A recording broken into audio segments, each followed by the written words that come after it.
Board of Wildlife Commissions to order. I want to welcome everybody here, and we'll start off with the pledge led by the Deputy Director. There you go. Pledge allegiance to the flag of the United States of America and to the republic for which it stands, one nation, under God, indivisible, with liberty and justice for all. Thank you, and I want to welcome everybody here. First, let's do the roll call of the commissioners, and Commissioner Corbin called me and he had a business commitment, and I excused him for this meeting for the 2 days. And go ahead, Suzanne. Present. Present.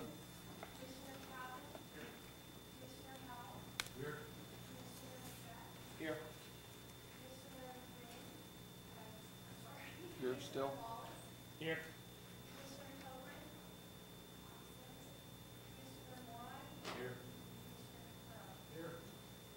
Thank you.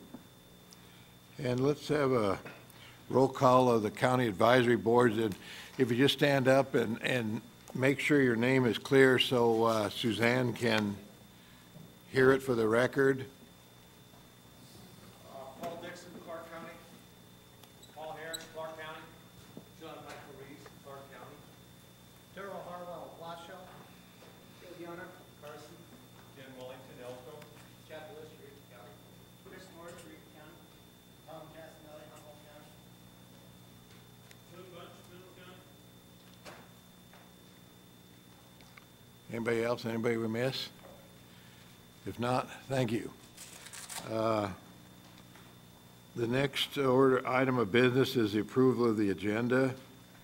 Anybody have any adjustments on the agenda they want to discuss now? If not, I'll have a motion to approve the. Move to approve the agenda as presented. Second. We have a motion to Commissioner Cavan.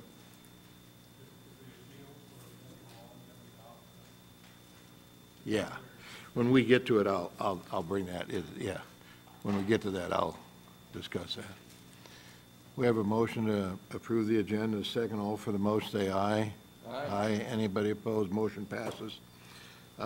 Next item of business is member announcements. Any commissioner want to make any announcements here? Anything going on? Commissioner from Eureka. Thank you, Mr. Chairman. I just had a question, basically. I know on the timeline for the biennial endowed budget, I know it's supposed to be prepared in consultation with the commission. What is the timeline on that, and where is we at in that process? For the record, Patrick Cates, you're referring to preparation of the next biennial budget. Yeah. We're just beginning that process. Really over the next few months, we're going to be working on performance indicators, some of the strategic planning pieces, and the breakout of the budgets. Most of that work is going to occur basically starting now through the summer. And I have a timeline that we recently developed with staff, and we're just beginning that process. So for, commission input into that process, I mean, it says it's supposed to be prepared in consultation. How will that be done? Well, I was going to cover this in the agenda item for a budget update, but essentially where we're at right now is we were under a mandate to split our budgets out, and that plan has been submitted to the budget office and the governor's office for review. And I just spoke with Commissioner Howell about setting up a meeting with his committee to review that report, and that would be the start of reviewing the 12-13 budget process. Okay, thank you. Anybody else? I have an announcement, and it's probably redundant, but I announced establishment of a new committee, a deer restoration committee, and with the membership, and it was on the internet. I think everyone knows it, but I'll formally do it. Mule Deer Restoration Committee, Scott Rain, Chairman, Eureka County, Wildy Bro from Elko, Corey Lytle from Lincoln, Pat Laughlin from Elko, and John Carpenter from Elko County, and NDOW staff to committee is going to be Tony Wasley. And I've given a charge to that committee that, you know, I want some report back in 6 months or less. And a lot of the cabs, and last December I gave a charge to the county advisory boards to help us on this. And I see some of them are really getting active, and we want all your input into this committee, attending the committee if possible, and giving as much input as you can to the committee. And I've got a couple of handouts I'm just going to hand to the committee here. I'll hand it to the commission here, and I've got a couple for the committee. And this is an interesting study, and these are just some things. This is a study that was done on the North Kings deer herd, and it's a very interesting study, scientific study. It's very interesting. So I'm going to hand these out, and then the county boards, I've got a couple of them we can put on the table. Go ahead and hand that out, and that's going to go to the commission and the deer committee. I want everyone on the deer committee to get that. Another handout I'm going to hand out is another article that, these are just some things that I researched, but this one is written by our famous director, Ken Mayer, in California about antler restrictions. Do they really work? This is something that should be discussed, and I think the committee and the county boards have to decide, do we want trophy deer in Nevada, and what is a way to get them? And how do you get them? And this was another scientific article I'm going to hand out, and these are things that I think everybody in the deer committee should read, because these are some scientific papers that have been done, and there's a lot of other ones out there. And I got one other one here I got in the mail from another an out of state about management of this is on wolves, but it basically might apply to the deer management in this state. And I'm going to hand this out, and then I want the vice chair to make sure all the members on the deer committee see that. And all the cabs can get all this information too, because I think it's important you get it to try to come up with some ideas on see what we can do, if anything we do with our mule deer. And those are just, and I'll be giving whatever I get, I'll be giving to the committee, and you can get it, and all the cabs can get this also.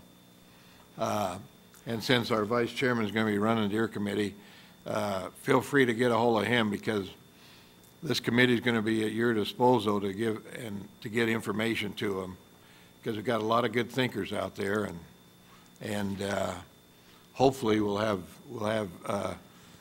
a good committee with some results here on if there's anything we can do to reestablish our deer. Anybody else have any announcements? Commissioner Capurro.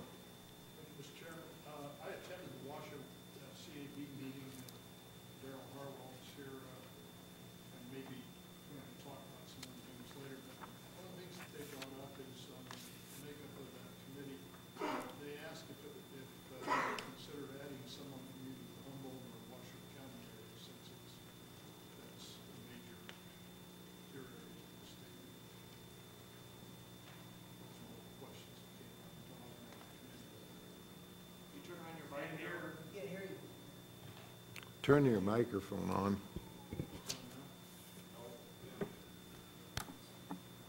How about now? Okay, at the Washoe CAB meeting, it was brought up that in looking at the makeup of the committee, that it would seem like you might want to consider adding someone from either the Washoe or Humboldt area to that committee, because right now it seems to be fairly heavily balanced towards the eastern part of the state. And I understand the largest part of the herds are in that area that you've named.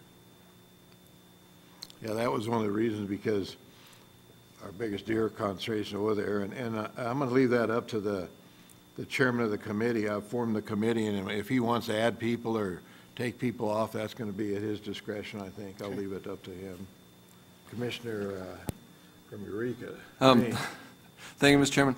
Yeah, since we got that charge, well, less than 2 weeks ago, we went ahead and organized a first meeting for this coming Thursday at the Elko office, because that's kind of central to where most of the members are, and figure we'll get formation, get the charter, gotten agendas already been posted for it.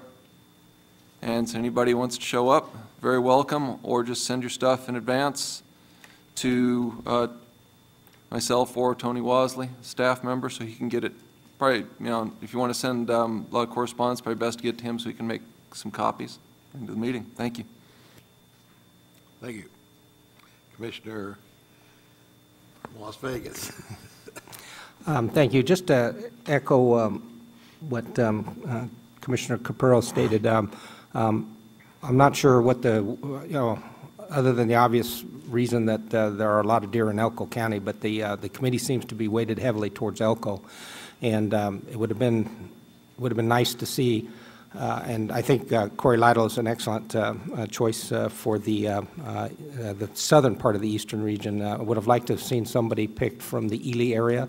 That's probably our second biggest area for deer, mule deer habitat, and then echoing what was in the minutes on Washoe County as well.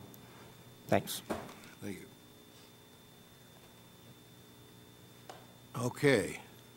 Here, like I said, I'm going to leave that up to the committee chairman, and he can do what he wants with the committee as long as we get results. Okay. Let's go to the next item of business, the county advisory boards and managed wildlife member items. Any county advisory boards want to step up?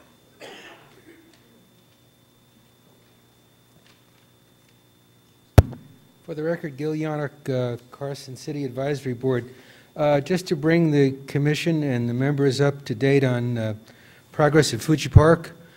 Took a tour the other day with the Parks and Recreation people, along with people from Chris Vasey from the department, and it's looking really good. The floating platform for the disabled is in the water. The diversions are all done. The planning is going on, and that's going to be the real limiting factor of when Fuji Park will be opened. They're concerned with, until the vegetation is fully established, they'll be fishing all around the edge of the pond as well as from the platform, and they're concerned about the fact that all the people will trample all the grasses and stuff that they're putting in there. So the exact opening date, we're all shooting for May, but it may be extended a couple of months depending on the weather and how well everything gets established, because it would be a shame to put all that money and effort into what they've done so far and then have it all wiped out in the first month or so with people trampling all over it, because even though you mark off areas, you won't be able to control the public. So there's a lot of things that we've been talking about, even if we have to extend the opening until June or July, and miss the first free fishing day for people without licenses and all, but we'll announce what we're going to do and the progress that we're making with the establishment of all the vegetation around the pond. The second thing, we had a presentation from the BLM office in Carson City regarding the roundup wild horses, and we discussed a number of issues associated with wild horses, and Carson and Douglas County advisory boards have generated a joint memorandum, and here's copies for Suzanne and all the commissioners. You can read that at your leisure. Also, we and Douglas County signed a joint memorandum to the U.S. Forest Service. Remember, we've been working on trying to get a second gate installed up between Kingsbury Grade and Spooner Summit to allow access into Unit 192 for the late season. And we've gotten some positive response from the Forest Service, and we'll be, I don't have a copy of the signed memorandum, but I'll get that distributed to the commissioners when I get back to Carson City, and we'll forward that to you. But it's been very favorable. They've been working with us. They understand the situation, and I think it's going to work out real well for all the hunters. The third thing, which we will talk about later when we talk about the deer herd restoration effort, we've established a bi-county working group between Carson City and Douglas. They've had their first meeting, and we'll talk about what they're suggesting at that part of the agenda. So thank you. I got a couple of questions. Sure. I'll ask them all at once. One is this going to be a year-round fishing? Yes, sir. And you're going to have to feed those fish to get them started? It's a put and take thing. So we feel that as soon as they're put in, within a couple of weeks, they're all going to be out of there. Are you going to, you think you'll have it open by that free fishing day, which is in June, I think? That'd be a good. Well, that's what we're debating, Commissioner Lent. The discussion that we had on Tuesday with the department, we're going to play this one by, we have to see how well things are going with the establishment of all the plannings that's been done. They'll be out there starting to take samples of the water to make sure that the water is in the right condition. The throughput, because we're using Clear Creek to run through there, we won't have a problem, we don't believe, with water temperature. It's going to be water quality, and when you have a brand-new pond like that, there's a lot of chemistry that has to take place before it can actually be used to put fish and hold fish. So one person made a suggestion that maybe we can approach the governor and let him proclaim another free fishing day later in the season just for Fuji Park. So we're going to try everything that we can to get as much notoriety and as many people out to that pond as we possibly can, but we want to do it right. We don't want to have any fiascos. We don't want things to, fish to be put in one day and 3 days later they come floating to the surface. So we want to be very careful that this works out well for the Carson City, the department, and everybody that wants to use that pond. It's a great project, Gail. Thanks. Thank you. Any other cab member? Glenn Bunch, Mineral County Advisory Board. Just kind of a small an update here. Last year I come before this board, this commission, and I advised you that we were having trouble, I was having trouble with workman's comp. Workman's comp goes to my comptroller and dictates to her how much my workman's comp will be. Last year, in the budget that we submitted, I submitted for $72 a year. My comptroller has been directed by Workman's Comp that she will take $134.34 from my budget, or 42 cents from my budget per quarter, instead of the $72 a year. And I believe the other advisory boards are encountering the same problems. So I've been in touch with finance. They're working with me 100%. I just wanted to advise the commissioners there's some problems on the horizon. Workman's Comp advised my comptroller when was questioned why the increase. They said we've had several claims from advisory boards on workman's comp injuries. My question to them was who and where? and no answer. So anyway, there's some problems on the horizon with budgets, and I just wanted to let you commissioners know. Thank you. Could we close that door back there? I'm getting a glare and I can't even see anybody talking up there. Would somebody close that other door? You need glasses? Yeah. No, it's just a glare. I can't even see, we can't even see faces down here because of the background glare. Where's Rob? Have him do it. There, thank you. Next, go ahead, Tom. For the record, Tom Casanelli with Humboldt County. Humboldt County has some big concerns that were coming out of the last meeting with the PIW desert recommendations on closing the bears. We feel that we've kind of double whammied the PIW hunters. We cut their tags from 3 to 1, which I think was sufficient to solve the problem in the bears. We have numerous sheep in the bears. I was with the last PIW hunter that hunted there last year, and on the way out, I seen 8 rams that probably should have been taken out of the bears. I mean, I feel that hitting them twice, the cut in numbers, and then hitting them with the closure on the bears and allowing the heritage tags to go in there and hunt is really a slap in the face to the Nevada sportsman. I mean, if we're going to close an area to the PIW hunt, I believe we should close it to the heritage tags also. And I really feel areas do not need to be closed. I think some do. I think if you drop the numbers of tags to 1 tag in an area, I think they should be closed to all special interest hunts.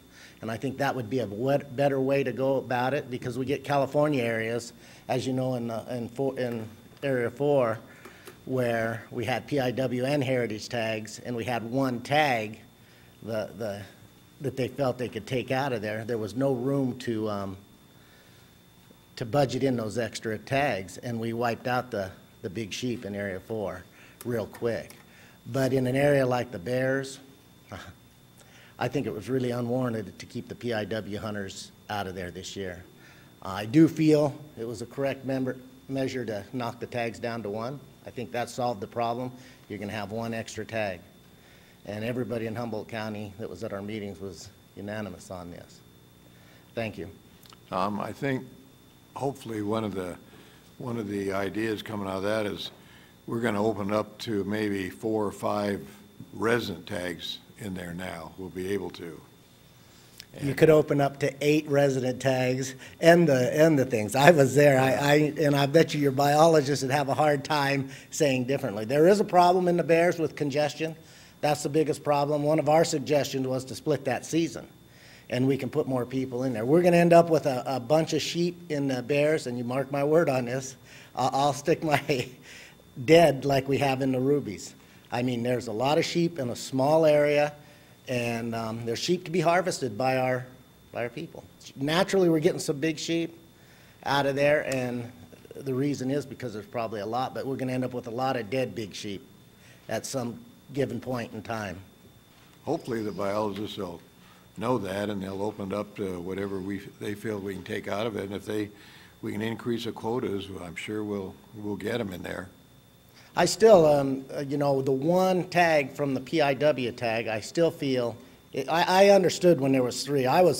We were in support of doing something, either going to exactly what you did or cutting. Humboldt County agreed with that, keep everybody out of there, but we were saying keep the 3 PIW tags. That was not a majority vote. I wasn't for that. I was for getting rid of the 3, but Humboldt County was for keeping the 3 and closing the areas. And I said, I think it'd be better, personally, this is my personal opinion, to have the 1 tag and keeping the areas open so people can roam freely. Thank you. Commissioner Cavan? Thank you, Mr. Chairman. Tom, that might have been a little bit of a glitch, but the heritage tags will live by the season closed as soon as the rotation catches up. The season was already set for the heritage tags, and the tags are being sold, but the PIW this year was just coming online. So that's only going to be this year. So in the future, the heritage tags are going to be, They'll be if you excluded as stop w- and look at that, I don't know if that's needed. I think that we should go in there and look at that.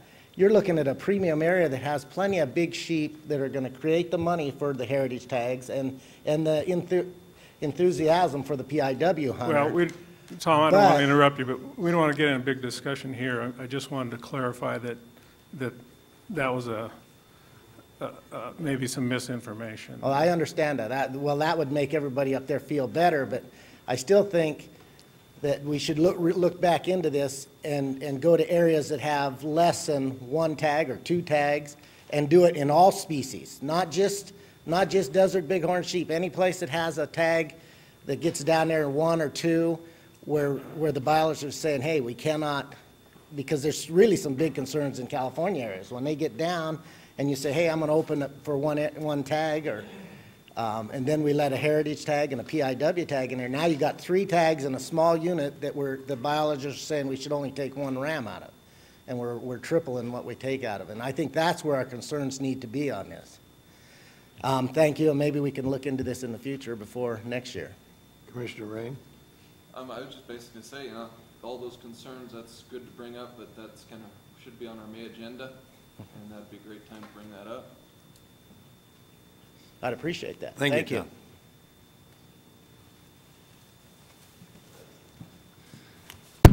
Good morning, John Michael Reese. I sit on the Clark County Cab for here. I also sit on the cab for the Clark County Shooting Park. I was just going to make the body here aware of there was a soft opening in January. They're actually having a grand opening March 27th out here at the shooting park. It's a 2,900-acre shooting park. It's going to open 27th, 10 a.m. Currently, right now, we've got 60 rifle and pistol spots out there. They can go outside in their deer rifles and stuff. It's currently got a max of 200 yards out there. It's $7 a day.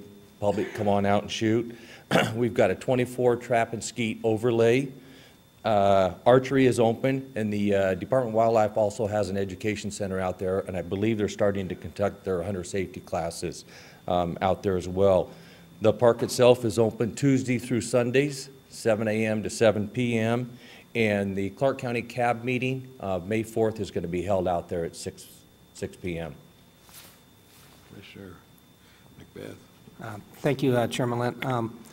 I understand that you're having to pay. Yes. Maybe we could ask the department why the county advisory board has to pay to use that facility. The education center Yeah, up the there. education center.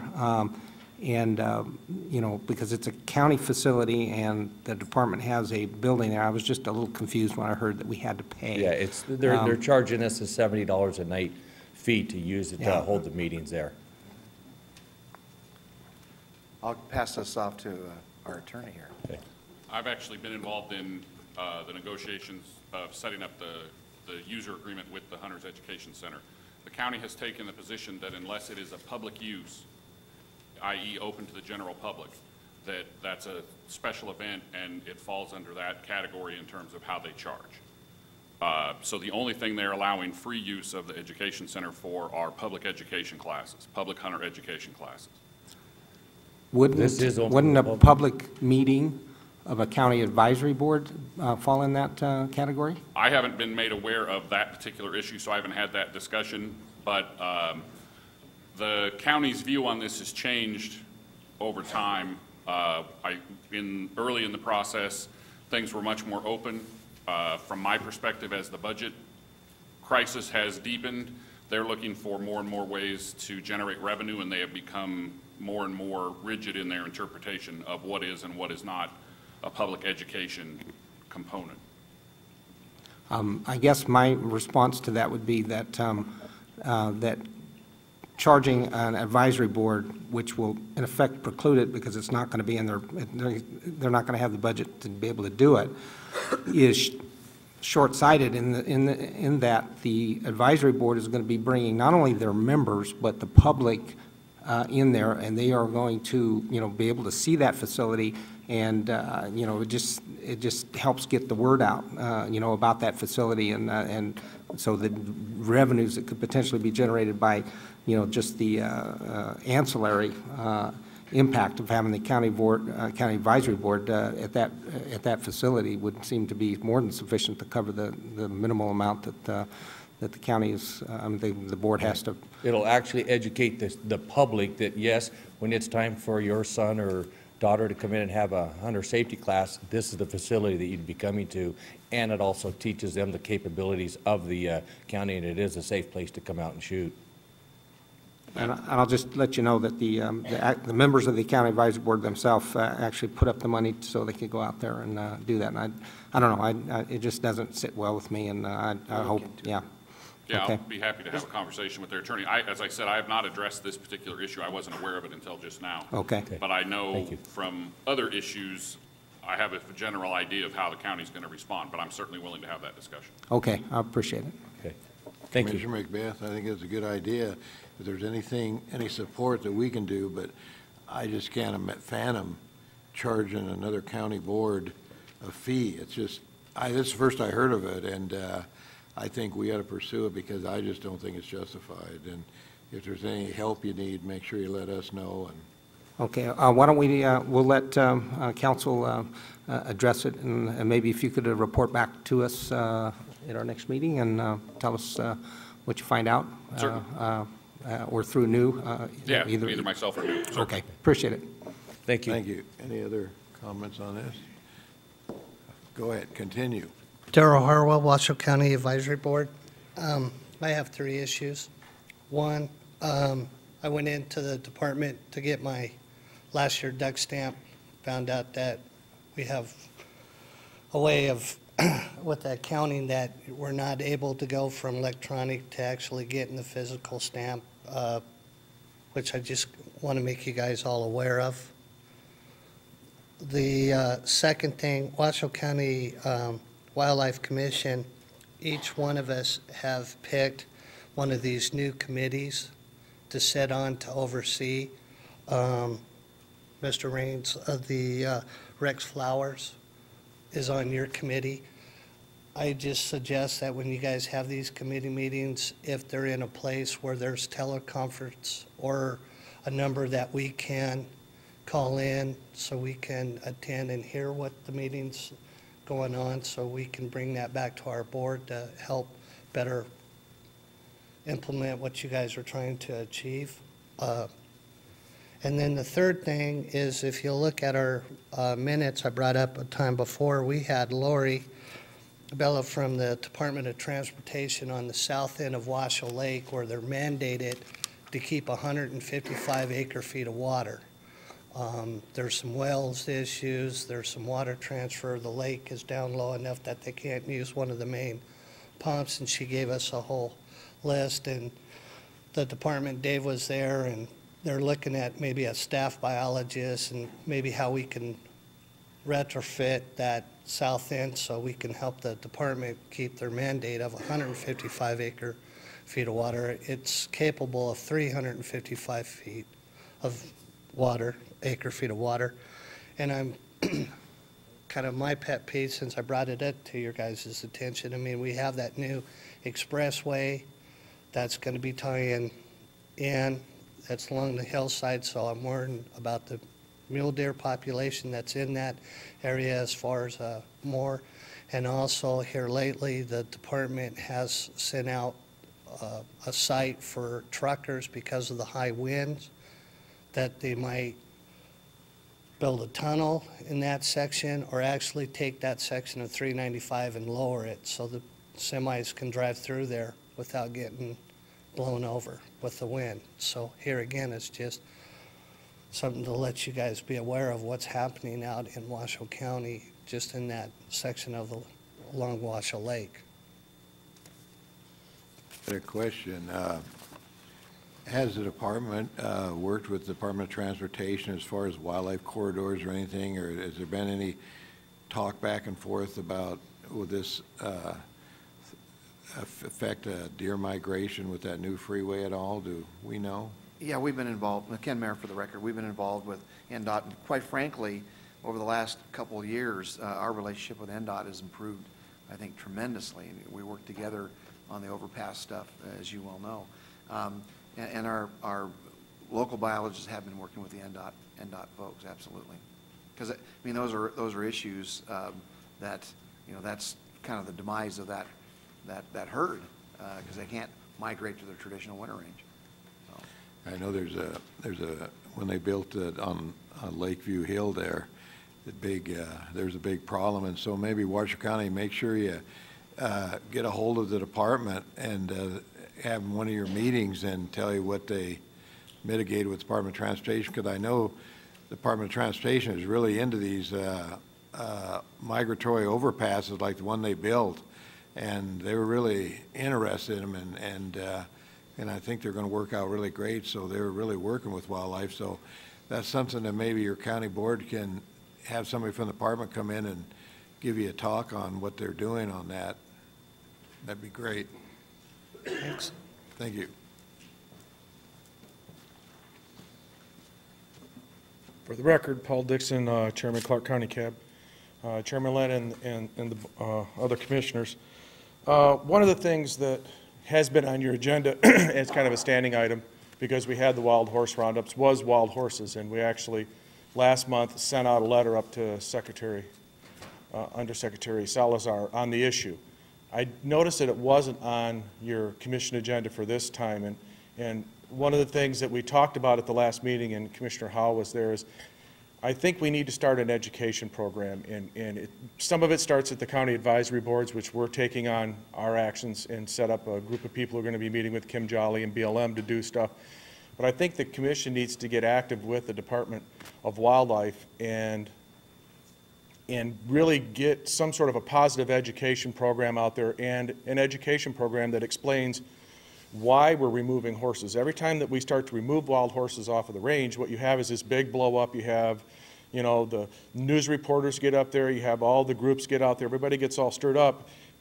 We kind of mobilize around a roundup and then everything dies off. We need to get a consistent program started at the commission level. I think it's as important as your Mule Deer Restoration Committee is probably something to control and manage wild horses in this state, because there is probably as big a problem in some areas for wildlife restoration as any predator or any habitat destruction or any other thing because of the horses there. And so I would make a plea to the commission and you as the chairman to think about putting together a group of people who would start some sort of an education and get that positive, what I would call media blitz out there that explains and educates the public of what carrying capacity is for horses on the range. And just because you have a wet spring doesn't mean that you can carry, 10 times over the AMU for the amount of horses you have out there. No, I agree. When we wrote that letter, I think probably rather than a commission level, I think it'd be better at a department level, and then they'd make recommendations to us. And if we have to write letters, whatever we can do, but I think that'd be a project, and I agree. There isn't a sportsman out there that doesn't know it's a problem, but I think that it's a great idea to keep people informed and say when they just have a roundup. And I think the department's doing some of that right now, but maybe not as formally, and maybe get some of the county boards. I'll ask Director Mayer where his process is in that. Ken Mayer, for the record. I've been talking with Kelly and actually Dave Pulliam. We're putting together more information as public outreach about the effects of horses on wildlife specifically, because that hasn't been in the news as much as, general habitat. The brief, we filed the brief as the intervener on the lawsuit yesterday, day before yesterday. I signed my affidavit. In there, you'll find a bunch of specific information about the effects on wildlife. We're going to use some of that as a launching point. There's a brand new monograph on sage grouse that has a whole chapter on wild horses and its effect on grouse. So we were able to use some of that information, as well as experience from some of our folks that have flown hundreds and hundreds of hours in a helicopter and seen what happens to when you have high horse densities and are not maintained by the BLM, what happens when you have a hard winter. So yes, I absolutely 110%. We recognize that as something we need to do. Just so that you do know, the letter from the commission, I wrote a letter, the Western Association of Fish and Wildlife Agencies has written a letter as a group of directors in the West, and OFWA is also pounding the pavement hard in D.C. over this very same issue. Maybe we could get that out to the county boards and they could, for their help, and then would that help? Because Yeah, I think- it looks like a lot of things are being done, it's just that the word isn't getting out there, and Well, I think one of the things, I mean, I know that Doug Nielsen has a standing column in the paper here, and it would be, one of the things that we would recommend possibly is in his end-out column is, you know, maybe once a month he puts something in there about horse education so that we start to get out to the general public a greater education on things. It isn't that we want to remove or kill horses. We want to manage horses and have wild horses in the state, but we want to have them managed like we manage the rest of our wildlife so it doesn't impact all of the other species. those are good ideas, and I think the department's got a good start on it. Commissioner McBeth. Thank you, Chairman Lent. I want to echo this because if you watched George Knapp's series on this, on the horse issue, it was the most biased piece of journalism that I've seen in a long time. It pitted the horses against ranchers, and certainly that part is legitimate to go there and discuss. But glaringly absent from that were two things. One, it mentioned absolutely nothing about wildlife.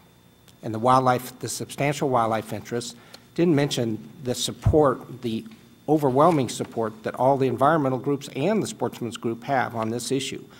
And the second thing is that they made it sound like that the range was in wonderful condition, and it was only because of record rainfall that spring and into the early part of the summer that range was in that condition.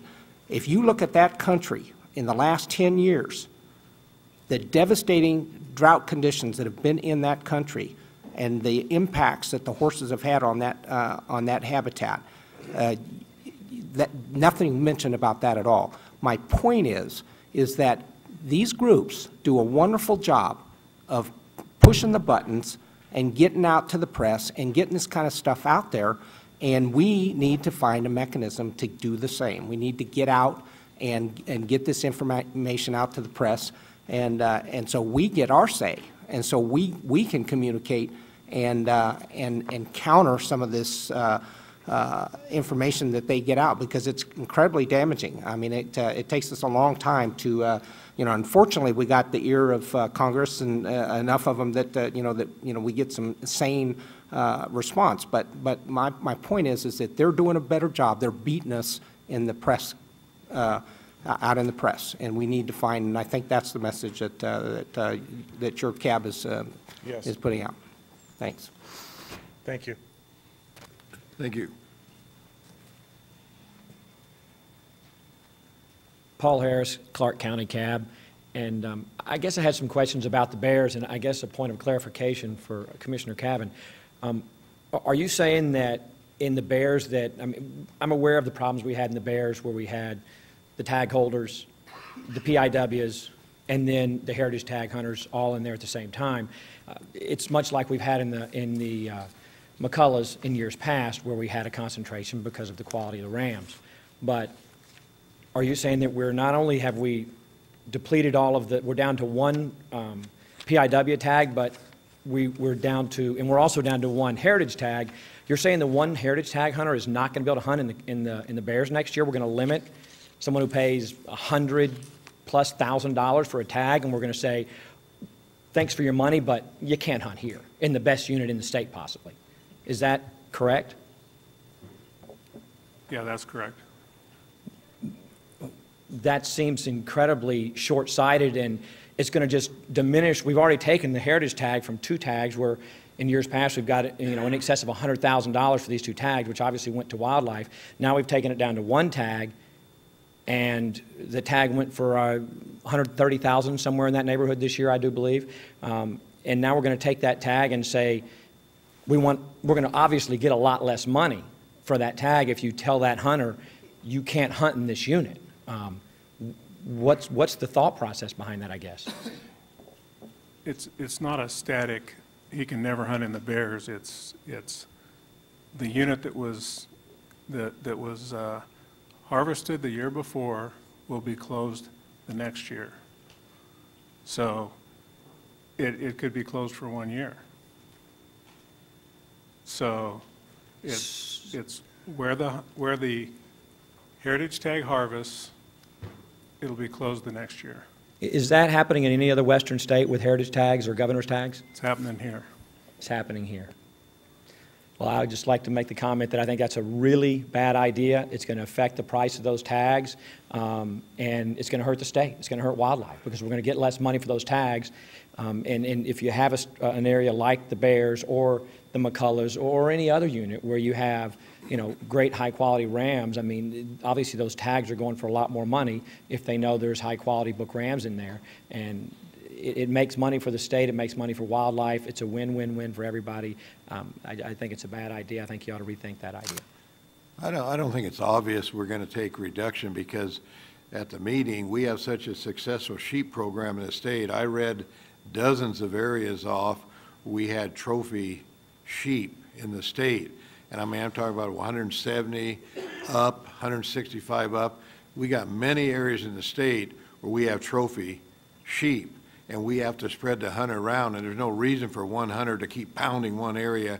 I don't care if it's heritage or anyone else, just one area, and then because the harvest there, we restrict the resident hunters from going there. And we got plenty of areas in the state that have big sheep because our sheep program is so great.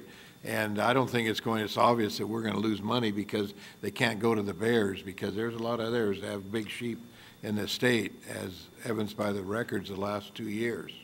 And Chairman Lynn, I agree with this. The sheep program is doing fantastic. I'm very active in the fraternity Desert Bighorn, and we're out there all the time doing what we can to help sheep, and that's great. But it just seems like, I mean, I understand the problem we had in the bears last year, and limiting those PIW hunters from going in there. It seems like that's addressed the issue. It seems like we're giving a double whammy. But again, if you've got a guy who's willing to spend $100,000+ for a tag, it seems like he should be able to hunt in any given unit. And I agree. We had a record year last year with book rams, but it just seems short-sighted. And I guess time will tell with the value of that tag. I'm sure the value of the tag, as we saw this year, is going to go up simply because we only have one tag.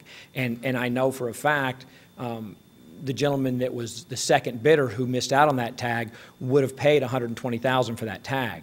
And if there was another tag available, he would have done it. He's bought a sheep tag in the past. He's not someone who's been affected by the economic downturn, and he's a great steward of the land and an advocate for sheep. But I know he would have bought another tag if the one was available. But I think the tag value is going to go up simply because we only have one. But if we had two tags available, I think they would both go for a high amount. But I think it's going to affect the value of the tag in the long run because we're limiting where they're going to hunt. But I guess time will only tell on that. As far as restricting areas, Idaho has like a governor's tag and a PIW. And when the governor hunts in one area, he's got to alternate areas. He can't hunt in the same area. He's got to alternate with the PIW. So there are other states that do some form of restriction like this. Well, and their sheep numbers are considerably less than we have here as far as Desert Bighorn. I mean, so that may be why it is. But okay, thank you. Commissioner Ray. Just briefly, and a lot of this was discussed at our last meeting, and some things that we don't have time to bring up right now. We brought them up last meeting. You might want to look at pages 34, 5, 36, 37 of our last meeting, and you'll see that most of this was discussed, and some of this stuff, there's some pretty good answers in there. I don't know if you've read those 4 pages, because this really went over it, and it's a fairly good summary of, answers to why. And I wasn't able to attend the last meeting, so. But we got it in the minutes. You might want to just look over that and see what you think. Okay, thank you. Thank you. Is Eureka here? 2 of them. Up there, yes. Chad, would you step up? I had some questions on your CAB meeting, and this is probably the appropriate time to bring it up. Were you going to report on your CAB meeting at all? Excuse me? Were you going to report on your CAB meeting? Yeah, I was going to report on the part with the Silver State tag. On, When we got to the Silver State tag portion is when I was going to speak. well, I just had a couple of comments. I was reading your minutes. Uh-huh.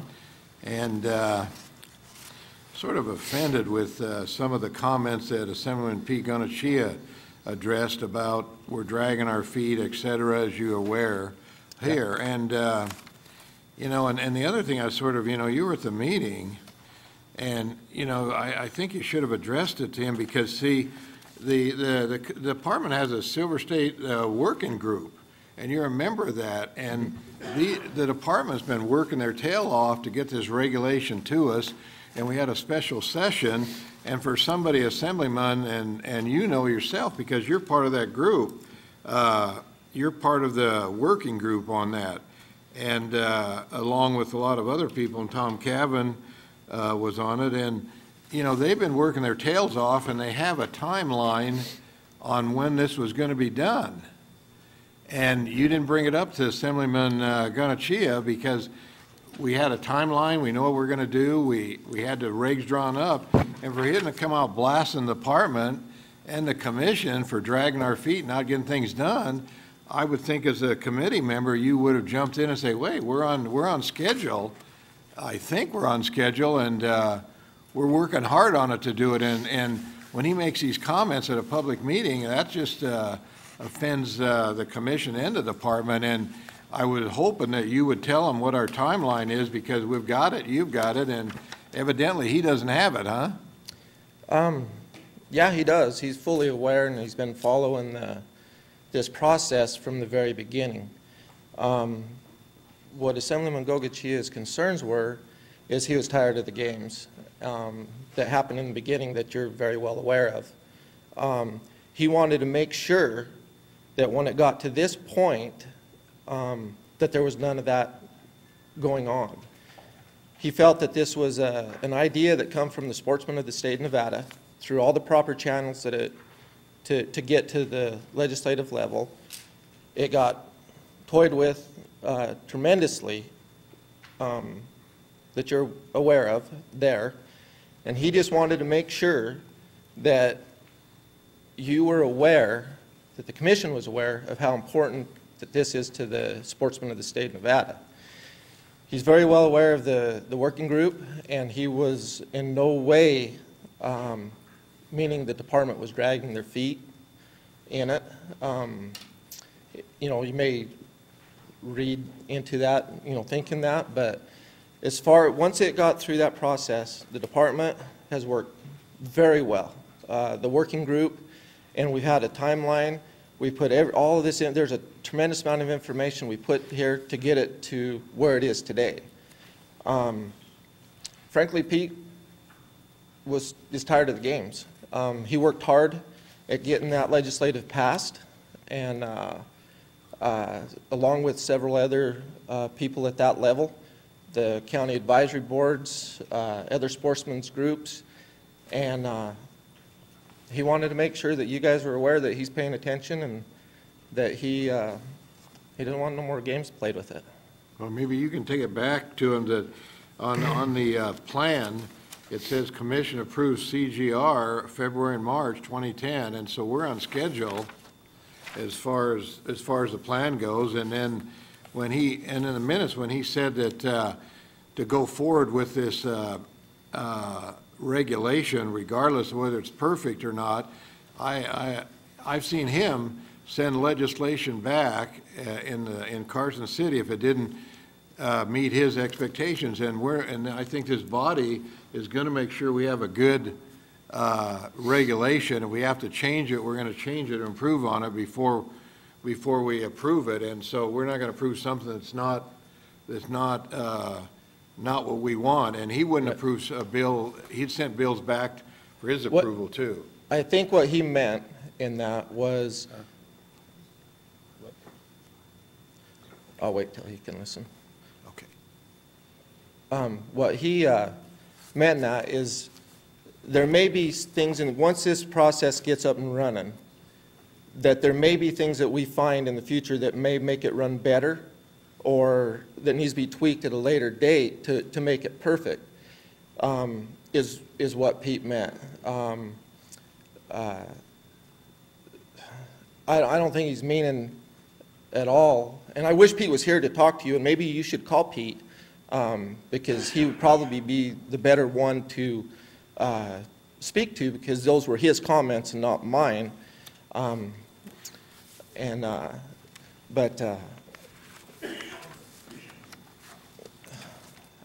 I don't think he meant to pass anything that was anything negative in it.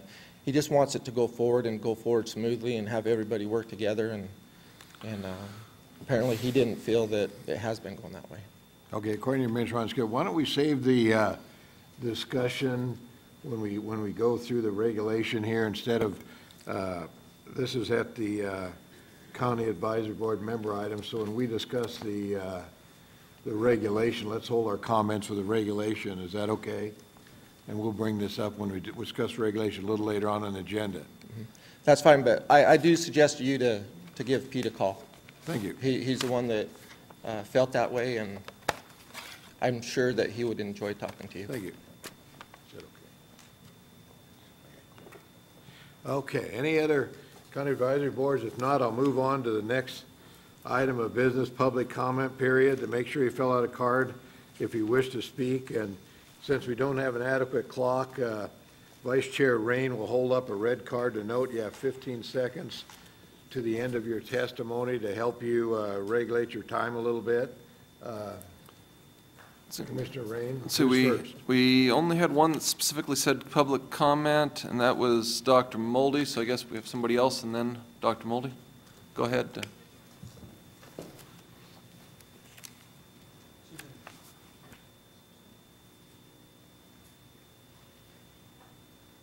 Again, it's Paul Harris, and I'm speaking on behalf of the Fraternity of Desert Bighorn.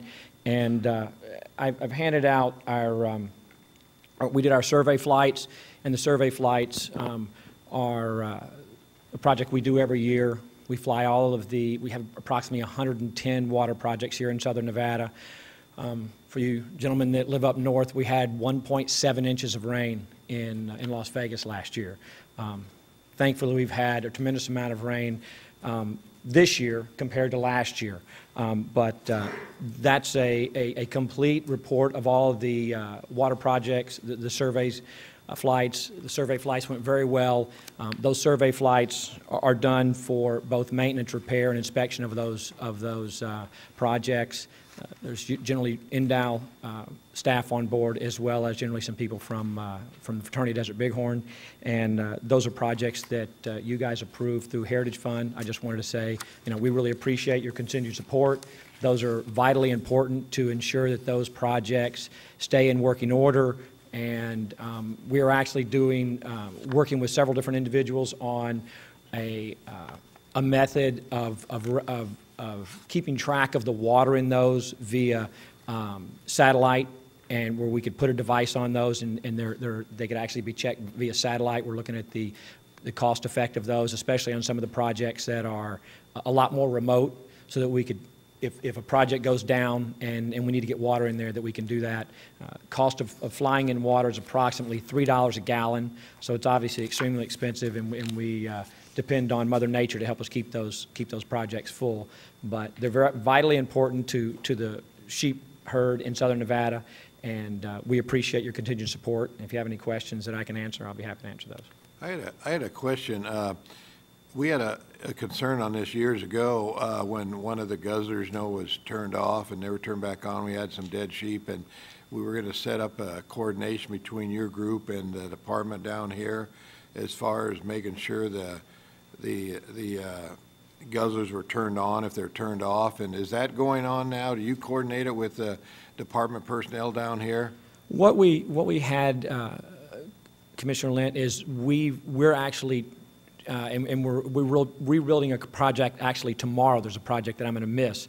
It's a very important project in the McCulloughs. Its project name is Roy, but we're redesigning a lot of those projects where they're gravity flow, and the projects where we've had problems in the past, and I wish Craig Stevenson was here because he could speak to this a lot more detail than I could, but we had, float systems, and where we've gone in the winter and we've turned off those valves because they freeze, and we lose all of our water. So we've gotten away from the float system on our projects, and they're gravity flow. So we don't have to do that anymore. And all of the new projects we're doing are all gravity flow. So the other great thing about those gravity flow projects is, in a survey flight, when you fly over, you can look at the depth of water in the drinker, and that's the exact depth of water in those tanks, and you can calculate exactly how much water is in those tanks.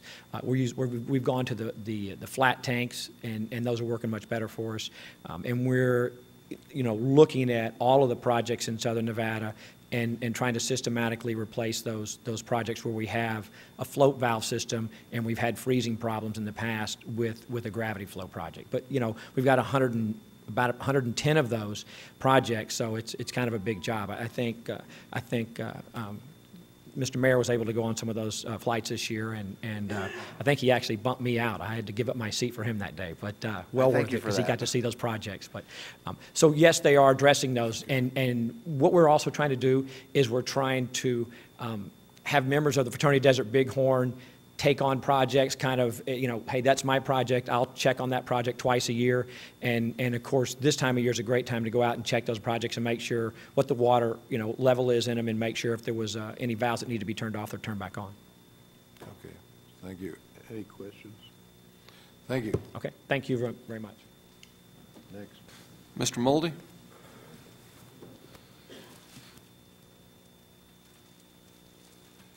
Mr. Chairman, Commissioners, I hope I haven't disqualified myself today by making an unintentional appearance in George Knapp's horse special. In keeping with this apparently recent zest for science that is just astonishing me, Mr. Chairman, I'm thinking of your December excursion for 10 or 15 minutes through a reprint you'd found, and even today's handouts and leadoff. I thought I would bring you some science as well. This book called Cougar Ecology and Conservation came out just at the end of last year. This is a very up-to-date compilation of what's known scientifically about mountain lions, put together by Maurice Hornacher, of course, who's one of the giants in the field, and Sharon Negri, who was a conservationist that assisted him, and all the other well-known lion researchers have lots of good information in this book. So I left a copy of this book with the predator control guys yesterday, and I'll give you 2 more copies today for the department and the commission. So hopefully somebody will read them. Thanks. Don, thank you. Rest assured, these will be read, and because any kind of science is, we try to operate in science. Any kind of science, we're glad to get it. So we appreciate your donation, and I'm sure the department does too. And one's for the department. And Yes, we actually have a copy, but I will distribute that to one of the other regions. So I appreciate it. thank you. Commissioner McBeth? Don, as long as you're not on the editorial staff of Channel 8, we'll forgive you of having any responsibility for what the ultimate product was on the Channel 8 expose.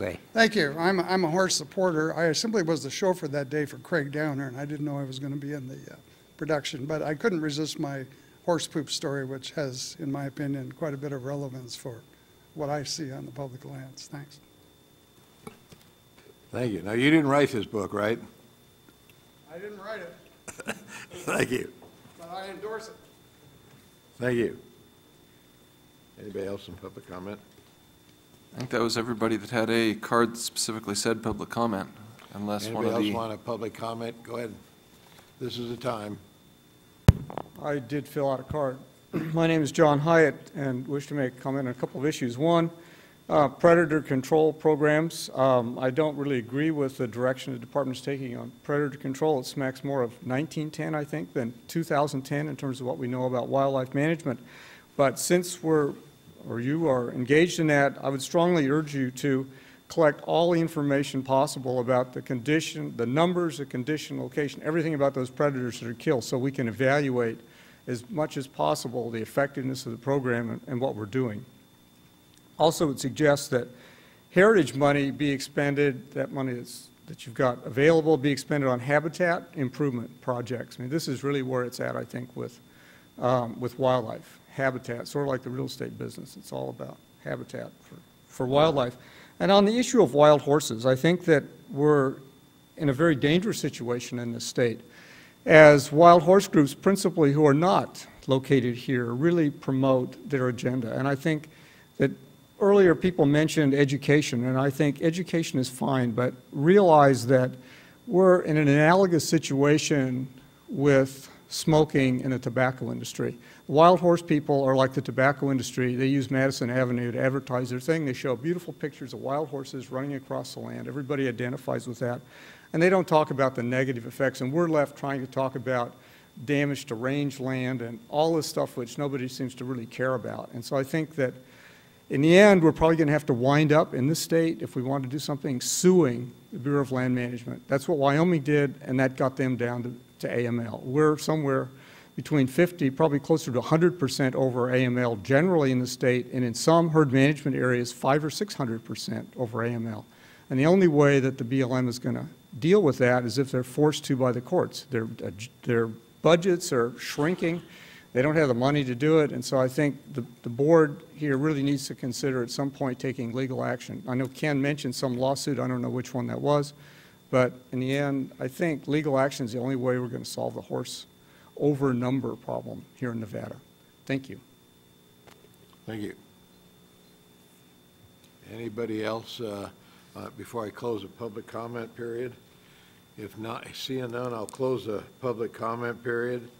And the next item on the agenda was the appeal of Mr. Wallen, and he called me and asked for a continuance, and I approved it, and I continued it until our June meeting in Ely.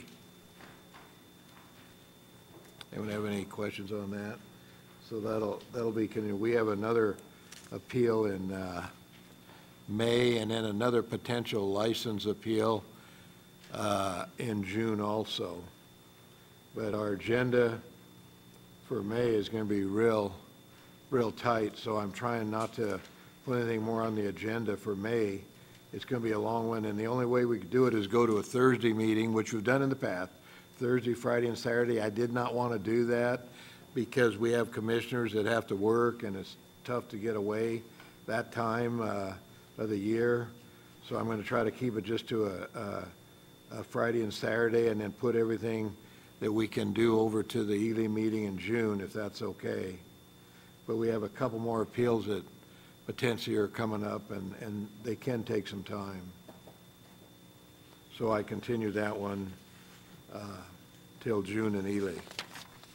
And that was agreeable by the appellate also. And he's been notified. Next, item 2, we admitted. Let's go to the workshop, item 3. Let's go to the, you want to take a few minutes break first? Let's take a 5-minute break before we start the workshops. Good idea, huh?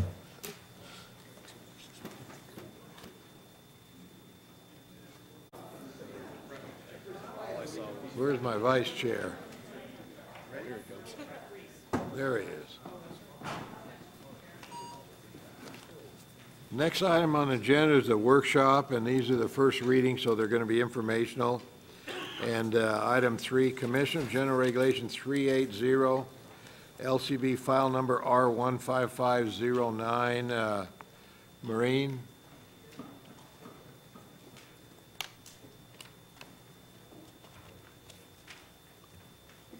Good morning. For the record, Maureen Hollinger, Nevada Department of Wildlife Operations Division, License Office.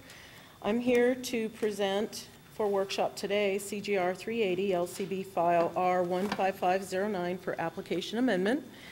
I'm going to start off. It was posted on the website with the agendas, the support material, and the actual language. I'm going to go through the support material and then present and if there's a recommendation from the advisory board, I'll present their recommendation from their minutes, and let you know what those are as I go through. So, for the support, the background for this, Hunters contacted our commission chairman, Lent, voicing an interest to be able to change or amend their application online. The topic was subsequently presented as an informational item at both the May and June commission meetings in 2009.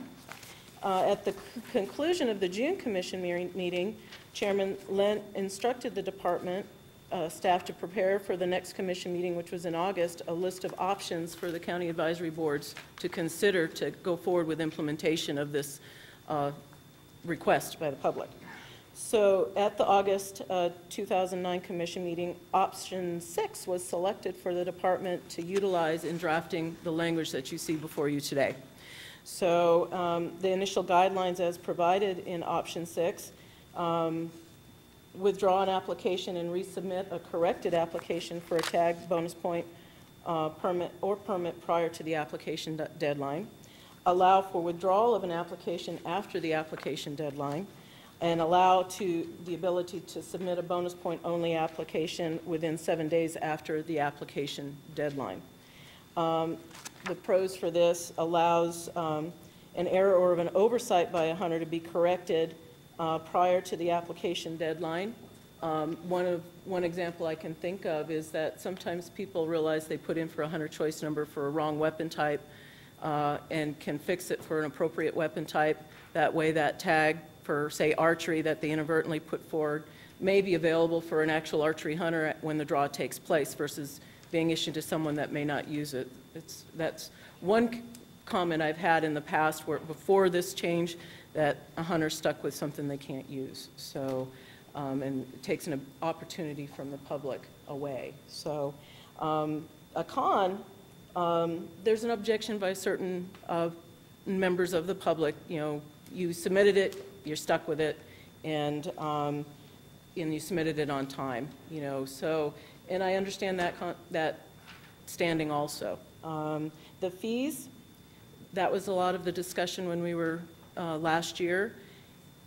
The department is required to keep the application fees of the original application. If they resubmit and fix whatever, you know, withdraw and resubmit, they will be charged the non-refundable application fees again. So it's, you know, they're paying the cost of having to fix whatever error that they made. So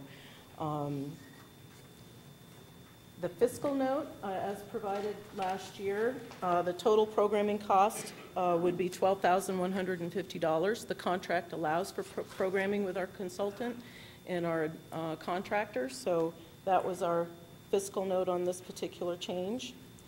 And at this point, I think I'm going to just go section by section. And where there was a recommendation by the advisory board, I will present that. We did have Lincoln, Clark, Eureka, and Carson County supported the regulation amendment for this application amendment regulation. Elko County opposed, and Washoe County had a recommendation, so when I get to that section, I'll read that into the record. Okay, to start off, Section 2, Subsection 1, that particular subsection, the intent is to identify the methods of the applicant can withdraw the application, which is electronically or by written request. The written request was a carryover from how we allowed withdrawal previously to this regulation.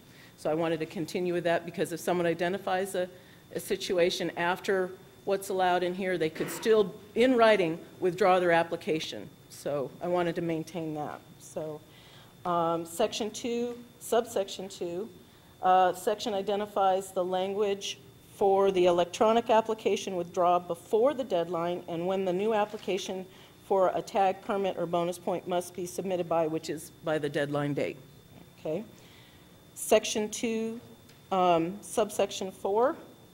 This section states that the withdrawn application cannot be considered in the procedure for awarding tags.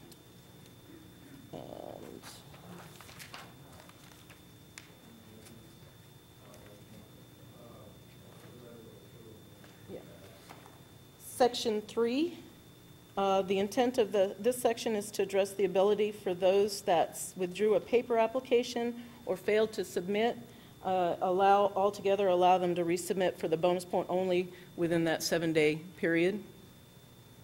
Section 4, that's the housekeeping. It removes the old language that we allowed for withdrawing an application. Section 5 is also housekeeping. It provides a reference to the withdrawal language in the, it removes the reference to the withdrawal language in the rejection criteria to allow for the exception to submit more than one application. Right now, we don't allow more than one application. You'll reject all your apps. We have to remove that exception to allow you to be able to subsequently fix a corrected app. So that had to be amended. Let's see, Section 6. Get to it. This, it's a housekeeping also, since we have sections on separate draws. It's, this is the section on the restricted guided draw. We had to remove the old language there for the withdrawal. Section 7 is housekeeping in the guided draw process also to allow for the exception to submit more than one application. And Section 8, housekeeping on some references, and where it references back. So now Washoe County did have a recommendation in Section 2. They had a concern with, in the written withdrawal of Section 2, subsection 1B, and it dealt with the language at the end of that sentence allowing if the request is received by the department before the draw and with sufficient time for processing the request. They had concerns with the terminology of with sufficient time. They would like to see that actually identified as a time frame. It's doable if the commission would like to address that as when they, I have some language. I did talk to our contractor when I saw that concern. Language that, we want to be able to allow them enough time to be able to handle a written request before the draw should one come in. The language in talking to system consultants that they thought would work quite well for them if the commission wanted to go forward with this recommendation would be, let's see if I can work this out here. By submitting a written request to the department which includes the applicant's client number if the request is received by the department by the Friday next preceding the draw. Because with our new 48-hour requirement to get the results out, we intend to hold the draws on Wednesdays. So that would be the Friday before they would have to receive that written request to withdraw it to give them sufficient time to get it processed before the draw. So that was what they came up with working with them, as if you wanted to address Washoe County's recommendation. So, and I will turn it over to you for any questions. Thank you, Mr. Chairman. Basically, a couple questions kind of followed along with Washoe County's line and then kind of went farther. This difference between, like under Section 2, Item 2, just if an application is submitted electronically and is withdrawn, why, if something is done in writing and in sufficient time in advance and withdrawn, why wouldn't they have the same privileges? Are you saying that if they... Yeah, if they did it in the first week or so of the draw, in writing, and then they withdrew it for whatever, why would it be specific to electronic? Why wouldn't everything be like in Section 2, subsection B, where if it's withdrawn with sufficient time or at that date, then they could go ahead and reapply electronically? I mean, is there a reason why it was only electronic? The original request by the public was through an electronic means. Plus, we also bring in the electronic means to be able to do the programming at $12,000. We're bringing in programming from Utah to keep that at a reduced rate and then modifying it for Nevada. I think that was the basis of having it just electronic. But primarily, I think it was from the original Hunter's request. Just, you So- know, is it more of a burden to do it for both? Because once you withdraw it, you've got to enter it in the same system, right? I believe it If you actually allows manually- for it if they withdraw it in writing, as long as we haven't gone past the deadline, it still allows for that person to resubmit even on paper, as long as it's done before the deadline, because they're not going to reject anymore for 2 apps. That language is being removed. So we're allowing a withdrawal by written request and electronically. And historically, if you submitted 2 apps, you were going to reject, whether, you couldn't do it online. If you did it on paper, both would reject. That rejection criteria is going away. So the language does allow for someone even in writing to resubmit with a Okay. fixed app. And so how are we going to deal with that dual application now? I mean, because now we eliminated that automatic rejection, so now, One will have a withdraw status. It'll still be reflected in the record. It's a draw status 2 is what it looks online, you know, when you see the draw. And the other one would be in the good standing, if the corrected one would be the one that would be in the open status for the draw. my understanding is that at times in the past, they've gotten 2, and it's happened, you know, somebody else sends in a party application, guy sends in an individual. If neither one of them was withdrawn, what do we do? Because before that was covered, they were both rejected. Now, what would happen?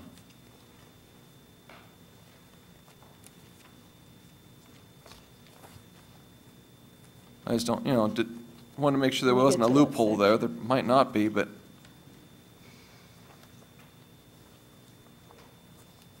I believe it says except as provided, so if they withdraw, we're not going to reject them, but if they're both available and open, they're going to reject. So it's, okay, so that's covered. Where's that covered at? yeah, except as otherwise provided.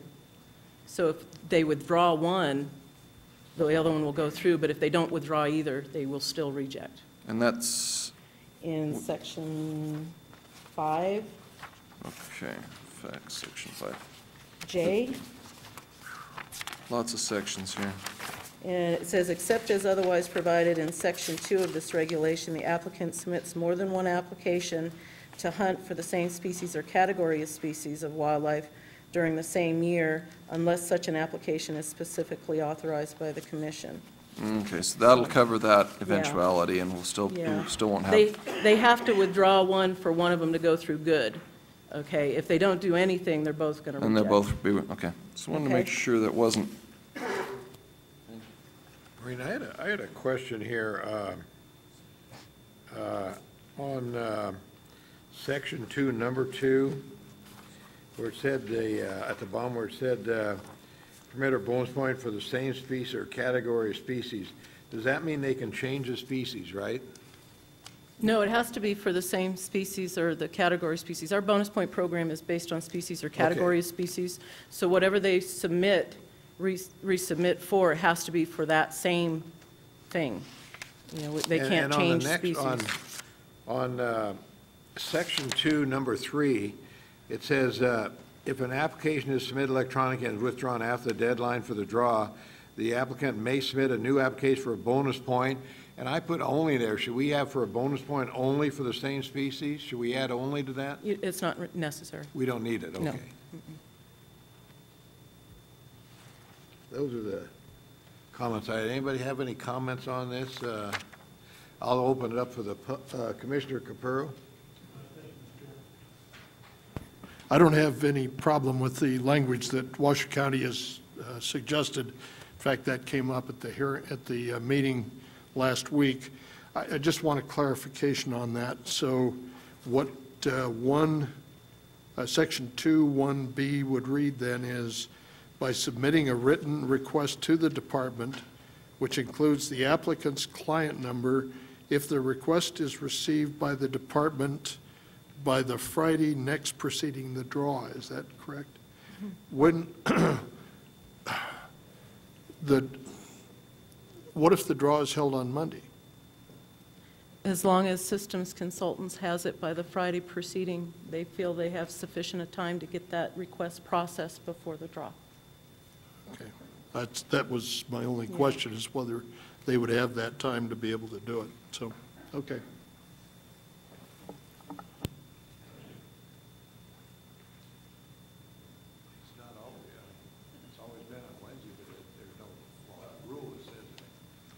It's always been on a Wednesday, but we don't have a rule saying it has to be on a Wednesday. No, that was at, I think when we, during the discussion for the 48-hour release of the initial draw results, Yeah. Sefton, Mr. Sefton did indicate that if, should that go through, you know, it could be no later in the week than Wednesday, so that they could have the results up by a Friday. Do you ever foresee it changing from a Wednesday under any circumstances where it would, if we put that in here, where it cause a problem? Monday, Tuesday, or Wednesday, they felt they had sufficient time to get it processed. They don't get very many written requests, was really what it came down to. Even Yeah, that, the you know. written ones are gonna be the biggest problems for time. Electronically, Electronically, it's Right. done after that 7-day window. That's the Right. final opportunity for any changes for the electronic people. But the electronic people also, if they realize some circumstance has come up after those, at least written-wise, they can still get something in, have their application withdrawn, so that frees up that opportunity for for someone else if they were, fortunate enough to get a number low. So I wanted to leave the written in there for those opportunities. Things happen to people in their lives that, at least up until the draw, they have an opportunity to withdraw it somehow, so. do you or Monty see any problem if we incorporate Washoe County's recommendations into this? Do you foresee any problem where we couldn't get it processed if we did change the draw from Wednesday to any other day?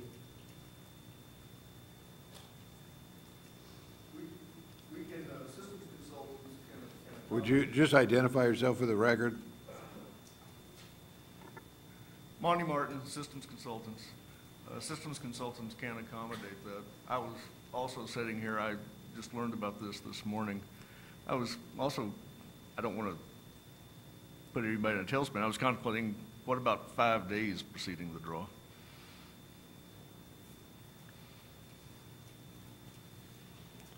Well, we'll bring Washoe County back up. I and- think the 7-day request in the language, Or 7 days? well, the 5 days preceding the draw for the written request. I like the Friday next proceeding.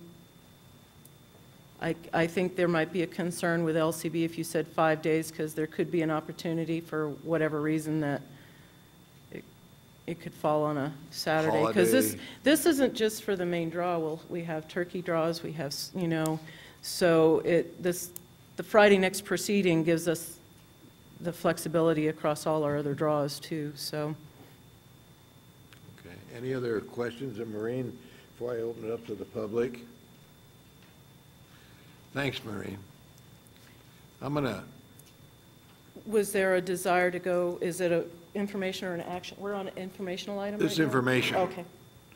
so I'm gonna open it up to the public and see if we got any public comments on this regulation, okay?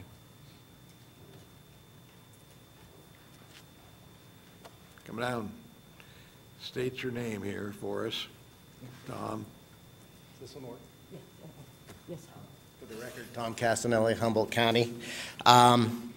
We did vote to leave the draw as is unanimously, just for the cost. And a funny story, the person, I know you all know Giovanni Giordano, who made the motion.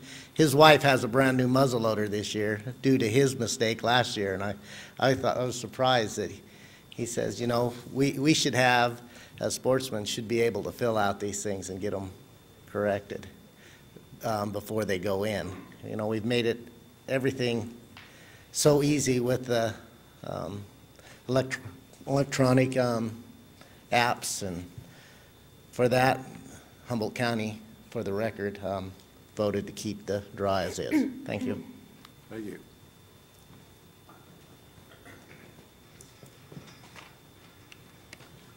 Giliana Carson Advisory Board. I'd just like to commend Maureen and her staff and Kim for the way they've presented these changes in the support material. It's so much more direct and so much easier to understand the changes and where they are and the intent. I want to just commend the department. No, and you don't realize all the little nuts and bolts that you got to jump through. There's other regulation affected, like, a lot of housekeeping stuff, submitting 2 applications and everything, and you've got a lot of different NACs that it affects. Go ahead. John Michael Reese from the Clark County Cab. I was the one dissenting vote on when we took it, and as representing the member of the public, I told them I'd get up and voice their comments. Back when the draw started, when it was basically all paper, everybody was in agreement. You screw up, it's done. You made your mistake. Now that the technology has improved, it's gone to the software and stuff, they think that because they didn't have a say in what program the county bought or the commission bought on that they should have known in the past how many people changed, screwed up, or whatever. There should have been some type of software in there to allow for a change of this, so that they wouldn't be burdened with the additional cost of changing the software. Now that there is an opportunity to go change that, there is for a fee. It's going to cost $12,000 or something for the software change. They understand that, okay, they're willing to go ahead and do that and pay that. They think that the $10 fee is a little excessive, plus the fact that after that $12,000 recoup, you're still going to try to make money off our either ineptness or inadequacies and stuff. They just didn't feel that it was being fair. So I just hope that the commission would take that in consideration. Thank you. Thank you. Well, it's, I was the one that suggested this, and I think that I just frankly have a hard time finding why anybody would be against this, because, I'd ask anybody in there, has anybody ever changed their mind? They might want to change, and they bought a new muzzle loader and want to change the muzzle loader, and they put in for an archery or anything, and I know a lot of people have made mistakes, and they put in for the wrong area, and then they're dead. They put in for the wrong sheep area, and so then they don't go hunting, and I just have a hard time seeing why everyone should have a chance to correct a mistake or to change their mind. And to do that, it's the same as if you fail to submit your hunter report card.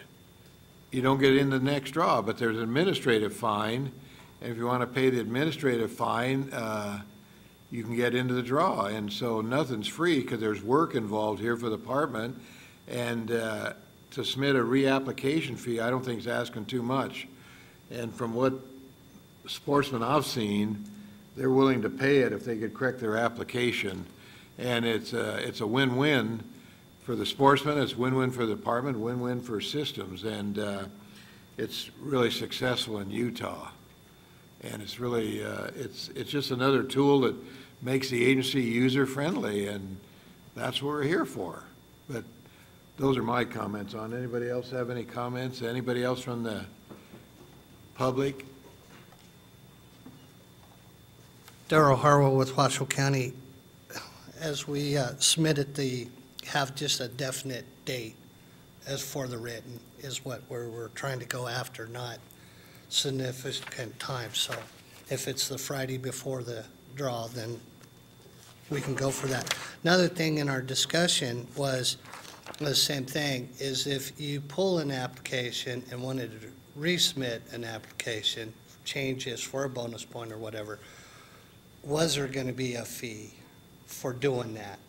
And is there a dollar amount that we're going to put on to that fee? We would kind of support.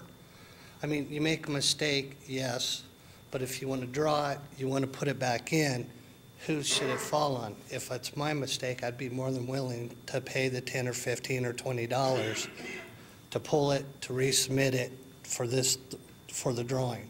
But I don't know how the commission would stand on that. But we did have a discussion, and we were kind of worried about, is there a way that you could put a fee for doing that because of the rules?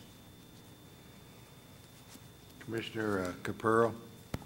Thank you, Mr. Chairman. Yes, Darrell, they would pay another application fee of $10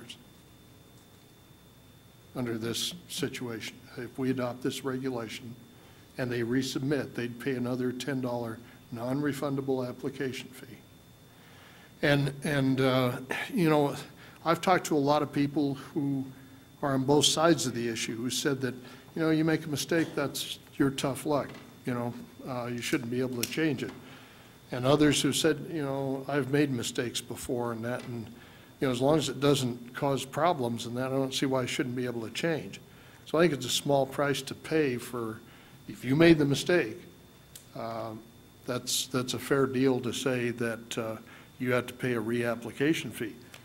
A fair portion of that application fee, if you don't charge for it, that actually costs the department money, because they still have to, through systems consultants, still has to process the application. So it's a small price to pay as far as I'm concerned. Thank you. Anybody else in the public wants to talk on this? Otherwise, I'll close the hearing on this. Commissioner Rain? Thank you, Mr. Chairman. Just so tomorrow, we're going to have, I'd like to see, so we have the three options of don't adopt it, adopt as initially presented, and a third option as presented by Washoe County. So we essentially have those three options when we're working on it tomorrow, right? We'll have the option tomorrow when we take action on it to amend whatever way the commission wants to do. We can amend it any way you want to do it, and we'll do that tomorrow when we take action. It'll be open to an amendment, okay? Does that answer your question? Perfect. Just wanted to make sure that's... Commissioner Cavan? Thank you, Mr. Chairman. I'd like to commend staff on the presentation and the background material that when these go out to the cabs and there isn't staff present, it really helps to have these background information, and I thought that was very well done. The other thing I'd like to comment on is that it is going to cost $12,000, but it does look like it's going to pay for itself, and it wouldn't have any effect. Apparently, it wouldn't have an effect to raise the $10 fee at this point in time anyway, so I didn't see that. I didn't see the programming cost as a big negative, and I think it's user-friendly. It's for the sportsmen of the state, so I think it's a good deal.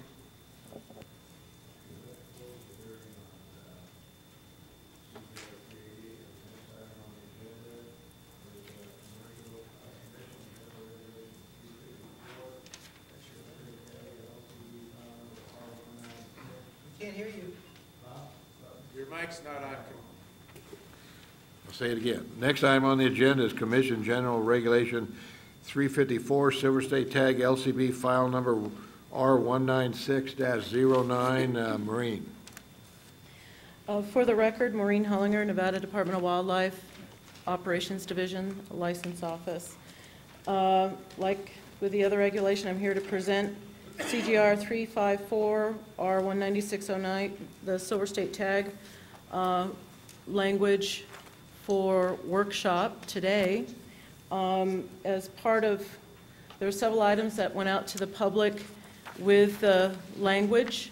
There was a support document that Kim Jolly and I put together to help answer questions that were posed, and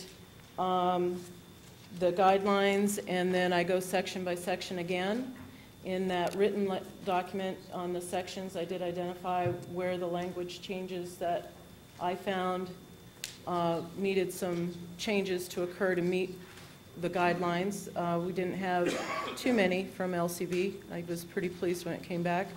I'm also going to go over the County Advisory Board recommendations with you also. So to start off, and then when we sent the support material out, we noticed it without the changes identified in my written text that I provided you as support material. Today I did provide copies of where those are written in red so that, I don't know, I like pictures. I like to see it. This is a long document for good reason. There's not that many changes, but being able to provide you something with actual locations in it where I foresaw some language changes to present to you will be of benefit. I also have, I made extra copies, and they're out on the table for the public if they needed those too. So anyways, I'm going to start working through. I'm going to start with the question and answers.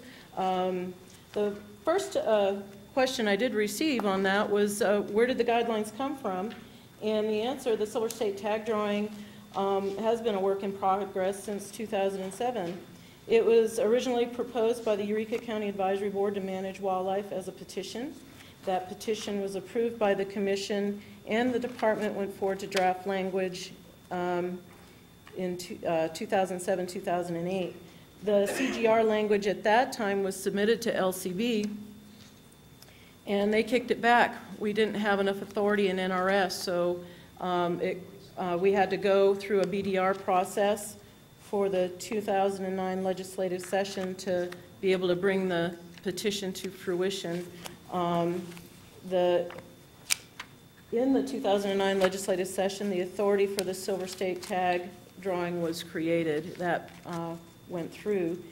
The support material in December of 2008, prior to the legislative session, Eureka County provided a memorandum that identified many of the business rules and guidelines associated with the Silver State tag drawing process, and that's what I utilized as a template to build the document that you have before you, and to get those down.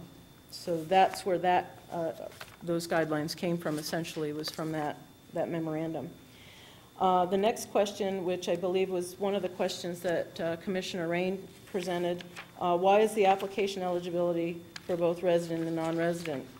The memorandum from Eureka County Wildlife Advisory Board identified the application process for Silver State tags to be available to both residents and non-residents.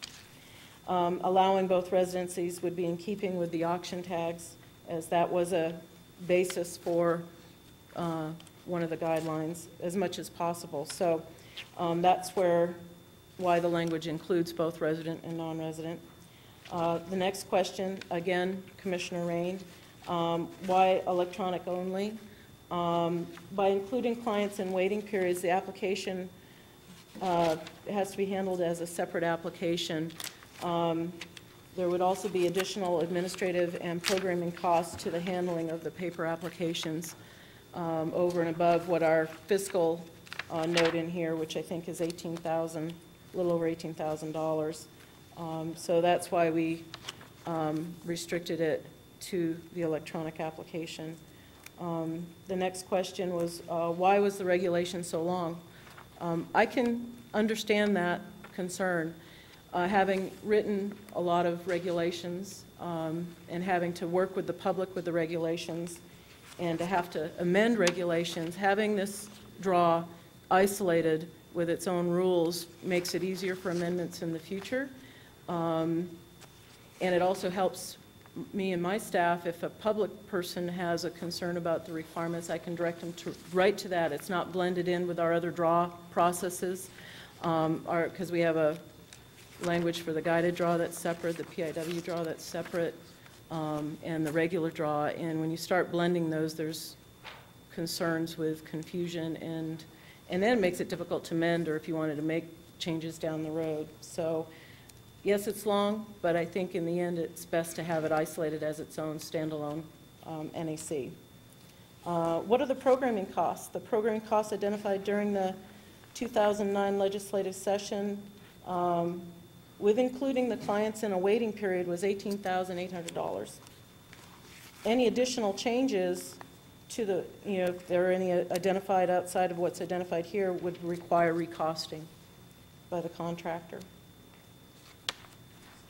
And then Commissioner Cavan asked me a question on the bonus points, and it was, what happens to my bonus points on my big game tag application for a species if I draw a Silver State tag? If you apply for the Silver State tag for a species and then also apply an initial draw for the same species and then draw a Silver State tag, your initial tag draw application will not earn a bonus point. Okay, those are in the rules. The bonus points will not revert to zero on that initial tag application. We're not going to touch those points. The Silver State tag app is a standalone. Okay, and then there will be no break in application on your initial tag app either. Okay, we're not going to affect that break. You show an application for that species, even if it is Silver State, so it's still considered in that species. So we're not going to have that affect your potential for losing your points as a break-in application. We're going to recognize it. Okay, you're not going to have a break-in application. So if you went to, you applied for Silver State, got your Silver State tag, and then the following year you missed your application, we're not going to revert you to 0. We're going to recognize that Silver State tag as an application in the line, and if you miss a year, it's then only that 1 year. You're 2 years out yet. So we're going to recognize that application for you. So I'm not sure I explained that one quite well, but. And then it's different from Partnership and Wildlife. If you draw a PIW, the bonus points on the species does revert to 0. We're not going to revert your points to 0 on Silver State if you draw the Silver State, but the rules in PIW are different. We will revert your points to 0 if you draw that one on your initial tag. So I wanted to point out the difference between those two draws, Silver State and Partnership and Wildlife. Okay. The next document that was provided for support material was initial guidelines for the Silver State tags. The general hunter's equivalent of the auction tag. The species of tags, seasons, quota will be determined through the season and bag process in conjunction with the big game seasons. That's your February commission meeting, okay, when we do all of that. The Silver State tag draw process would occur before the initial big game draw and Partnership and Wildlife, essentially a seamless draw. You're going to apply for them all, and then we'll punch the button, and in the order that it occurs programmatically will be the Silver State, the initial, and then the Partnership and Wildlife. Residents and non-residents can apply. Eligibility restrictions would not apply. We're going to include clients that are currently in waiting periods and would be eligible to apply for Silver State tags. Okay. There would be a non-refundable fee to participate. $15 has been proposed. You can decide that fee this weekend. The drawing for a Silver State tag would make that client ineligible to obtain a tag for that species in the big game, initial game draw, and the Partnership and Wildlife, and in subsequent draws that year, except where authorized by the commission. The exceptions would be addressed in the CR, seasons and bags, as they are now. The funds generated from the non-refundable Silver State tag fee would be deposited into the Heritage account. Bonus points would not be earned on Silver State tag applications. Bonus points would not be utilized in the Silver State tag draw. You get one draw number. Bonus points will not revert to 0 on the same species if the Silver State tag is obtained. Electronic applications only. And then to keep the cost to a minimum, there is language in this CGR to have an exemption on the non-refundable application fee so that they don't have that in addition to the Silver State tag fee. Okay, so those were the guidelines. Now I'm going to go through the sections, hopefully. Section 2, the intent of the section is to address the residency of the applicants and that it will be an electronic application only. It also identifies the draw order and participation, if eligible, in the subsequent initial draw and Partnership and Wildlife draw if the applicant chooses to participate in those draws. I did identify in the support material some language updates. In Section 2, subsection 2, line 2, to change the word may choose to will, so that it would read, an applicant must indicate his desire to participate in the Silver State tag drawing on his application and will participate solely as a single applicant in the Silver State tag drawing for species or subspecies. We're going to restrict them as a single app, no party apps. The may makes it too subjective. Identified in subsection 2, Section 2, subsection 3A, line 2, change the language, participate as a single applicant to apply. An applicant can an applicant can apply in the initial drawing as a deer, for deer as a party. We don't want to prohibit the ability to apply, allow them to apply as a party deer applicant in the subsequent draw. So if the applicant was unsuccessful in obtaining a tag in the Silver State tag drawing for a species or subspecies, it would allow them to apply for the same species or subspecies in the initial drawing for a tag for that species or subspecies. Okay?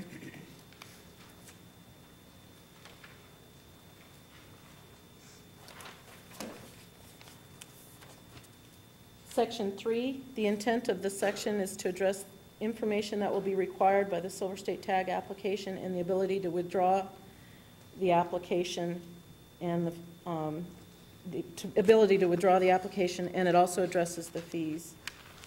These fees are the required fees for a separate application. And then the language updates identified in this section, Section 3, subsection 3. That whole section, based on what your action is tomorrow on the application amendment, if you adopt that regulation, then the recommendation would be to remove all of this number 3 because it becomes obsolete. So it's based off on those, your actions on the adoption of the other reg, whether this comes out or not, okay? If you don't adopt the application amendment, then this section would stay in.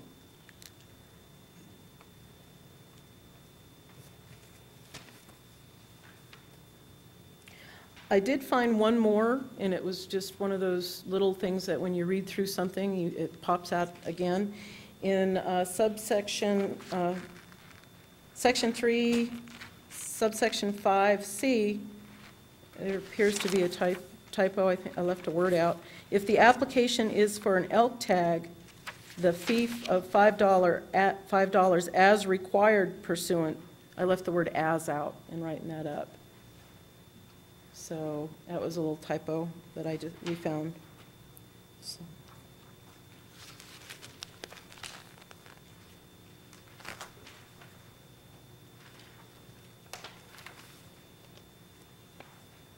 Section 4 identifies the rejection criteria. Section 5, the intent of the section identifies the process regarding alternates for the Silver State tag. Should one get turned in, hopefully they'll be able to enjoy it if they do draw one, but if one happens to be turned in for a medical or whatever reason, it identifies that process for us. Let's see. Section 6.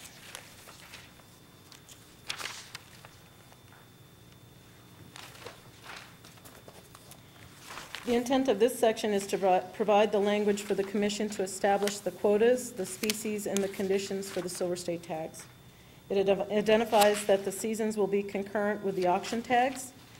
This section identifies that the Silver State tags are in addition to the quota tags in the initial drawing and the PIW drawings, and that's because of the NRS statute. They're over and above what you decide as regular quotas because they're identified in statute. The Silver State tags will be issued for male animals only except for mountain goat. It also addresses the topic of the department committing an area associated with the processing of the Silver State tag application. Section 7 deals with eligibility. Eligibility or waiting periods are covered in this section. The language provides for those in waiting periods currently for a particular species the ability to apply for that species if there is a Silver State tag established for that species. Section 8, the intent of the section addresses the bonus points. Bonus points on a species category do not apply for the Silver State tag applications. Bonus points for the species categories in the subsequent initial draw are not lost if a Silver State tag is drawn, and bonus points will not be awarded for an unsuccessful Silver State tag application. And then Section 9, the intent of the section addresses third-party errors if they occur, banking errors that aren't the fault of the client. Section 10, the intent of this section is to keep the cost of the participation in this program as low as possible. That's where we addressed not charging the $10 non-refundable application fee. They're going to be charged the Silver State tag fee, which is non-refundable. So, and then sections 11 through 13 were added by LCB because that is the other side of the allowing applicants with eligibility to apply. We had to address those sections in NAC as to address the exception to that. So they added sections 11 through 13. And then I added section 14 because they forgot goat. So, so that's the changes as I identified at this time for this regulation.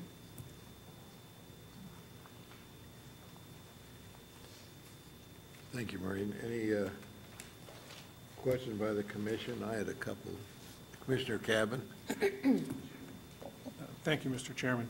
Maureen, could you go over, I think there's a little confusion on the fee structure. It's $15 in here.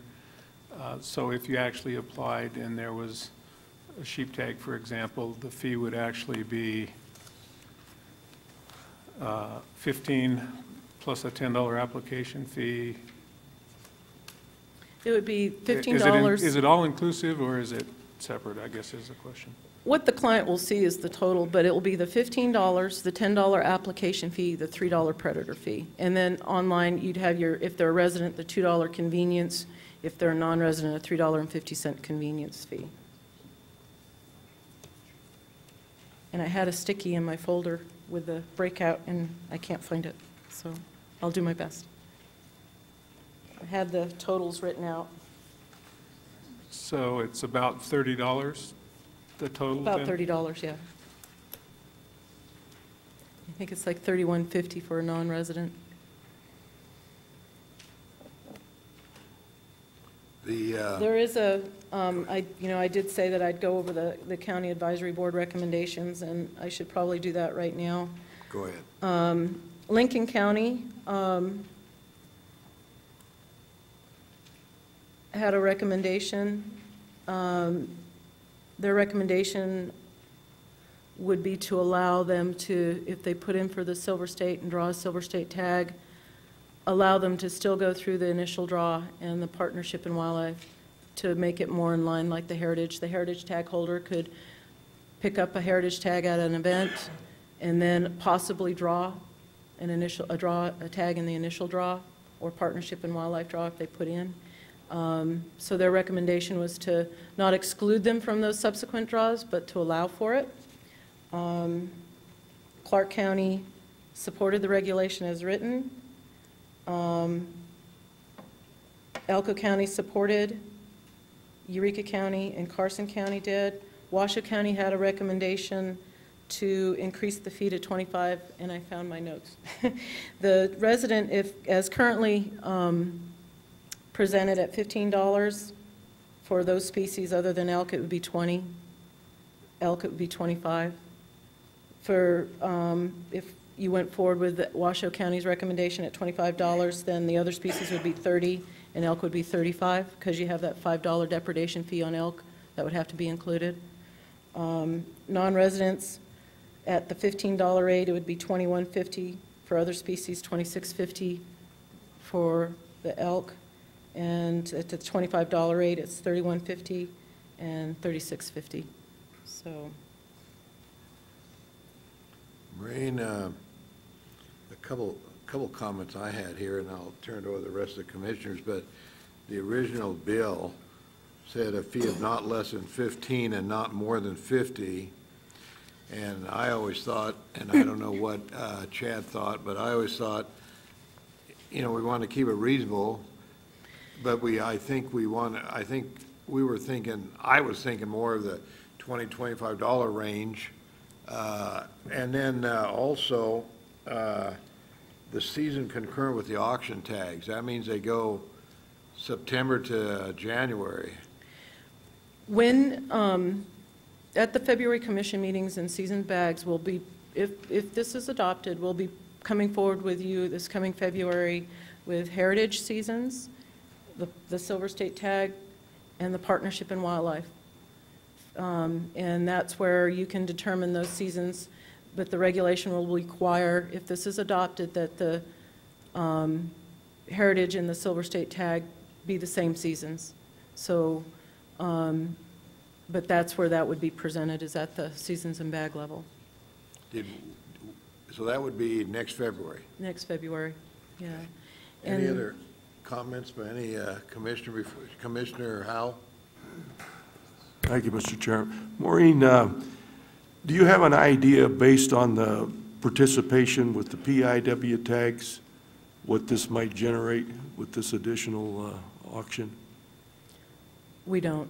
I don't. I do, the only figure I have with me is a high-end number as to people in waiting periods. Those that are in waiting periods, you know, and that would be your maximum if you global, 100% global participation. If they were included in there, I had that figure if someone asked the question, but I don't have the numbers as to the participation. Monty, I didn't know if you have a percentage of partnership and wildlife involvement. He might be able to get that figure here shortly. Chad? Chad might be able to. Chad's looking for it, on the fee, there was discussion, and with the Economic Times, we did originally look at 25, and then with the Economic Times, and then adding a $10 non-refundable application fee on top of that. That's why we decided to exclude that $10 fee in the language and put it at the minimum 15, because with the way the economy is right now, to hopefully promote participation. But this is really an opportunity. If somebody's just drawn a tag, they can reapply for another tag. So this is another lifetime opportunity for somebody, and that's got to have some value to it. And I think the projections that Chad had were with different amounts on there, and he had some pretty impressive amounts, and I don't know what he was thinking of for a fee, but as I remember, we were talking about less than the minimum, or at least more than the minimum, but that's going to be up to whatever we want to do. Okay. Commissioner Rain? Thank you, Mr. Chairman. One thing on the initial guidelines, that my understanding of one of the initial guidelines also was that these that any tags that were issued would replace auction tags, keep that number. That was what came out, and that was something that, was discussed at great length earlier on and when Silver State was coming around. So that's something I've taken to heart as part of the deal. Keep their number at 9. They've been out there to replace them. That was the original intent of the bill. That was original intent that was brought before the commission earlier on when this was discussed.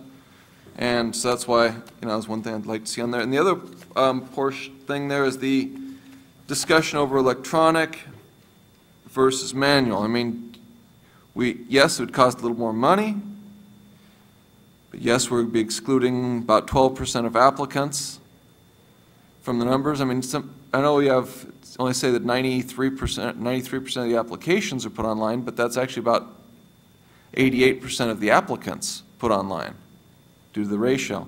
So if we're excluding somewhere around 12% of our people, yeah, it might cost a little more money, but would we make that back up, and in what length of time? Do we want to exclude those people?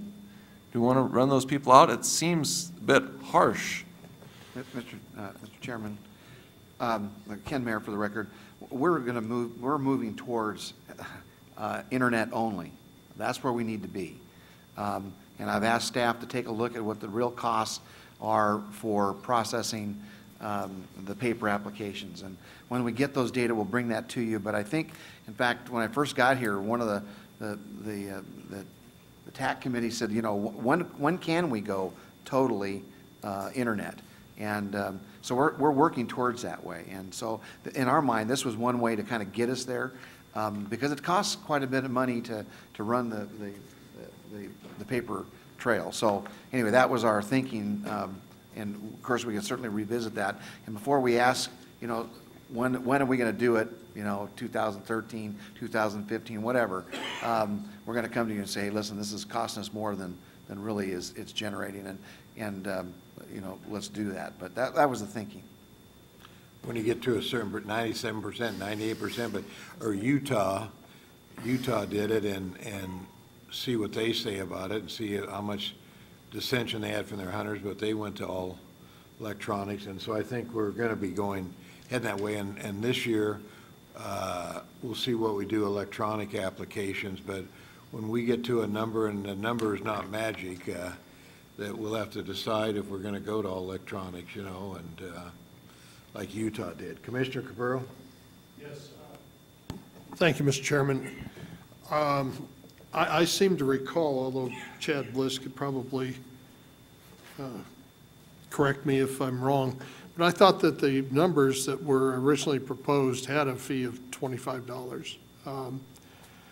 And to me, I think the opportunity to get this other tag is worth something. And, if you think about it, right now what you're saying, if there were some elk or bighorn sheep tags included, that's a pretty cheap tag at $15 to $25 a tag. Now, that's not saying that they will, but that's what we're saying with this regulation, that if it's a sheep or an elk tag, you're getting a heck of a deal on it. So, I would support the $25 that Washoe County came up with. I would also indicate to you that I think that it's important to understand that that right now with the PIW tag, you don't get a second shot at the regular draw. Lincoln County is suggesting that you could draw 2 tags, basically. I'm opposed to that because I think we ought to be giving as many sportsmen in this state the opportunity to draw a tag and not give one person the opportunity to draw 2. Thank you. The other thing I might add is you're talking about economic times, but doesn't the department have economic problems too? Yep. I think we both do. Well, not hearing any more. Let's open up to public. Oh, excuse me, Maureen. I just wanted to get back to Commissioner Howell's question on the partnership in wildlife before we got totally lost. I believe your question was in regards to how many partnership in wildlife, the percentage. Chad Bliss was kind enough to provide us statistics, although these are from 2006 because it was what he based the legislation on, but it gives you kind of a ballpark figure. Total resident partnership and wildlife involvement was 13,073. Apps non-resident was 2,395 for a total of 15,468. That's just participation. They indicated they were interested in partnership and wildlife. So we have about 54,000 clients that regularly apply, and about 15,500 participate in that other process. So does that answer, kind of give you an idea of what our participation level is? Yeah, thank you. That's about 30%, sounds like, yeah. So. Okay, let's open up for public comment on this. Come on up, Chad.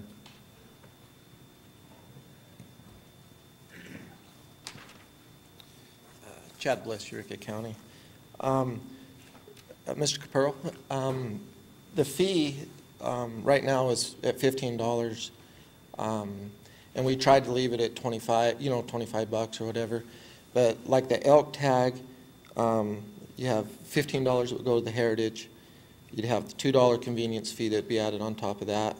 You have the $3 predator fee that would be added onto that, and then you have the $5 elk damage. That brings the total there to $25. Now deer was a little bit different, 15, because we don't have the damage, so the deer would be 20. So the out-of-pocket when you signed up to do that, to be in this program, would be $25 and $20 somewhere in there. If I'm wrong, please correct me. But the intent at the beginning was to put all of that money into the heritage count. But just like Chairman Lance said earlier, once you get in the middle of something, there's so many different directions and things that you have to touch on that I was completely unaware of, and Maureen had to spend lots of time explaining all that to me.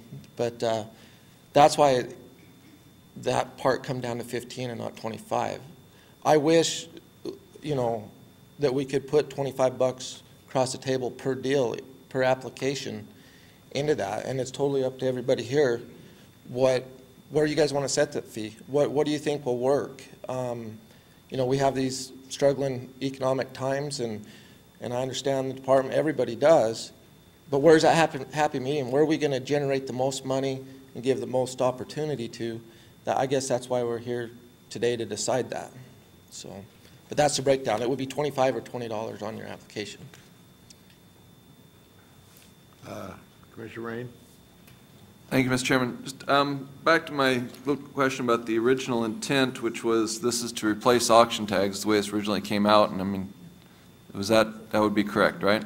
Well, yeah, and kind of goes back to Chairman Lent where he says, you know, sometimes, you know, people change their minds and stuff, but when I originally come up with this idea, and it was actually in 2005 on my way to work one morning,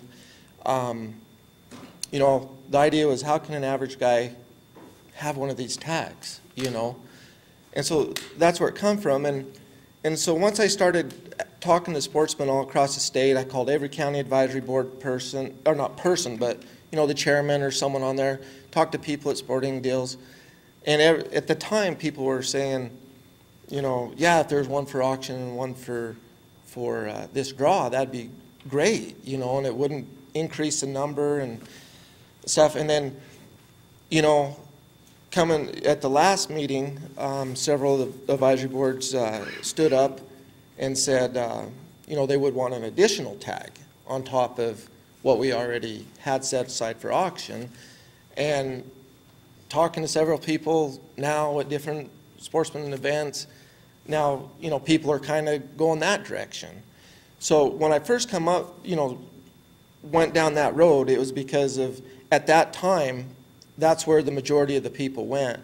You know, you have to remember this wasn't just, I come up with the idea, it's the sportsmen in Nevada that come up with all the ideas behind this, you know.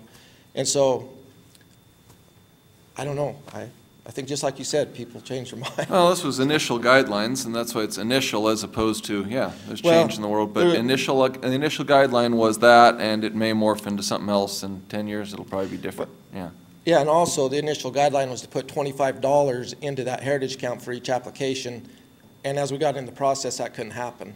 Mm-hmm. So once you get into the process and get everybody's input, you know, I believe that's the direction that we should all go, is what. And just follow up on the take on the committee of the, I mean, in the committee, I assume discussed the electronic versus the other, and the committee's take was. Our working group? Yeah, working group. Yeah, excuse me. We discussed it, and you know, I know the direction the department is trying to head, and I understand the reason why it is like this. Personally, I don't want to leave anybody out. You know, I really, truly don't. But it comes down to the fact that you got to sit down and you got to run the numbers and see. You don't want to lose money on anything. So, I mean, you just got to sit down and look at what your bottom dollar is, bottom line, and what's best for the department and the sportsmen of the state, and make your decision off of that, I would guess, you know. But on the outside of it, looking in, I mean, I don't want to leave no one out. I got friends that put in for paper that are only put in for paper, and I'm afraid that when the department goes that direction, like other states have, they may lose interest and not hunt. I mean, I got friends that live out there that don't even know what a computer is, let alone know how to turn one on, you know, but I would help them to get through that if they wanted to hunt, but it's just, Did the working group come to the consensus that's here on this paper, or? Yes. Yes, it did. Commissioner Capurro. Thank you, Mr. Chairman. For the record, I've read the actual words with respect to the minutes of the Eureka Cab, and they aren't quite exactly the way that you've described it, Chad, as far as the comments that were made by Mr. Goycochea, who I happen to know quite well, and frankly, I was surprised at some of the things that were said. I'm also surprised that you didn't jump in and at least say something. Now, you know full well what the legislative process is. I'm not sure when that Unfortunately, bill yes. became effective, but it's either July 1st or October 1st. Maureen, do you know what the date was on it? I've got it here. Probably will find it faster than I will, it sounds like. Well, the simple fact of the matter is, whether it's July 1st or October 1st, actually, we've gotten to the point of adopting a regulation on this much quicker than we have in a lot of other issues that come up for regulatory purposes. So I think the comments were made here are unnecessary. And I think that, frankly, I kind of expect an apology from Pete when I talk to him the next time. But the simple fact of the matter is that both the staff and others have been working very hard to bring this regulation in once the law was passed. I don't care what happened prior to the law being passed. The law was passed and effective on whatever date it was. But since then, everybody's been working hard. You know, another thing, and Pete should have recognized this too, we had a special session. Everything at the Legislative Council Bureau comes to a halt when it comes to preparing for a special session, including this regulation. So it may have longer than what you would have liked or what Mr. Goycochea would have liked, but the simple fact of the matter is nobody's been dragging their feet, and I resent that. I realize you put a lot of work in on this, and I recognize that. But I think the time for pointing fingers is over. Let's work on adopting a regulation that works. And, you know, you yourself, I've heard you say before, you knew that it wasn't going to be able to be effective by the 2010 season. You had hoped it would be, others said too. That wasn't going to happen because the regulatory process simply wouldn't have been able to provide, you know, the time frame that we needed to. So I think everybody was looking at the 2011 session, or season. If that's the case, then we have an obligation to adopt the most complete regulation and that we can, and that means cleaning up any language that there might be. I do not agree with just passing something with the idea that you can always come back later and clean it up. If you know there is a problem with it, you have an obligation, we have an obligation to take care of it now.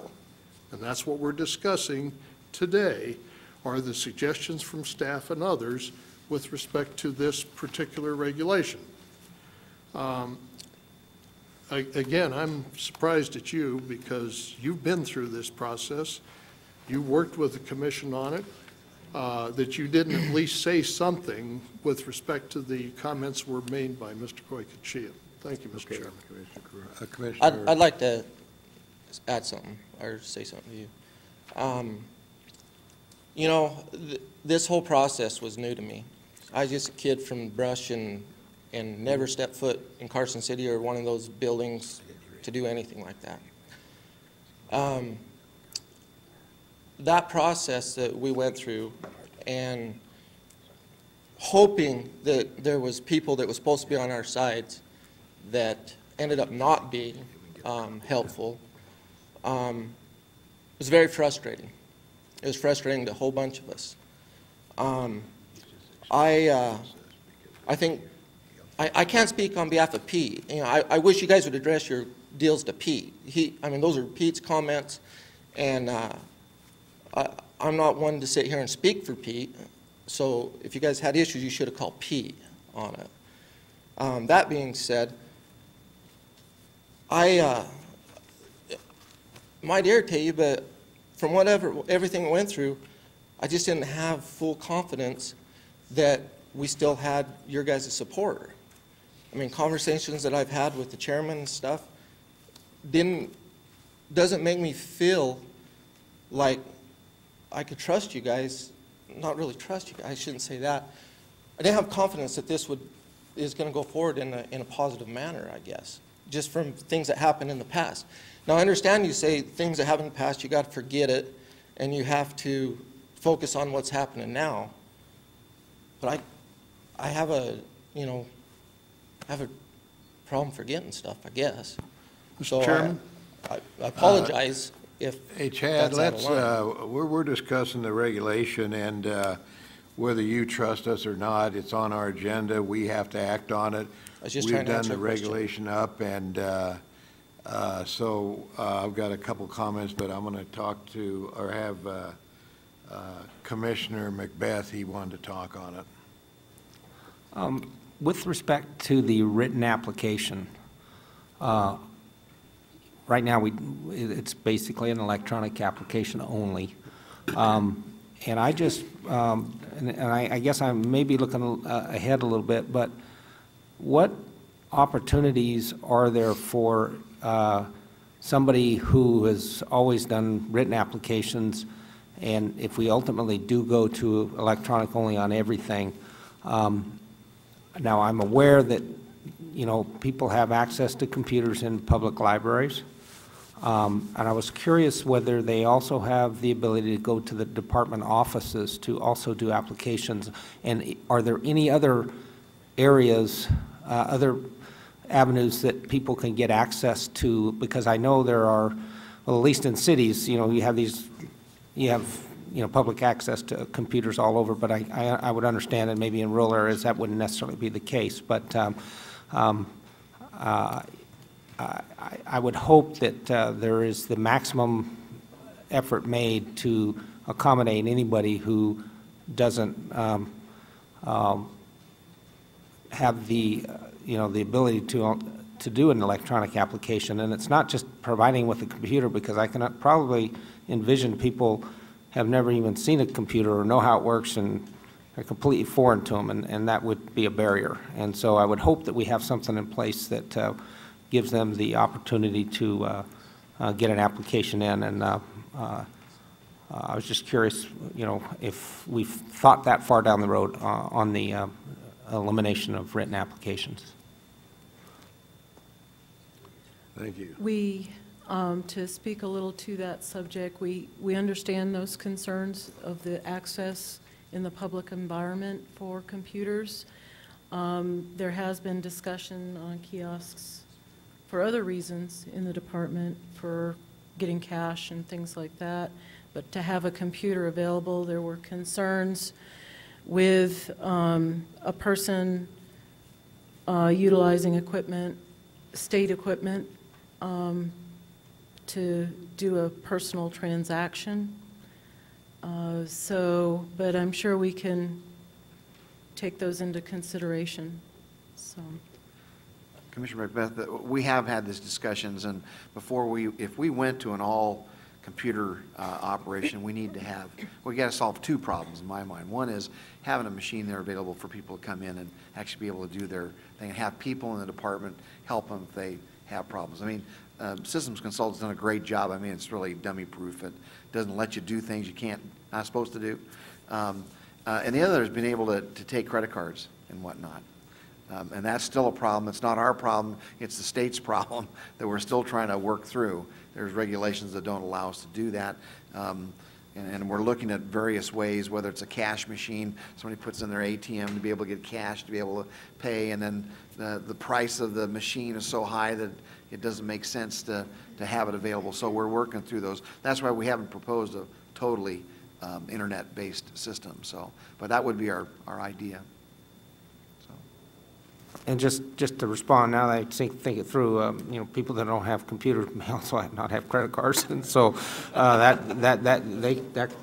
could be a real, you know, a total exclusion at that point. I guess we'd have to think about, you know, what alternatives could exist at that point. But you know, certainly our world is going electronic, you know, like almost, it's just amazing. But anyway, we still have a lot of people, and, you know, this being a recreational activity that involves people that live in rural areas, you know, I think that's going to be the concern. Commissioner Howell? Yeah.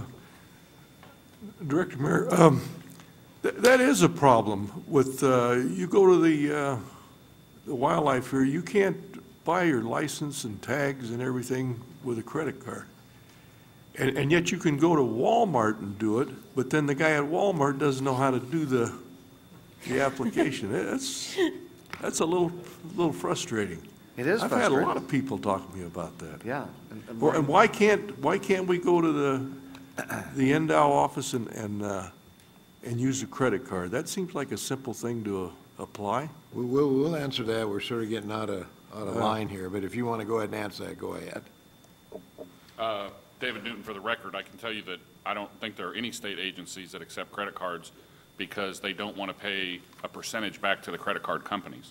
So they only allow cash and other types of hard currency transactions, so the state gets its full money instead of having to split that in a percentage with other entities, credit card companies, middlemen, that kind of stuff.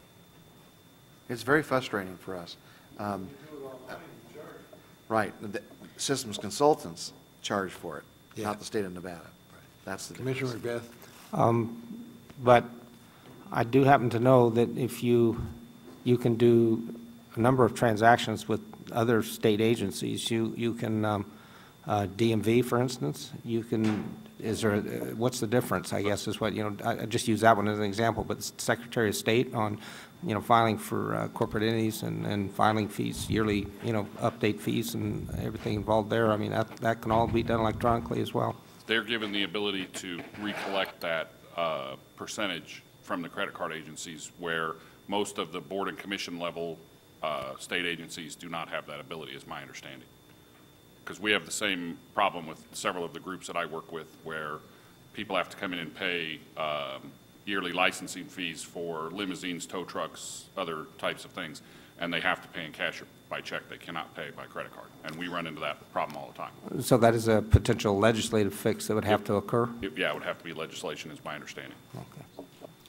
Okay, thank you. The one thing I'd like, Chad, is he still here? Chad, one thing I'd like you to do, and we're gonna vote on this regulation up or down tomorrow. And I'd like you to go back to your assemblyman from Eureka County and show them this and say this was brought up to us February or March 2010, and the rest of the schedule and implementation is on the back. And this has been the working document the department's used since September 2009. And I think you ought to show them that we're on schedule and we're going to vote on it up or down tomorrow. And department has been doing everything they could to do it. And distrust in this commissioner department has nothing to do with it, because we're keeping to our schedule.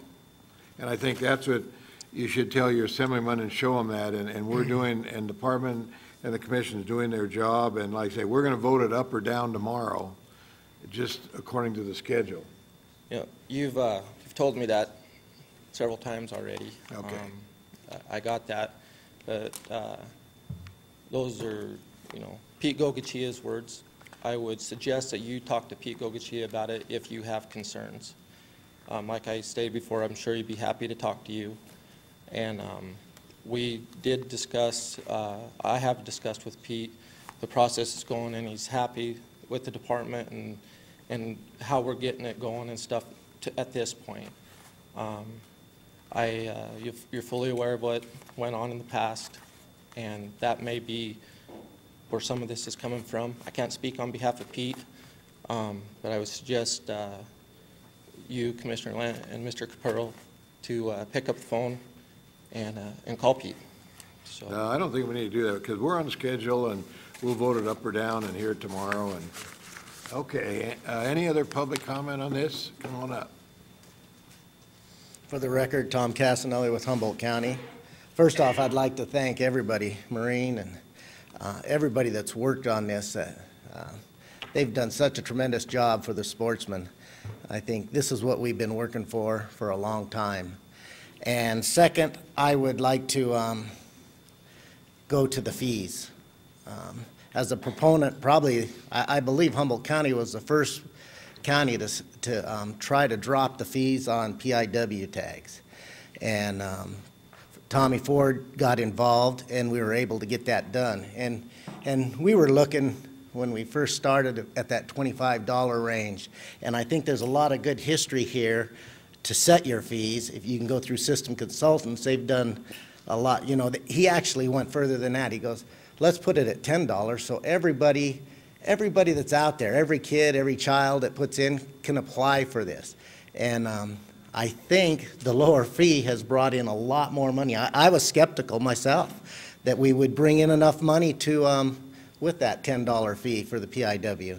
And the records show, they can show you in their records how much more money you can make by having that fee lower than higher. And then, like we said, if we're going to start putting on fees on top of it, I believe we should stick to the $15 fee. And Humboldt County did support all the changes. I don't know why our stuff didn't get through. We've been having some computer problems ourselves.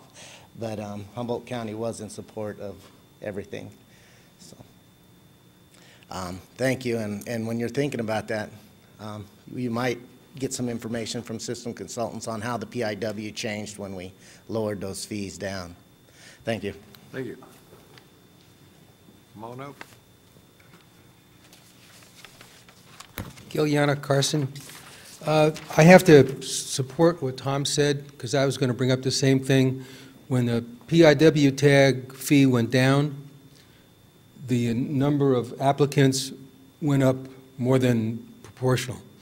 And it's continued to increase, and everybody was skeptical about what was going to happen. The second item regarding people being forced to use credit cards. Well, you can tie a PayPal account to your checking account, so they can still apply online. Currently, they can't use PayPal, right?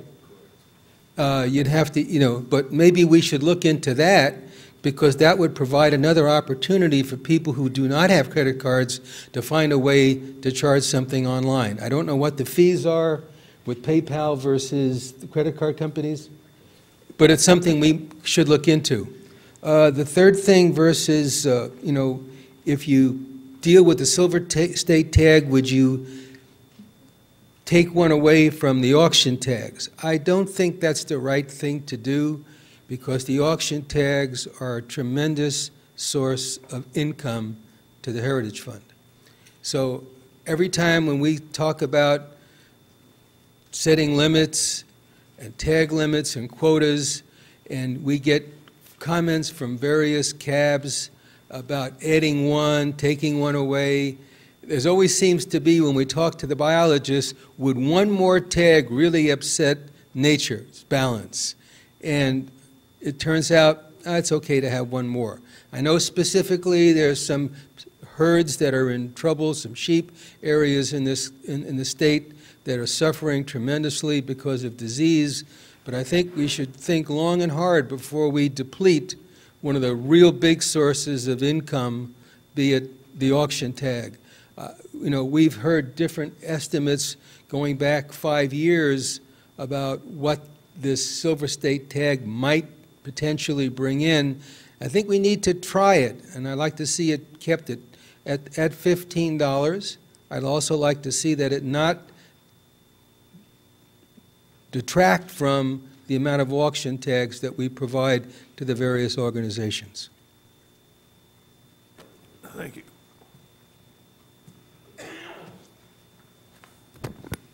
Paul Harris, Clark County Cab, and I'm going to pretty much echo everything that was just said. One thing I will tell you that as far as PayPal goes, I believe they're a pretty much extreme anti-hunting group, and you can check with them, but you want to make sure you let them know it's for hunting tags, because I think they're going to tell you no. But it would be great if we had that. I definitely support a lower amount for the Silver State tag. I think we proved that with PIW, and it will bring us a lot more revenue with a lower amount. And I guess specifically to Commissioner Raines, I want to echo the same thing, that heritage tags bring us a tremendous amount of money, and it would be really upsetting to see those tags go away, but it would cost us a lot of money. And if we come in next year with a Silver State tag for desert bighorn sheep, and then you say oh, now we can't have a heritage tag for desert bighorn sheep because we have a silver state tag for desert bighorn sheep. Now you've completely eliminated desert bighorn sheep from the heritage tag program. Is that possible that could happen? Commissioner Raines? I can answer that. If, you know, when this was discussed, and Chad can echo this, if we make more money with the silver state tag, eventually they could replace the heritage tag if we make more money on them.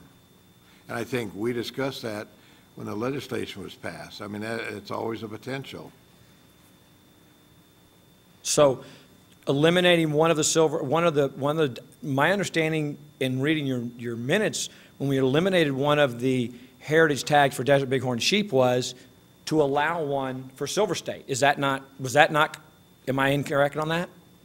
That's a possibility. We don't know what we're going to do on that yet. We don't need to decide on that now. Just like we don't need to decide on the season. Okay, but it wasn't that I believe that was discussed. I mean, when you guys talked about eliminating the heritage tag for desert bighorn sheep, eliminating it down to one, didn't you say that one of the reasons for doing that was that so you could have a silver state tag for desert bighorn sheep? Mr. Raines? Thanks, Chairman. I'd be happy to respond to this, but I'm a little worried about, am I off the agenda by responding to this? Or should I talk about this and maybe bring up public comment tomorrow? I'm just worried about being off agenda. Am I okay? It might be best to bring it up in public comment. Say what? Okay. I was just, Counselor was saying I might want to bring this up at public comment, and I'd like to respond to that, but I'm worried about being off the agenda item because that was a different item. Yeah, we're doing public comment on the regulation, and that's... So we're going to be able to talk about it tomorrow? Well, public comment, I'd be happy to respond. I'll make sure I make a note to that effect. We can respond to public comment on that, and then you'll also have another chance before we vote on the regulation tomorrow. I was getting a nod from the council here that I'm getting off the agenda item if I respond to that directly. So as long as we can discuss it tomorrow. I'll respond to that tomorrow directly. Okay. Okay, thank you. Anybody else in the public? If not, I'll close the public hearing, and we have to decide what we want to do here. We got two more, I think. Well, we got three more. What's the flavor, Commissioner? Do you want to break for lunch, and then come back to these other regulations? We got a cafeteria here, right? What's your pleasure? It's 12:25 now. Okay, let's adjourn for lunch till 1 o'clock. You got it. I didn't ask you, I have to ask the commissioner, so you got it. Quorum. Pete's here, everybody's here. I just need, next item on the agenda is Commission General Regulation 381 Crayfish Regulation, LCB, file number R17609. Rob Bonamici, front and center. Good afternoon. For the record, Rob Bonamici, Chief Game Warden. Commission General Regulation 381. It's a little bit of a misnomer, crayfish, but there were so many various species involved that something had to be selected instead of listing them all. Anyway, what this is a prohibited list of wildlife prohibited in the state of Nevada, except under certain conditions. And you'll notice starting on page 2, there's a scientific name change. And on page 3, the same for black snail. And then on page 5 for axis deer. And page 6, there's a scientific name change there as well, as there is on page 7. And then on page 7, in about the middle of the page where it says number 2 crayfish, It says all species in the family Parasiticidae, and then there's Ambardidae. If we could strike that one, because Cambaridae replaces that. That was just a typo there. So number 2, crayfish, and then the second line on the right side there, the first word, Ambaridae. We'd like to strike that, one word. Is that the first word you say? Yes. Okay. So it'd be middle of page 7, number 2, where it says crayfish, have the dotted lines going over all species, and then that second line there, the first word. And then on page 8,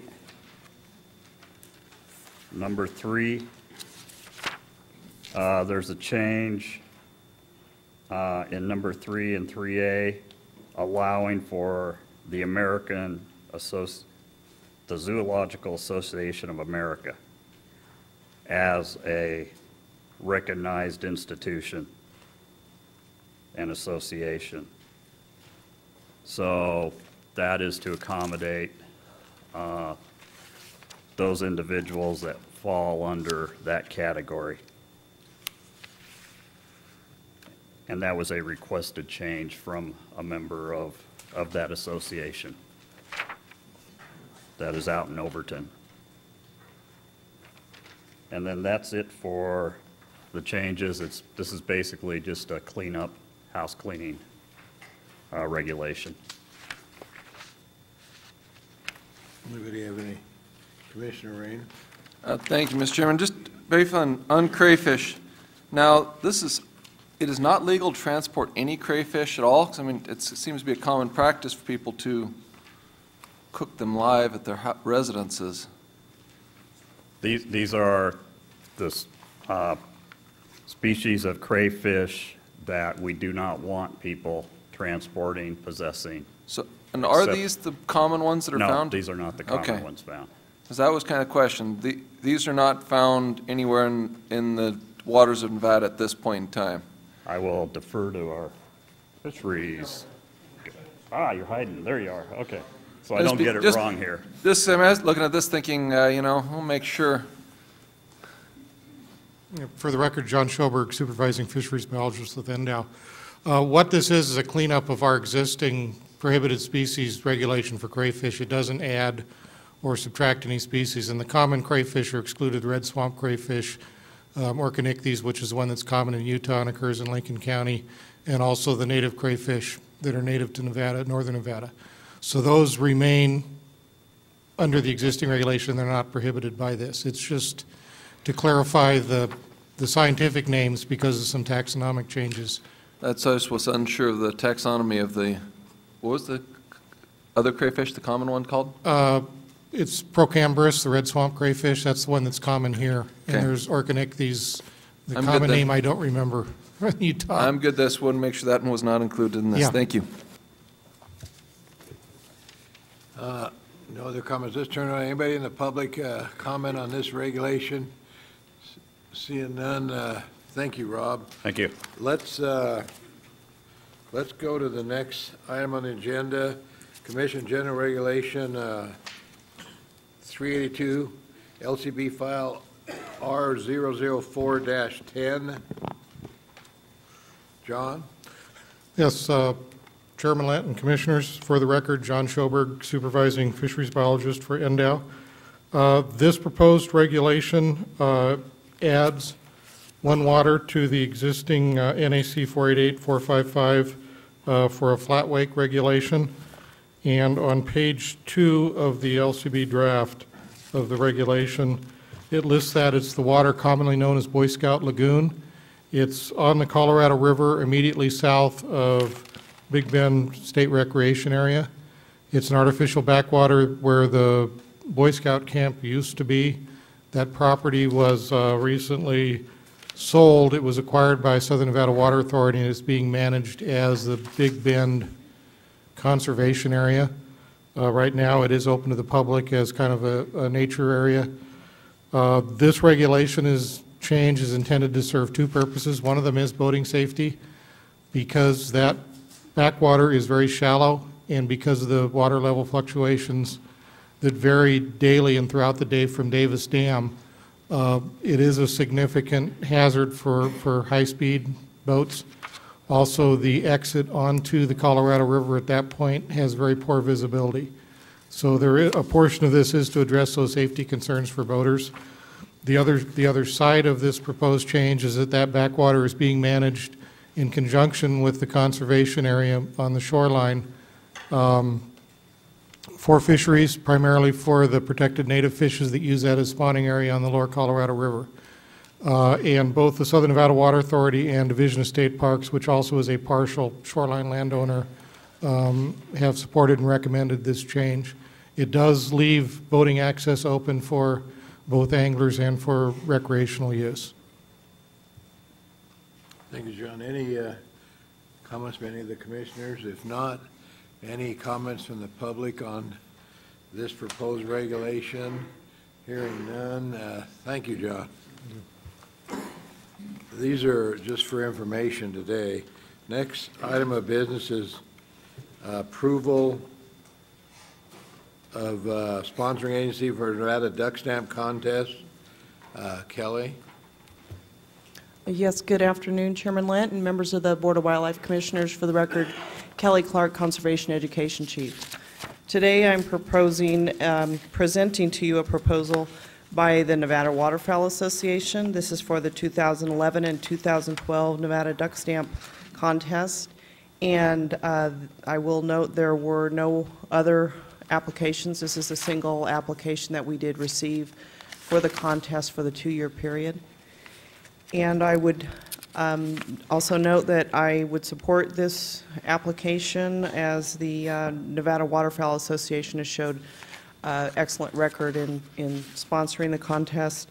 They have been a contest sponsor since 1992, and they do an exemplary job with their fundraiser every fall and distribute the Conservation Edition prints in line with the policy. And I would entertain any questions you have. Kelly, I had a question.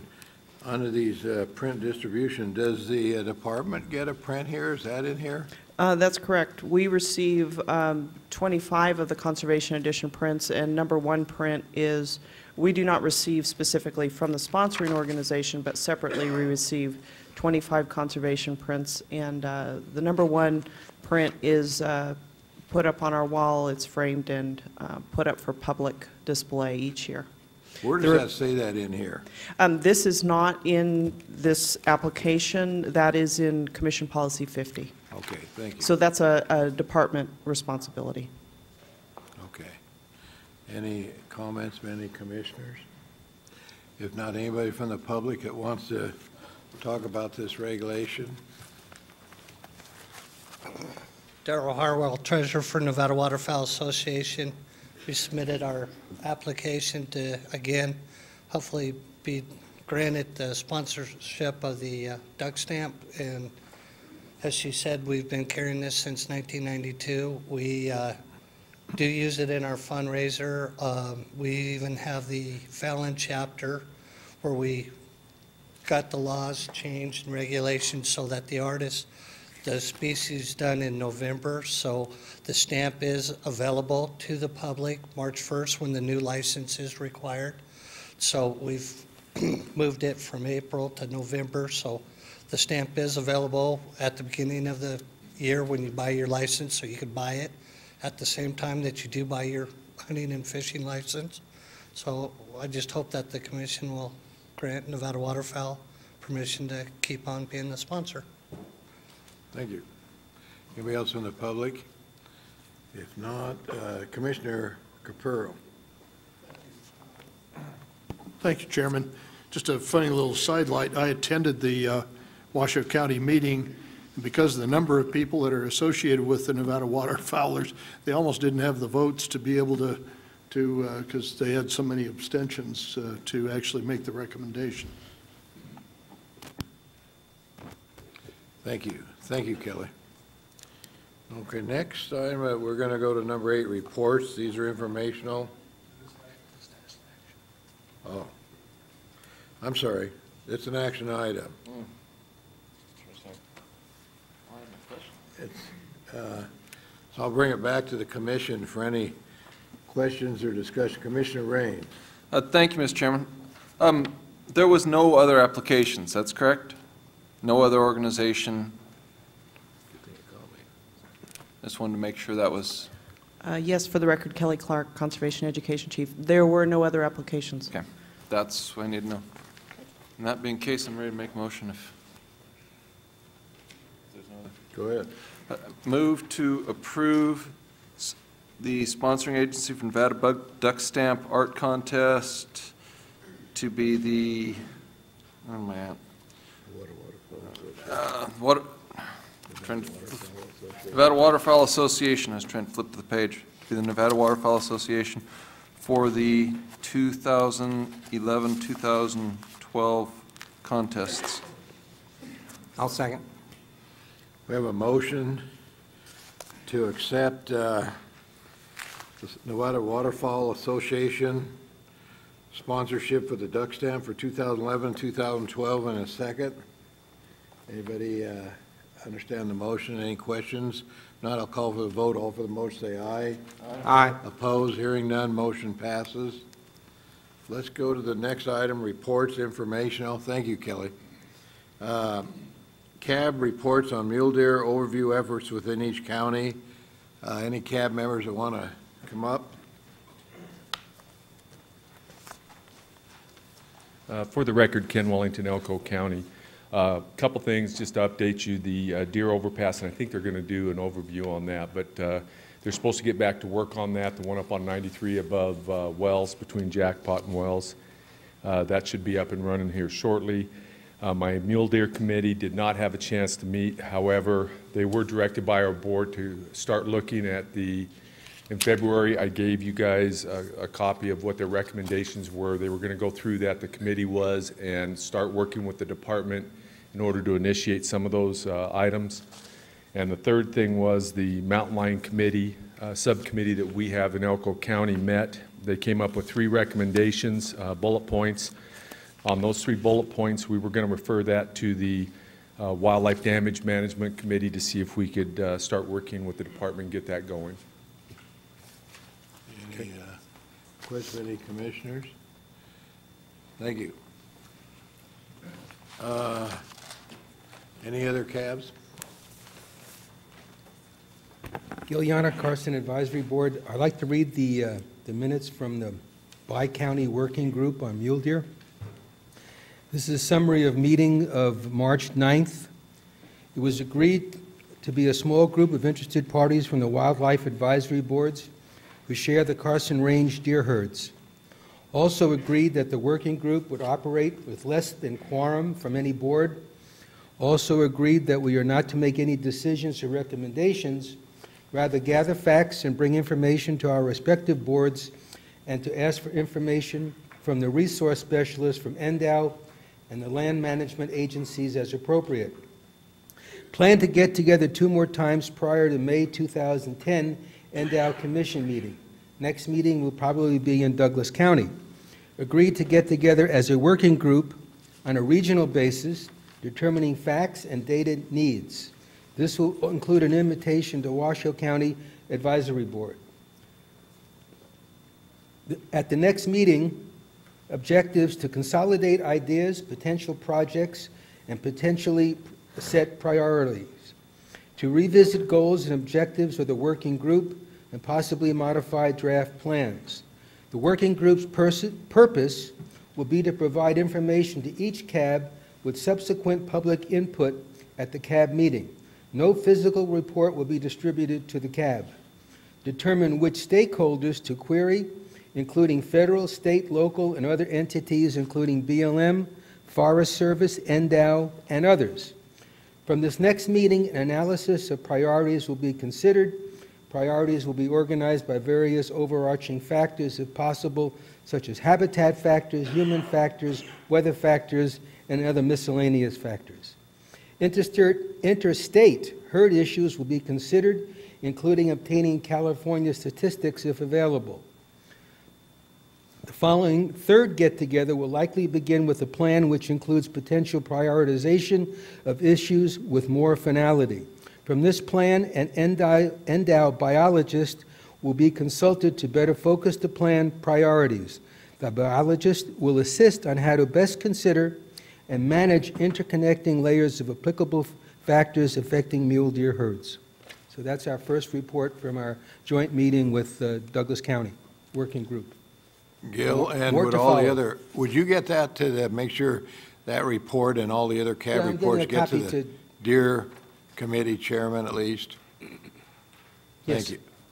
Thank you.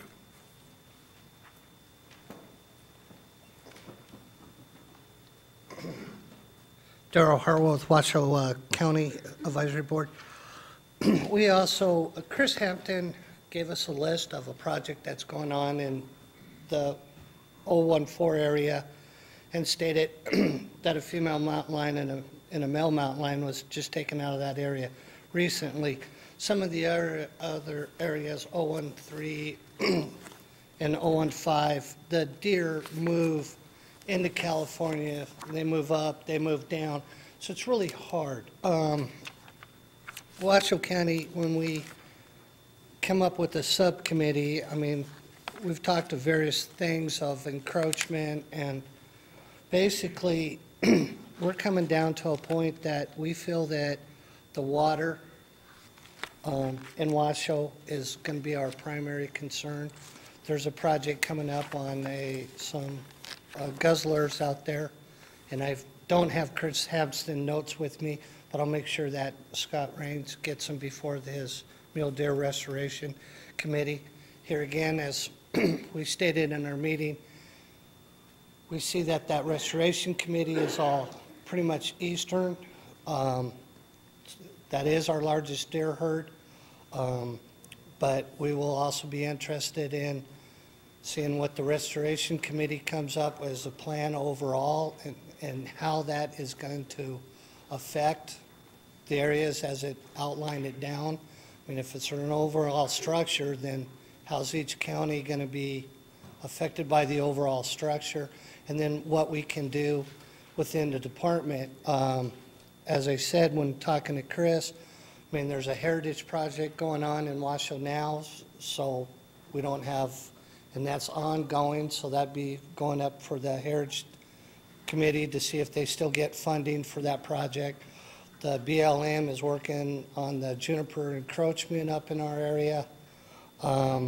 We even made a recommendation, Gil, that we should get together with Washoe, Carson, and Douglas as a group. So let us know that, so the three of us can come, because we pretty much share the same deer herd in that region, because they travel so much. Did you ever look at I mentioned it last time about California dumping lions on the border in Washoe County. Did you ever look into that? Here again, we looked into it. The trappers are up there all the time, but California, no predator control, no taking it. Washoe County, even Darrell Capurro said when he was out there, he saw mountain lions. Washoe County is so tough for that predator control because A, they don't get the snow. So about the only way that you're going to track those animals is on horseback. There's not that many roads in there, very limited. So, and as you said, they can cross into Nevada and they can go back into California in a heartbeat. Thank you. Mr. Cohen, any other calves?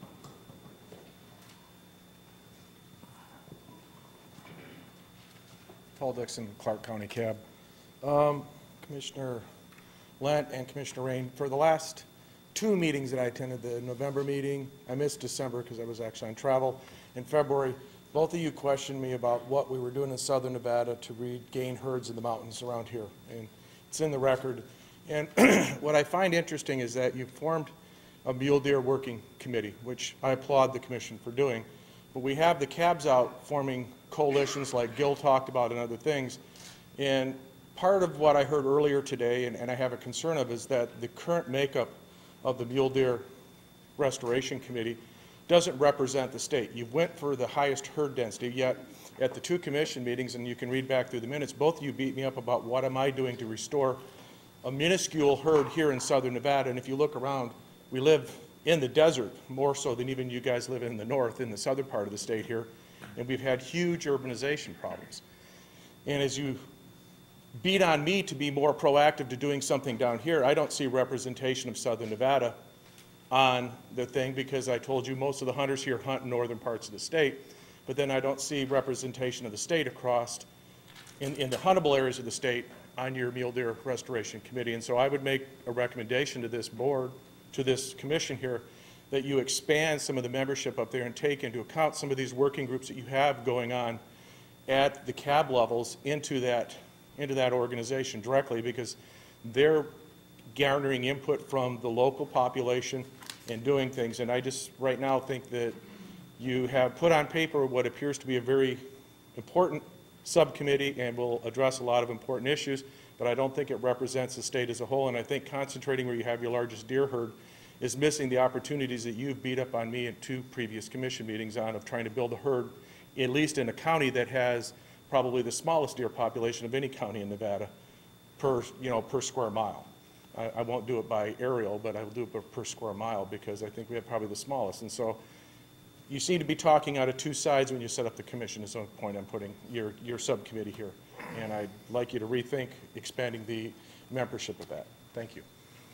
I want to remind all the cabs that their input is valuable, and so they have just as much input as the committee members, and attend the meetings of the committee and put your input from your cabs into that, and that's where it's all going to be digested. And to have a committee of 20 people is not going to be productive, but the cabs have just as important input into the committee as anybody else, and I strongly urge them to do that, the cab deer committees. Thank you.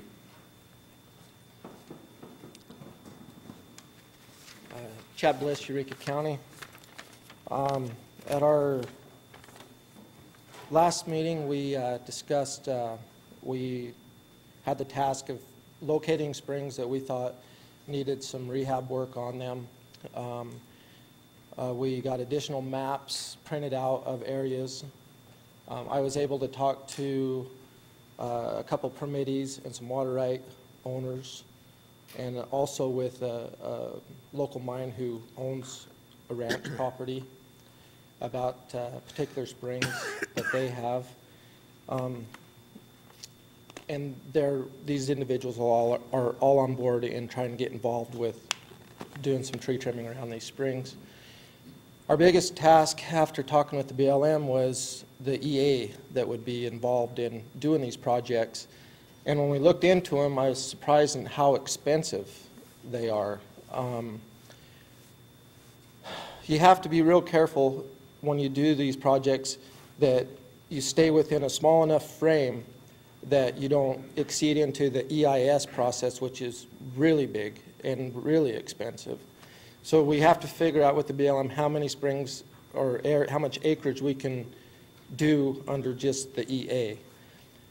After we got some figures from different groups that do, private groups that do EA work for the BLM to try to speed up the process, we went to our county commission, which is going through their budget stuff at this time, and we requested $40,000 from our county commissioners to help us implement this program, and that if we could get that money, we could try to use it as matching fund monies in the future to try to let this thing grow, at least get these main EISs done, and we could stem off of them. And we were lucky enough that our county did grant our group $40,000 to get this program started, and we're really excited about getting it started. We got to wait till it's muddier than hell around there. Right now, so where we can get around, and we'll go target these sites at our next coming meeting. Well, we're going to have a special meeting in April to go over there's some additional monies out there right now. I believe there's quite a bit of sage-grouse money that's available at this time. There's some other monies out there that are available for private land, and you can leak into public land with some of the monies. I'm not real familiar with them, but in April we're going to have a special meeting, and we were wanting to invite our neighboring county, White Pine County, to get involved with this. So they were, because there is some money out there available to do that. And then our May meeting is quota setting stuff. But if we have time, our next step in the process is we're going to involve the permittees of that ground, the BLM, the sportsmen, our group. We're all going to sit down at the same table, and we're going to hash this out so everybody's on the same page. There's nothing hidden. That everybody's in full agreement of what we're going to do, and that will be hopefully in May. If not, it'll be June or July, maybe the following one after. Depends on the time that we have. So that's where we're at so far. I want to congratulate you, Chad, for being so proactive in this, and it's really refreshing to hear that. Thank you. Any other advisory boards? If not, we'll go on to the next item. Bighorn sheep disease update. Rich Haskins, I guess, going to do it.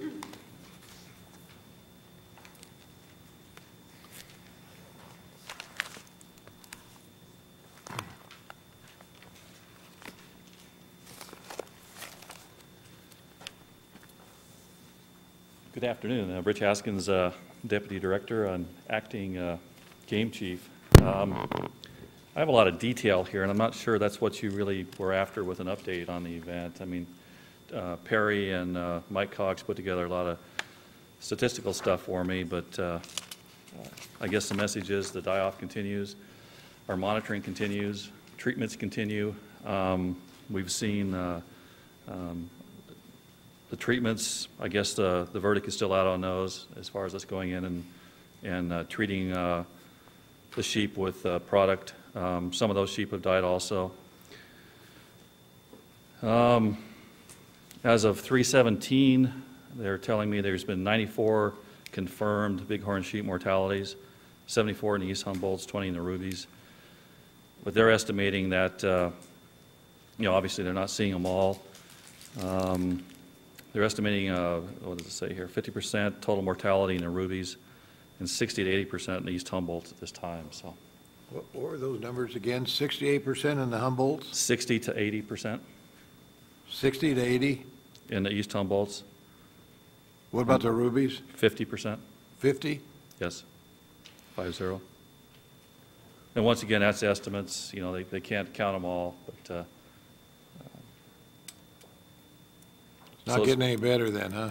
Not getting any better. Like I say, the treatments we continue to monitor. They're doing the vegetation monitoring, collecting samples there.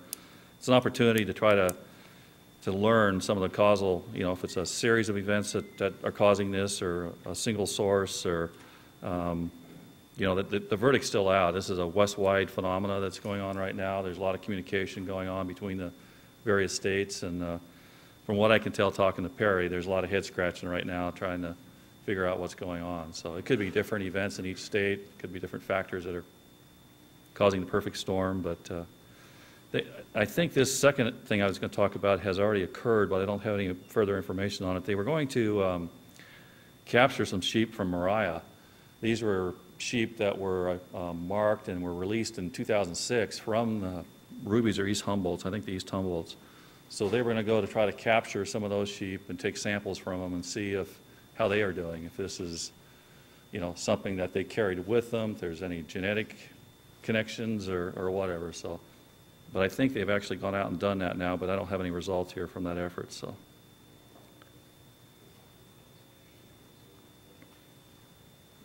any questions? Are you still doing the antibiotics on the sheep? Yes, that's what I refer to as the treatments. Yes, they're trying different. See, what's the one? Draxxin. Banamine and vitamin E. They've tried a combination of different things on different sheep. So, Selenium. Excuse me? Selenium? Selenium? No? Selenium, no. They talked about that. These sheep now are, with the green up coming on and whatnot, things are changing for them that way. But they are doing the monitoring on the vegetation to try to see if selenium is some sort of a limiting factor there, so.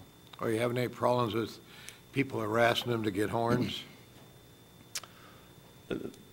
Problem, that is occurring. That is some cause for concern. Depends who you talk to. For one thing, it's an opportunity lost. They have been going in and collecting those animals as they die. Our folks have. And even after they've been scavenged and whatnot, there's still an opportunity to learn something from those animals, so they can still go in. Perry talks about here, they went in and sampled from an animal that was a week old or 2 weeks old, something like that. We're able to go in and cross-section the head and collect samples out of there and confirm that mycoplasma was present in that animal. So. Any questions, Commissioner Rain? Thank you, Mr. Chairman. Well, thinking about our other sheep populations, specifically, we've got some pretty dense desert bighorn sheep populations. Is there any, I mean, not that this, I'm not talking about a spread, because I understand there's a lot of geographical sense, but, you know, is there some densities that we're learning about, that sheep get to a certain density and suddenly die-offs happen? Is there any conclusions coming up within that? Or is there anything we should really be worried about in our other populations, you know, getting to those type of numbers? Is that an issue? You know, if Perry was standing here, I think she'd probably say yes, no, maybe. That's certainly something to be aware of. These animals that were removed from the East Humboldts in 2006, that was our concern at that time, that population was building up to a critical mass point, so we chose to move some of those animals. So that's certainly something that people are looking at. So we're going to have quota settings for, you know, our desert sheep and stuff. Well, is that something we should be taking into account, I guess, is basically. Tell you what, when we meet in Reno, we'll have Perry address that, but I don't think you'll get a definitive answer from her, so. Rich, you know, we heard some testimony today saying that we're getting too many sheep in a region in the Bears and guaranteed die-off if we don't do something. So I'm sure you're looking into that, huh? And Mr. Chairman, Ken Mayer for the record. A lot of it, there's a lot of unknown here. Yeah. And, you know, does domestic livestock play a role? Maybe, maybe not. Does predisposition to having a titer to you know, whether they were infected and then they survived, and then she called it a reconstitution of the disease, things that happen in individual animals. I suppose it does the same with the livestock industry as well. So there's so many of these things they don't know. And is there some threshold upon which you need to start worrying? I know that we have taken some measures, I even think in the calicos, to move some animals when we thought they were getting too densely packed, impacting one another. So we'll get a better definition for you. It's a very, very complex thing that's going on here.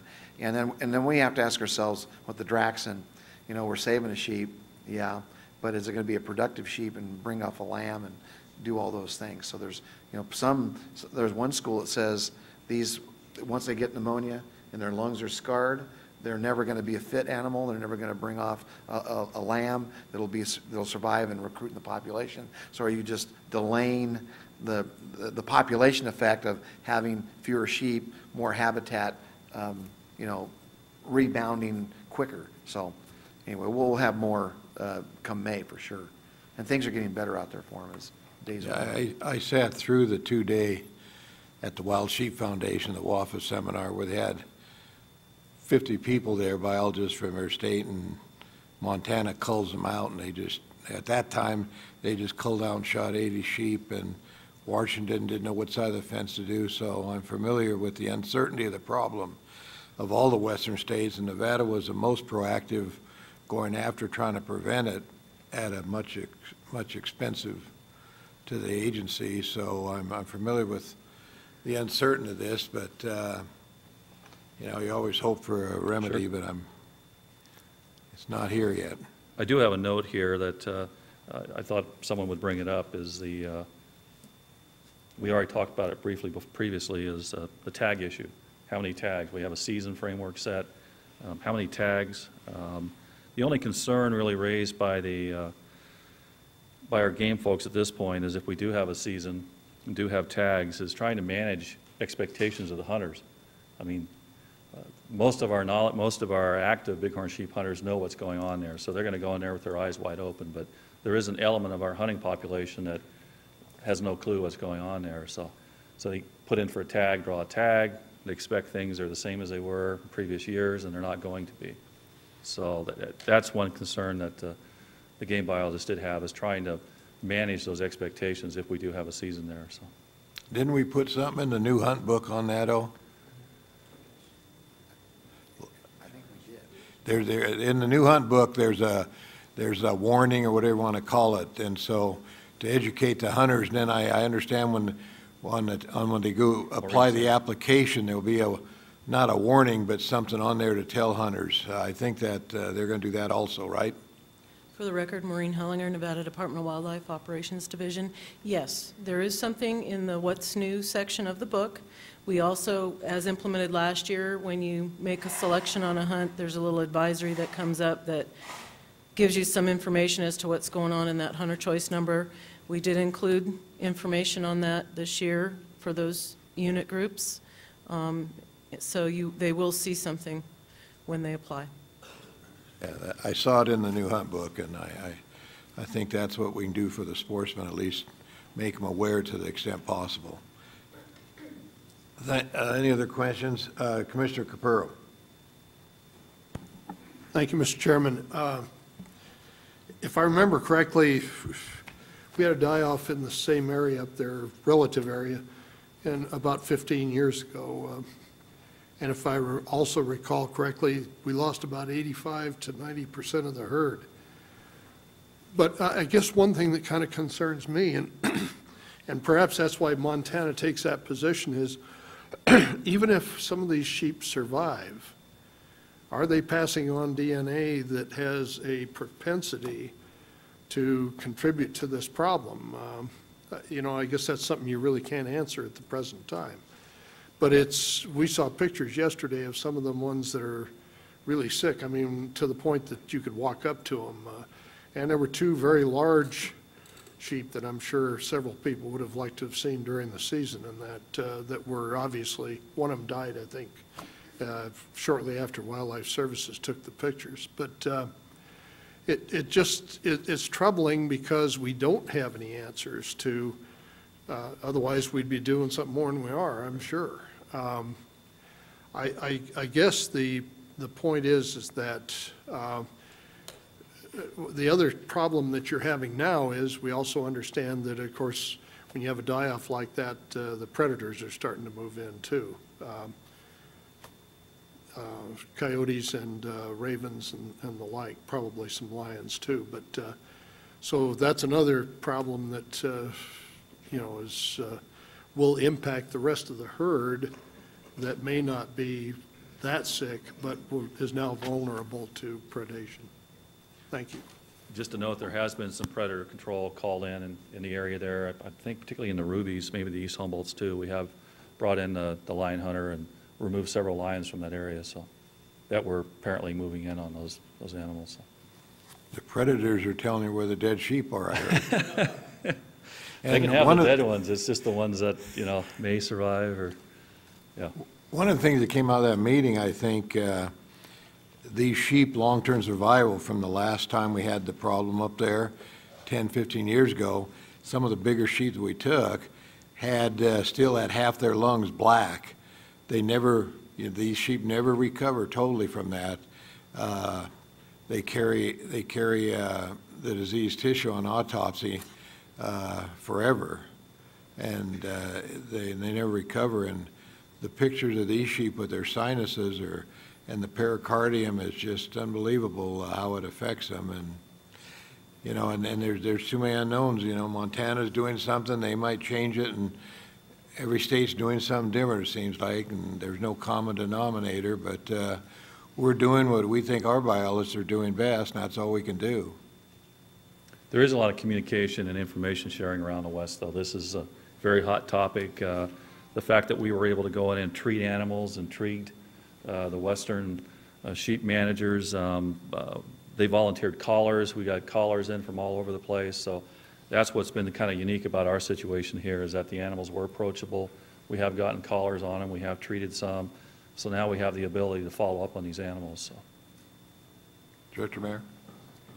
Did you push your button? No, that's okay. Oh. Okay, thanks, Rich.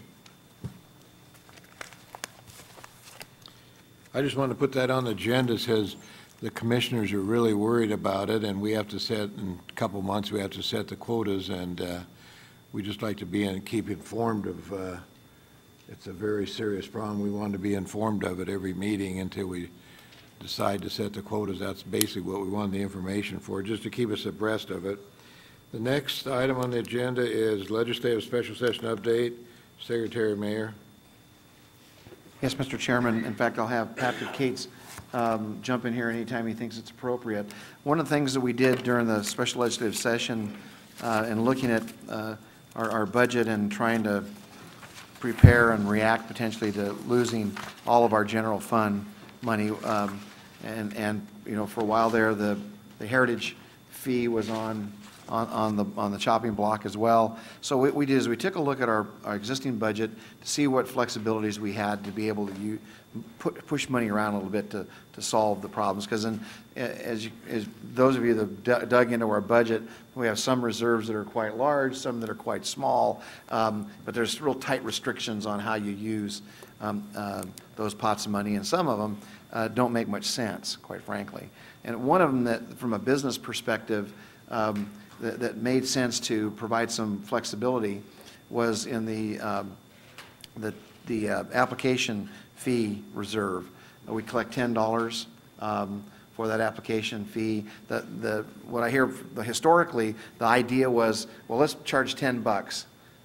Why? Well, you know, that's more than we need to run the SCI operation, but let's have enough money in there in case we needed to revamp the system, buy computers, you know, do programming. In fact, that's the money we use to do the NWDS parts of it, as well as do any of the programming kinds of things.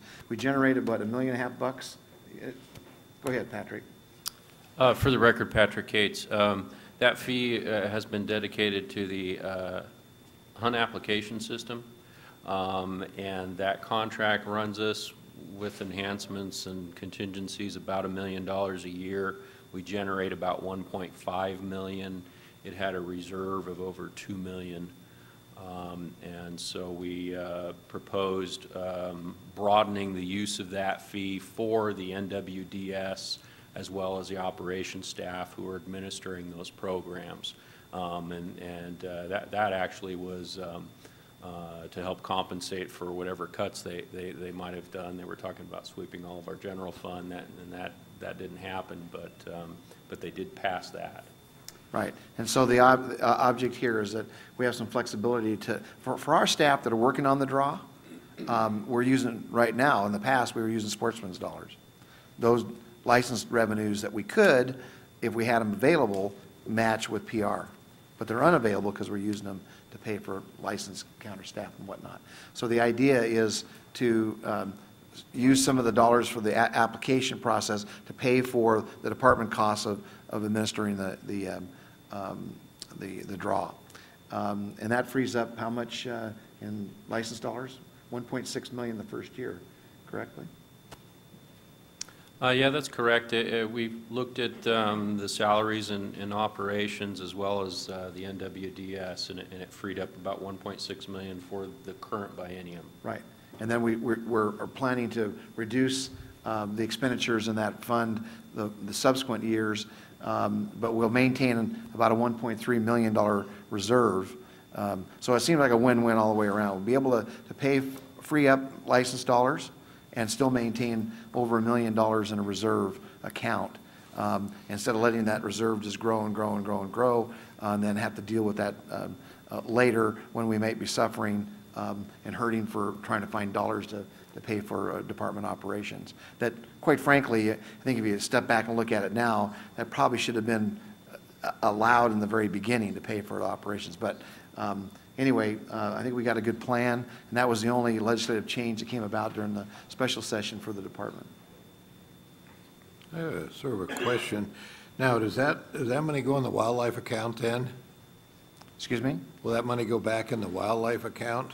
Well, the revenue source, how are you going to do it with the new budget structure? The tag allocation revenue, what The account will it go $10. back into then? Well, it currently gets deposited in obligated reserve, but we would transfer that over to 445 to the admin account for operations. That's where we transfer it currently to pay SEI's contract. Okay, so it goes back into operations now. So technically, you can take some of that money to pay non-game people out of operations then. That goes in the same account, right? But we're not planning to do that. When we're not using that fund to pay for non-game. In fact, Patrick's got part of his report to show you where the non-game match is coming from. Can you track it that accurately then? Yes, absolutely. And the statutory changes they did for this fee were strictly for the NWDS and the operations staff who are dealing with the business end. Right. So it's very specific what we can use that reserve money for. And it's for the operations of the NWDS. There's a one-time payment of $524,000 that we've got to do this year, plus the staff that are working on the draw.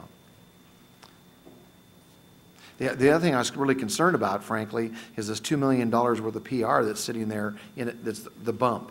They call it the Obama bump, that we were struggling trying to figure out where we're going to find the match for. And we're going to go a long ways providing license dollars to be able to build PR programs and bring those dollars into the department. Commissioner Capurro? What are we currently paying SCI per license, and when is that contract due to be? I don't have those numbers. Something like $4.80? Something like that. It's $4.80. less than $5. But how long is that contract for? I can speak to that. Maureen Hellinger, Nevada Department of Wildlife Operations Division. Currently, it's $532 per application, and we just renegotiated the contract for the third renegotiation of fees just this last December, and we have one more renegotiation before we have to go out to RFP and rebid. So it's for a 2-year period. The renegotiations for 2-year periods. And so the original contract was for 2 years with 4 2-year renegotiations. We just did the third renegotiation. We have one more we can do. So then we have to go out to an RFP and rebid. That rate is $5.32 right now? Correct. It's $5.32 or $5.36, since I don't have that with me, right in that area.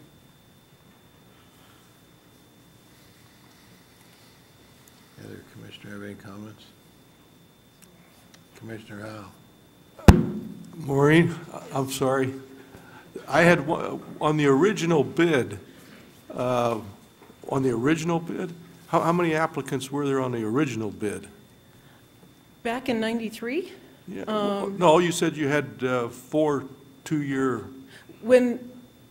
I'll give a little history. When they got the first contract?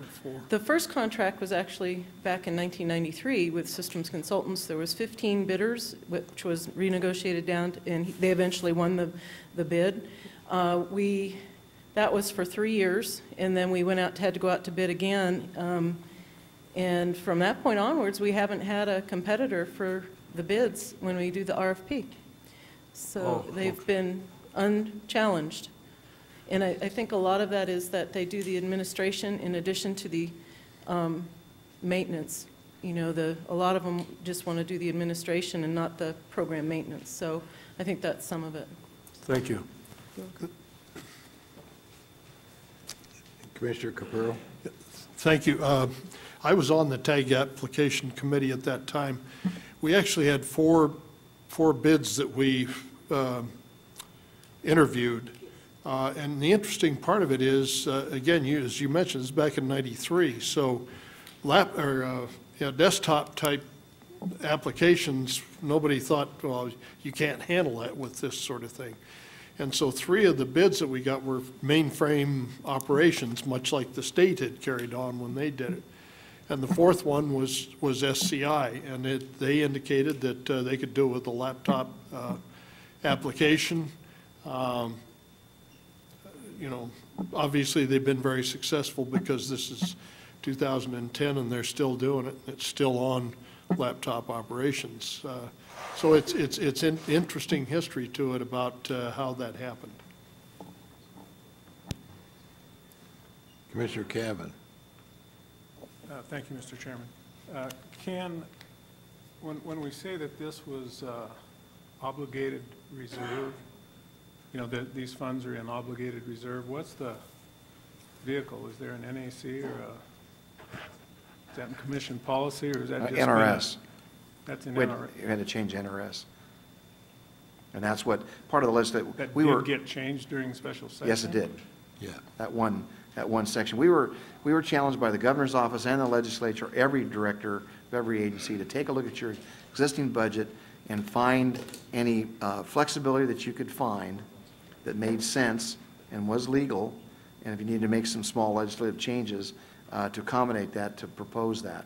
And so we brought this forward during the session that made some sense. Well, then that leads to the next question then. If we're paying $532 or whatever the number is, and we're dealing with the issue earlier with the Silver State tag of having the application fee, could we get like a little pledge or something that the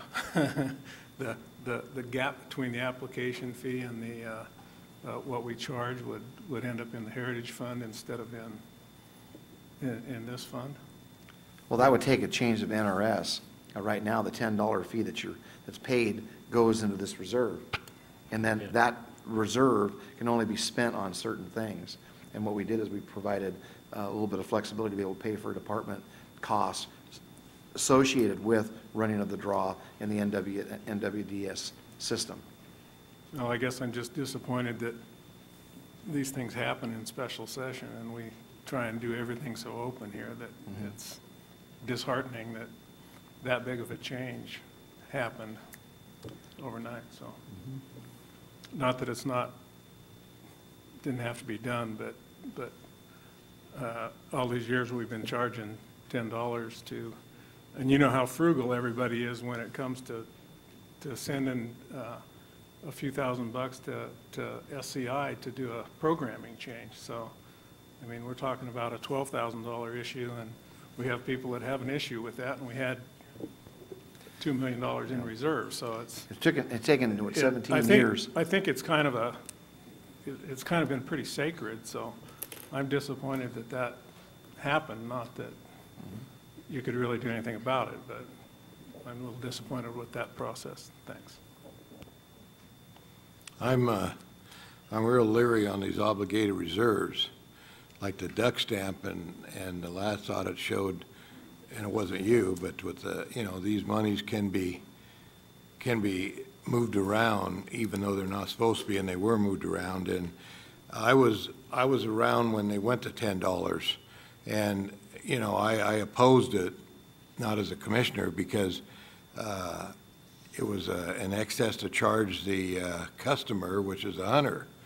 And when we went, and I think Commissioner Capurro remember, they said it's going to go, if you pass this bill to do this privatization, it's going to cost $15, $20 per application, and we said it never cost over $5, and when it was down to $3, and it was, and then we raised it to $5, and the commission says, well, let's just raise the $10, and you know, there's a lot of people opposing that.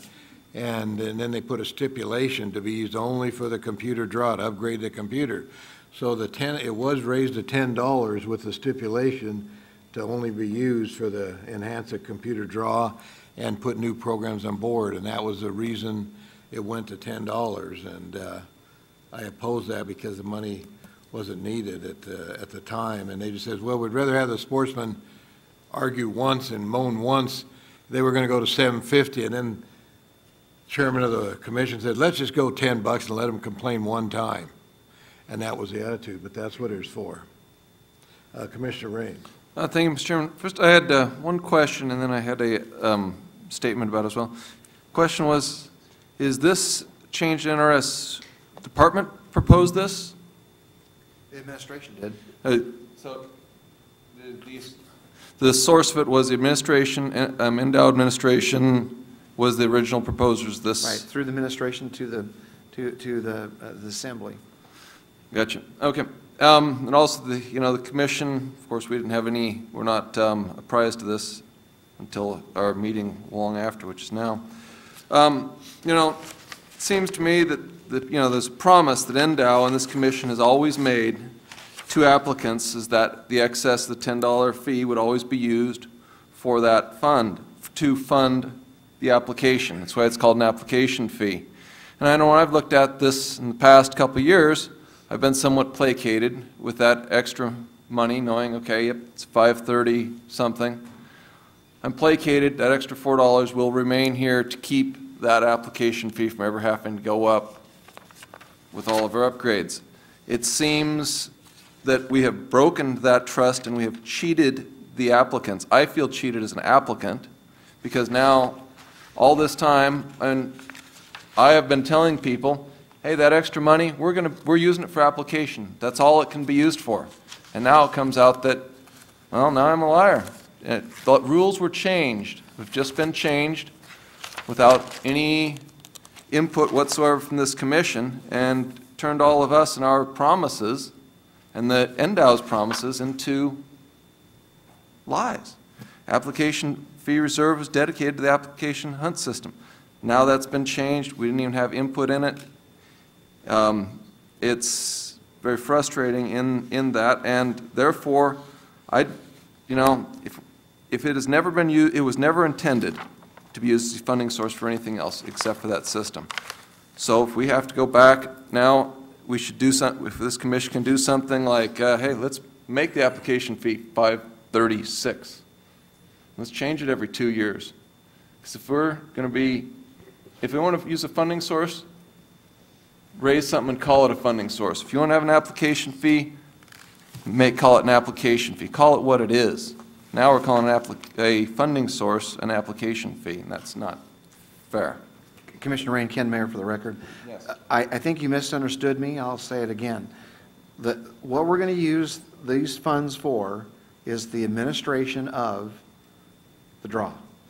Okay? Yeah, I got that. Okay, Thank you. so they're not being funneled off to pay for guzzlers. It's not being funneled off to pay for non-game. It's not being funneled off to do other things besides the administration and the implementation of the draw.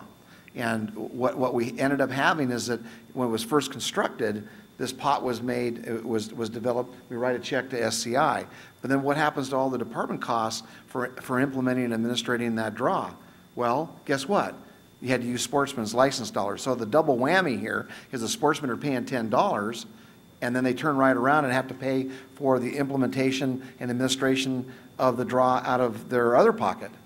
So it made all kinds of common sense, business sense to me, is that let's charge the sportsman one time. They're paying $10 to pay for the operation and the implementation and the administration of that draw system, and they're paying it out of the $10 app fee. And we're going to have a $1.3 million reserve to do anything, any hiccups in the system that we have to fix, or we want to do something different along the way. We want to have a new tag, a new silver state, those kinds of things. Dollars will be there to do what you intended it to do. Would you go through other budget items that you're doing, like overtime, and as far as what you're doing as far as your budget reduction, reducing your cost? Like I know the game warden law enforcement had a lot of overtime. Are you changing anything there with your overtime? Do you want to do that now here as far as this agenda item, or do you want to wait for the budget? We wait for the budget. Yeah, we can certainly talk about all that. Yeah. We're going to have Patrick do that? I'll help you. Okay. Any other questions on this item here? If not, let's go on to the next item here. Budget update, Patrick Cates.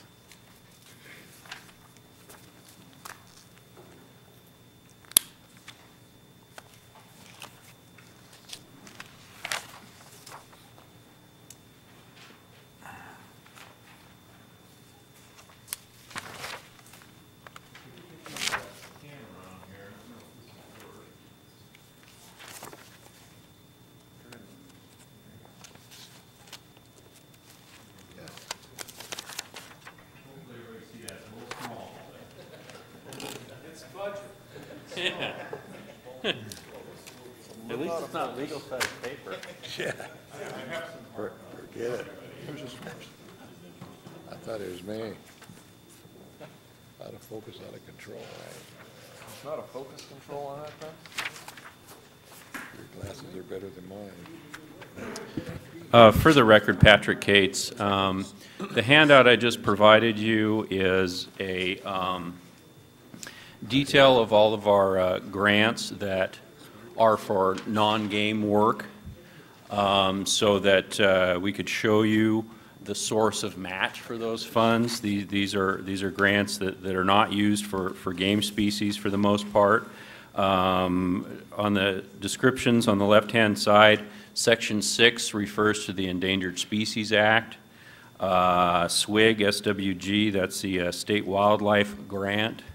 That's part of our Wildlife Action Plan, and it deals generally with all species. You can see to the right-hand side the federal portion from those grants as well as the state match, and then a description of where that match comes from. These are all of our federal sources for non-game species work. Almost all of that comes from general funds, our general fund allocation. Some of it is coming from Question 1 bond funds. There are only a few minor items that I would draw your attention to. About halfway down under Section 6, you've got bull trout assessment and Lahontan cutthroat trout. We are using licensed dollars for those for match for that, as they are game species, as well as second from the bottom, Lake Mojave habitat enhancement. We're also using some licensed dollars for that, although we have a very good match rate on that. But that also benefits game species.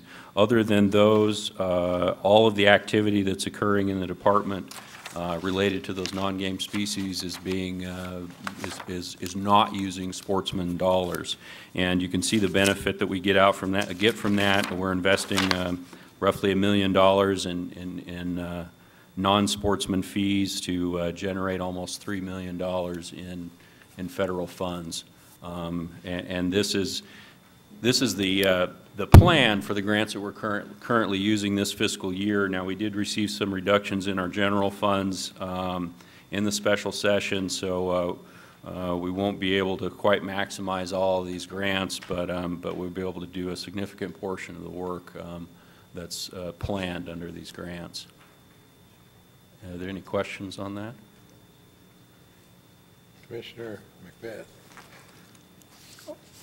Okay, so our general fund reduction, where are we at on the general fund? 800, there's about 800,000. Well, so after the reductions in the special session, we started out with 840,000 a year at the beginning of this biennium. That's down from a high of 1.3 million. We actually had 1.6 million at one time if you included tourism funds. After the special session next fiscal year, we're down to $712,000. okay, and so if that's the case, does the Q1 bond money come off? I mean, that's its own source, right? I'm sorry? The Q1 bond money is not... is not general fund. Is not general fund. Right, that's correct. Okay, and so the numbers that we're going to be having to trim is somewhere in the neighborhood of $300,000 off of these. In other words, if I understand this correctly, is the general fund going to be down to $700, and are we going to lose some of this federal match?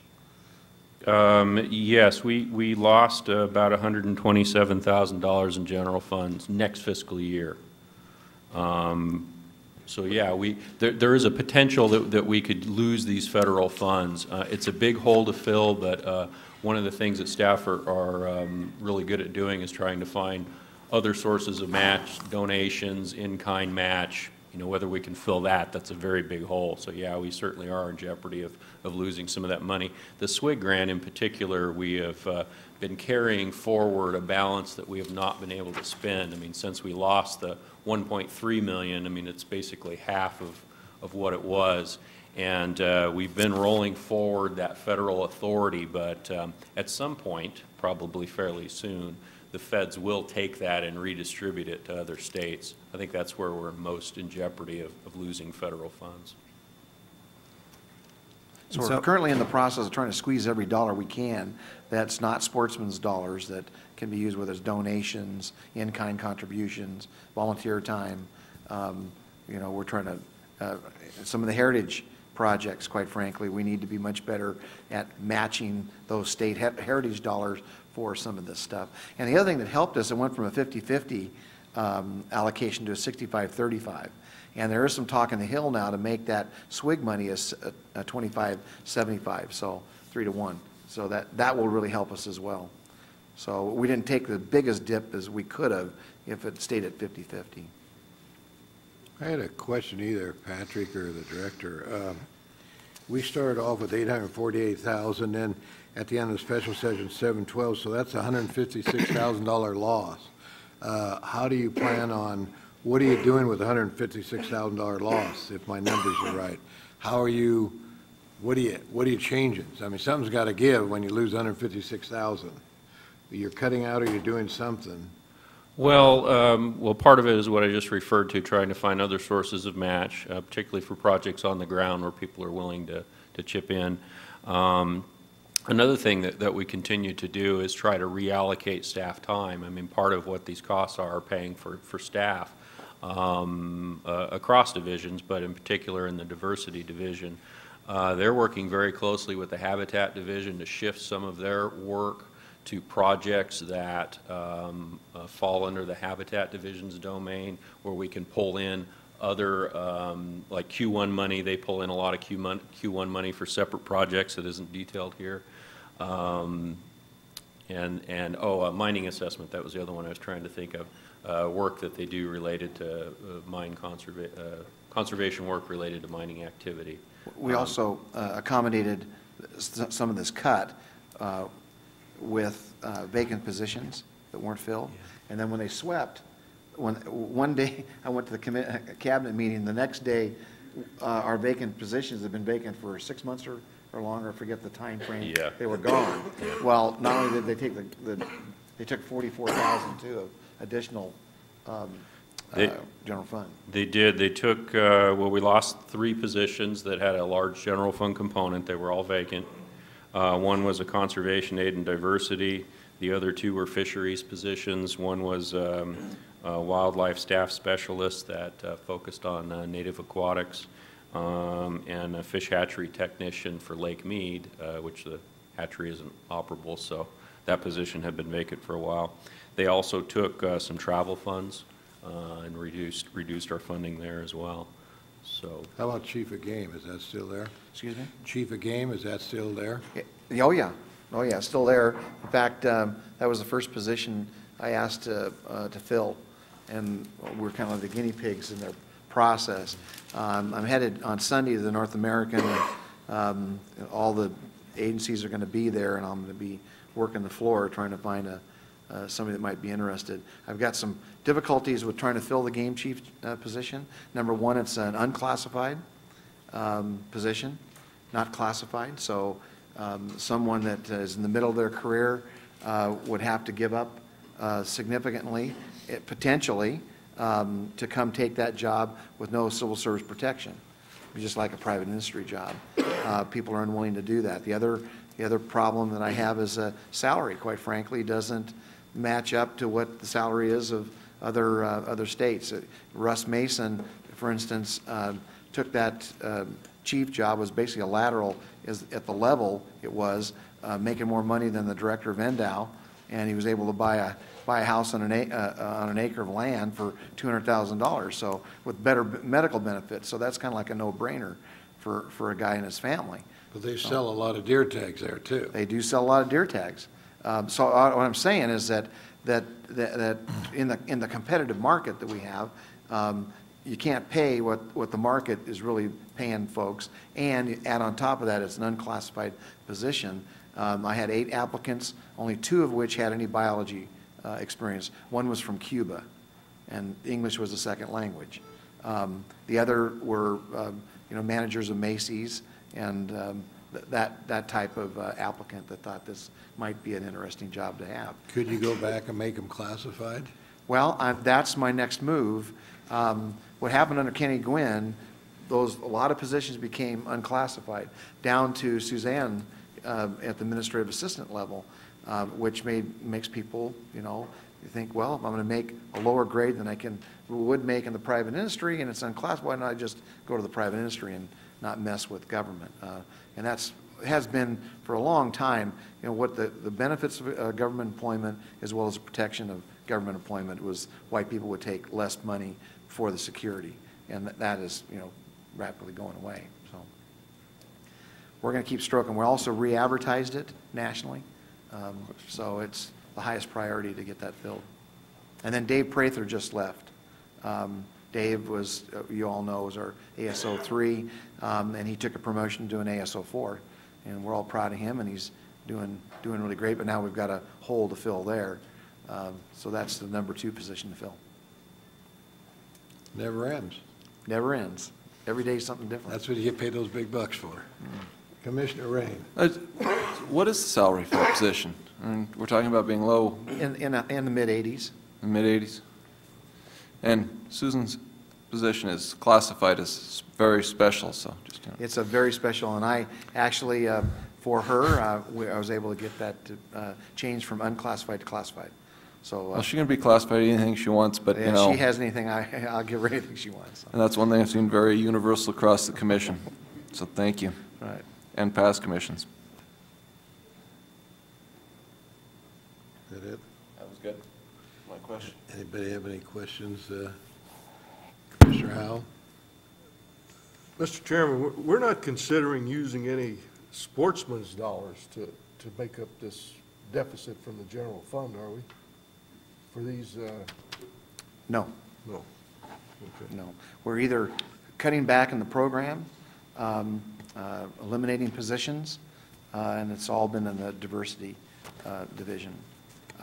And now that we have, it looks like we're going to be able to free up some license dollars as a result of this minor legislative change, I'm feeling pretty good about how many of those PR dollars that are in addition to the bump that we got that we'll be able to bring that into the department, which is going to be good for all the game program.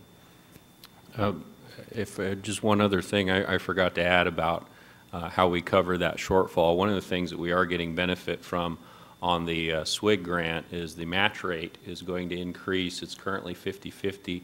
It's supposed to go up to 65% federal share. We'll be tapping into that late in fiscal year 2011.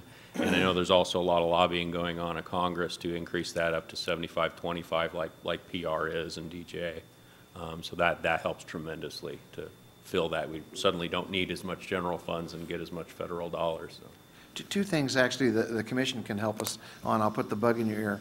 And as I've been talking to our federal partners, first of all, if they want to bring money to the state, we love it. But if they're expecting us to match it, we can't do it. I mean, so they need to bring money, the feds need to bring money to the states, all the states, that are not requiring a match, because we just don't have the match available in our budget, especially with these fiscal times. And the other thing is that, so if you ever in any discussions about what could help the state of Nevada, when they start talking about money for sagebrush or sage grouse or any of this stuff, that they need to, the federal government has a huge stake in this, and because we're 85% federal land, they need to come with dollars with very little or no match. And secondly, we're running out of capacity, frankly, staff capacity. Thank goodness we didn't get stimulus money, because if you look at DEP, they had $18 million, $19 million of stimulus money that they just basically put what they did for a living and what they were doing for the public of Nevada on hold to implement the stimulus money to get the money out to the rural communities. And that was great for the rural communities, but it's pay me now, pay me later. And somehow we need to get it in the head of the federal government that when they come up with these programs, they're great, but they need to also help us build capacity within the state to be able to implement it. You just don't give an agency a bunch of money and expect them to do the contracting for free, the monitoring of the contracts, make sure that the contractors are doing what they're supposed to be doing when it's ongoing, and then evaluation of what's happened afterwards. So I've been kind of like a broken record on conference calls about these kinds of issues, as well as all the other directors in the nation. We're all in the same boat here. So I just wanted to pass that along to you, that if you have an opportunity to put the bug in their ear from your level, that would be great. Any other questions? If not, we'll move on to the next item of business is College of Agriculture, University of Nevada update. Kurt Pregacher. I'm glad you told me that.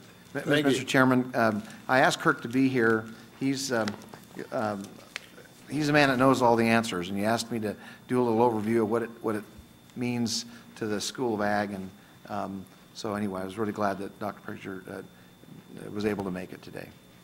Thank you. Mr. Chairman, I'm sorry to interrupt. There we go. I forgot one item under the budget that I wanted to get direction from the commission on. Sure. We have a letter of intent from the legislature to split our budgets. We're supposed to present a plan to the April IFC on that split. I wanted to let the commission know that the report is complete. It has been submitted to the budget office and is being reviewed by them in the governor's office, and wanted to ask that could be referred to the finance committee. It should be released to the legislature April 1st, and we'd like the opportunity to review that with the finance committee. Sure, I think that'd be appropriate. That'd be appropriate. Thank you. Kurt Okay, Pregacher, you're up. You're up, Kurt. Department of Natural Resources and Environmental Science at the University of Nevada, Reno. Good afternoon, Commissioners. I appreciate the opportunity to come and speak with you about the proposal to close the College of Agriculture, Biotechnology, and Natural Resources at the University of Nevada, Reno. I'm the chairman of the department there, where we have the wildlife program. Let me just review briefly the process and the proposal. As a part of the university's budget cutting exercise, the president and the provost have proposed to close the College of Agriculture and to eliminate 2 departments. There are 5 departments in the college. There is a Department of Animal Biotechnology, a Department of Resource Economics, a Department of Human Nutrition, a Department of Biochemistry, and then our department, Natural Resources and Environmental Science. So the 2 departments that are proposed for closure are Resource Economics and Animal Biotechnology. The 3 remaining departments are slated to be reorganized within the College of Science. Our department it has been proposed that it would be merged with the biology department, and biochemistry and human nutrition would be combined together and moved into the College of Science as well. The college admin team, I think, would be closed out, and there are some other proposals as well. It is proposed that the main station farm in Reno, which is about 1,000 acres in Reno, would be closed. The meat packing plant would be closed there. And there are a series of other proposals that are related to this proposal. The proposal is public. It's on the President's webpage. The Nevada Code for Higher Education stipulates a process that needs to be followed in order to do something like this. And so our department, for example, has to prepare a written response by March 26th, a week from today, I believe that is. And then 2 weeks later, the college has to prepare a written response as well. I would be happy to answer any questions you have about the proposal. As I have said, we are not slated to be eliminated. We are slated to be reorganized within the College of Science. And so if you have questions about the proposal, I would try to address them. I have two questions. One is, the state constitution requires that? Don't they require colleges? I believe so. I'm not a lawyer and not familiar with the legal ramifications of the proposal, but I'm sure that the UNR legal team is looking at it. I can't imagine that they wouldn't be. I know. My biggest concern, I think a lot of on this body, is that that's two concerns. One is that's where we get our employees as from that college for wildlife. And the second is that's the last remaining wildlife preserve in the Reno area. And the Kimlick Ranch was the biggest source of right now for geese, deer, everything in the wetlands area. And by closing it down, it's going to be sold because there's some Oriental investors wanted. And I think one of the past presidents lost his job because he was trying to sell it. And I think I would be opposed, I don't know about the body, and that's what's going to happen. They sell that, and it's going to be the last wildlife sanctuary in the Reno area, and that really bothers me a lot, you know, because I worked there for 5 years. Well, let me comment. Let me comment on both of your points. First of all, the point about training employees is a good one, I think, and our department has a strong history of providing qualified personnel to the Nevada Department of Wildlife. Hopefully that won't change. I think it will be difficult to maintain our identity as a natural resources department that trains professionals for employment with the agencies. Perhaps if we are merged with biology, we'll probably respond by requesting that our identity be kept clear as a natural resources department, if in fact we go to the College of Science, and I think that would help a lot. So we will propose to do that. Whether or not that proposal is accepted or not is yet to be seen. But clearly we have historically provided a lot of professionals to NDOW. We also have, I think, a very healthy relationship with NDOW. We do collaborate with the department on lots of different kinds of research projects, and hopefully all of those things will continue. And I certainly will be working very hard to try to make that happen. With regard to Main Station, that's kind of out of my territory, so to speak. I understand, and I think as everybody does, that's clearly a hotly contested piece of real estate in Washoe County. There are various proposals, and there's lots of activity, as you could imagine, like conservation easements have been mentioned and various other things. Exactly what the University administration does with that property, we will see. I certainly don't have the authority to speak to that issue, although clearly it is, it's on many people's minds. Commissioner Rain. Thank you, Mr. Chairman.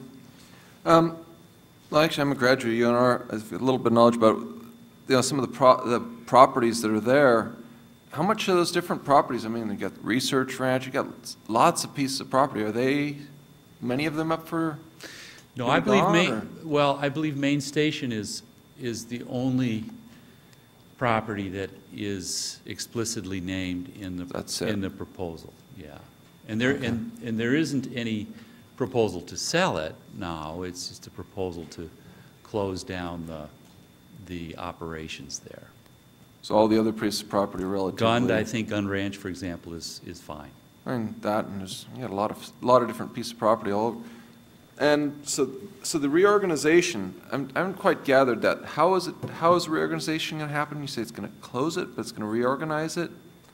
3 of the departments are slated to move into the College of Science. Okay. And so essentially, the proposal is to reduce the administrative burden, and I guess is a way to look at it. And there are other, I think, successful applied departments in the College of Science. The mining, of course, all of the mining expertise at UNR is in the College of Science, and you know, mining is a very important industry in Nevada, and so that's the proposal. Commissioner Capurro. Thank you, Mr. Chairman.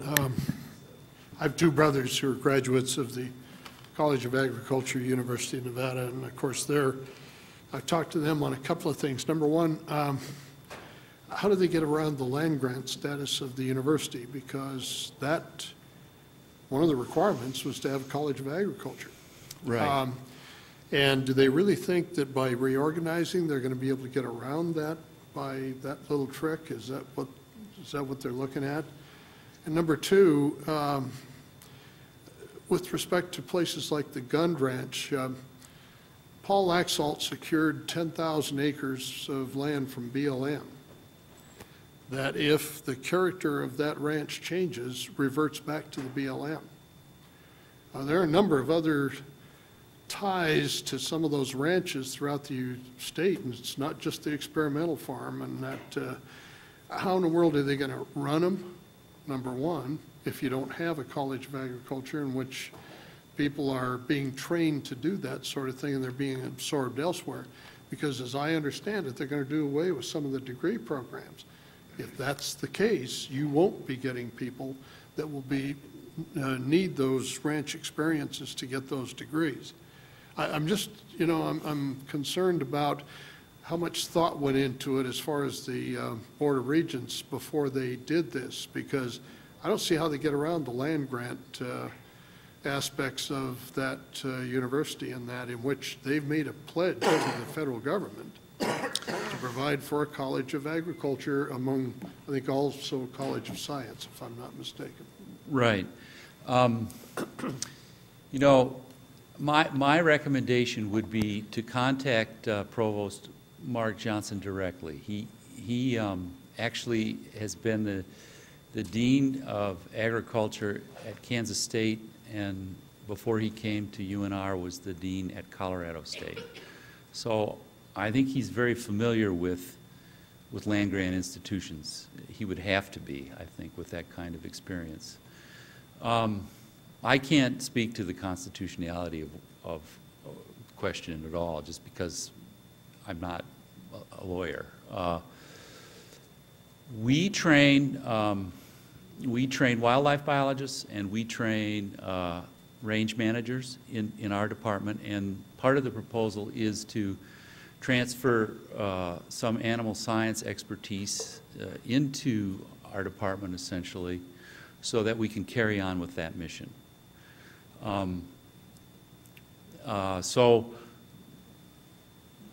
Clearly there won't be as much traditional animal science expertise as there historically has been, but there will be some, and we will continue to train managers for the Nevada landscape.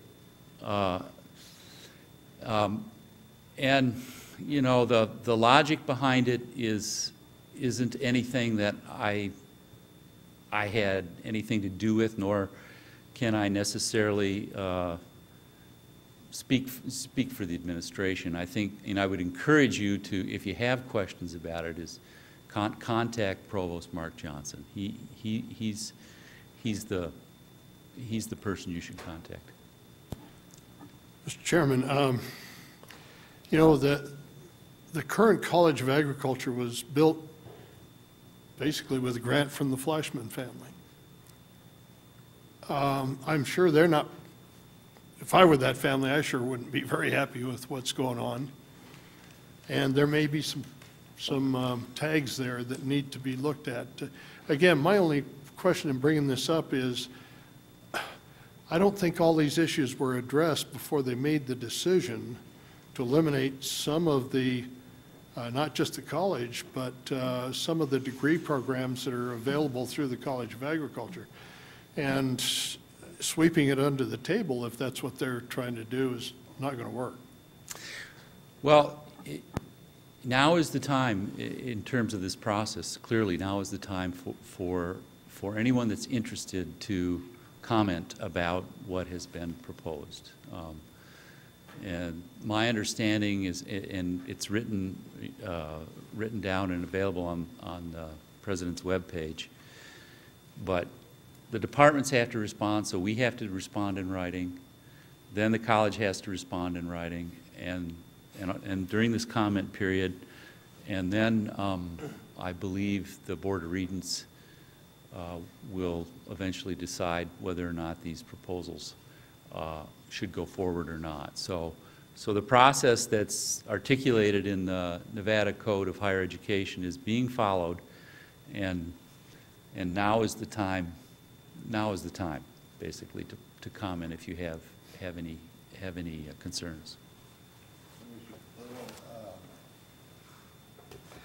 The way I remember the Nevada Constitution, it says there must be a College of Agriculture, College of Mining, and a College of General Sciences. And that's in the Constitution now. How they get around it, I don't know. Now, I heard this is going to be decided by the middle of next month. At the university, the faculty senate has to address this. That follows the written responses, and then, and I think it will be decided by the Board of Regents meeting, which is in early June, I believe. If that's the case, I will probably put it on the agenda for our meeting in May, because I would like to see this body oppose the sale of the Main Station Farm at the last wildlife sanctuary in the whole valley. And I heard there are some Chinese investors already have got their money on the line for it. And if that's true, we're going to lose that. If you just go out there, it's a natural wildlife habitat for geese, deer, fox, whatever you want to do. And I think I'd like to put on the agenda and see if this commission would go on record opposing the sale of the Main Station Farm, because they close it down and it just sits there. It ain't going to sit there very long with the weeds and stuff. They're going to sell it. And we don't have much time, but we might have time to put on the next agenda and have another discussion on it in Reno. No, will that be in Reno? Yes, that'll be in Reno. And maybe oppose it from a commission standpoint if you guys so desire. Commissioner Macbeth. I'm just wondering, should you limit your opposition to just that, and also make it a broader opposition to all of the other things that you've also discussed and that have been brought up? Because it seems like I'm not near as familiar as Commissioner Capurro and yourself are on this issue, but it seems like that we've got somewhat of a partnership relationship going here, and that maybe it might be to our best interest to have something a little bit broader in scope, but nevertheless still include your childhood stomping grounds as well. I agree. I remember I knew it when there was a Kimlick Ranch. I used to hunt on it, and that's before anyone probably here even knows what that name means. And when they sold that, what the owner told me many, many years ago, that if it's only can be used for an agricultural experimental station, it ever reverts, it goes back into the family trust. But I don't even know if there's any family members living, and those trusts can be broken, so I have no idea the legality of that. But well, if that's the case, should really be looking into it, because I think there are mechanisms that are in place in Nevada statutes that certainly something along those lines couldn't go into a public. There may be a mechanism to get it into another nonprofit or another entity that can carry on that mission. And usually in those agreements, they build that kind of stuff into it. And so I think this warrants, some definite investigation, because it may not be a type of agreement that is in the nature of a conservation easement, but it could be very close. And so, yeah, I'm kind of sensing there might be some legal issues here that somebody ought to be looking into. I agree. And, thank you. Thank you for very coming much. all the way down here. Okay, let's go to the next item. Order of business. Wildlife Damage Management Committee, Commissioner Rain. Thank you, Mr. Chairman. Yesterday at 2 o'clock, we had our essentially first meeting of the year. Our first, basically what we did is we went over the projects that have been completed and the progress up to date now. And we had some preliminary input. I mean, pretty much all projects are ongoing at this point. But we kind of wanted to look at them and see which ones we might want to continue for the next year, and if any of them want to be deleted, or how we're going to deal with that. And basically our schedule is we will have another meeting. We're scheduled for the 7th of May, so we'll have it a little over a week before our next commission meeting. And then we'll have another one in June. Basically in May, we'll see our real first look at the formation of some projects. We actually asked staff to submit a budget for various different projects that were proposed, and actually we're thinking right now, the rough estimate, give or take 10% or so, is probably have $485,000 for 2011 year. And at this next meeting, he should be proposing a budget of approximately $650,000 or so, and then we'll go ahead and cut them from there, because we couldn't really vote on things that weren't there. So he's going to basically over budget, and then we'll have to trim those projects down to our budget between our next two meetings. And let's see, a couple things came out. One was that the regulation this commission passed allowing the pursuit of offending animals across unit boundaries was very effective. That was thought by both staff and Wildlife Services that really helped them out. In fact, we had photos of drag marks across a unit boundary road. I mean, it was a drag mark, deer killed on one side, drug across and buried on the other side. If that would have been, the line, they couldn't have crossed it. So they have utilized that, but they've, for the most part, said they're keeping within relatively close boundaries, but that's been very helpful. Pretty much, according to both staff and Wildlife Services, both seem quite pleased that there's enough flexibility. Flexibility is in this program is a lot more than it has been in prior years, and there seems to be some consensus that the results are superior to previous years, and hopefully we'll be able to demonstrate that in the numbers that come out with probably in our June meeting. We should have more final numbers for the year at that point. There was some talk, like some of there was an emergency fund of $20,000, and some of that was used in the East Humboldt's. I mean, there was a ram there. I said it was a 190-point ram that was dying there. It was interesting when this picture was taken, but they had lions right in that sheep population, killing them off. They went up and in a relatively short period of time took care of some real problems that might have affected the surviving animals there. Basically, that's kind of where we're at. Just went over those projects, and we're going to have that next budget on our next deal at the May 7th, 2 p.m. if you want to schedule that.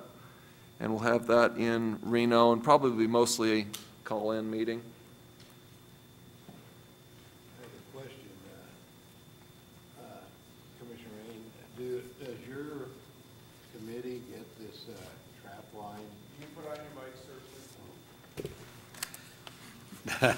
Commissioner Rain, does your committee get copies of this trap line, that magazine or the newsletter from the Wildlife Services? I think for the most part, does everybody here Okay, present does? I think everybody does. I think you should mandate that. I just wanted to hit a couple points on here, and I think all the county boards should get that off the internet. And on the latest one here, really interesting reading here, and the job they're doing. They took another mountain lion in 014, and it was real close to the mule deer herd, and it said that and just for the sports out there, California bighorn sheep in the project area seem to be living longer, as an 8.5-year-old record class lamb was harvested by a sportsman in the protected area. And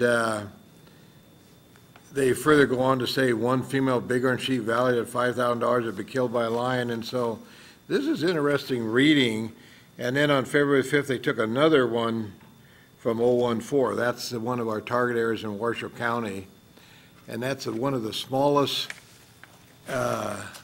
areas we have in the state. I think that's, what, 35 lions in 3 years or something?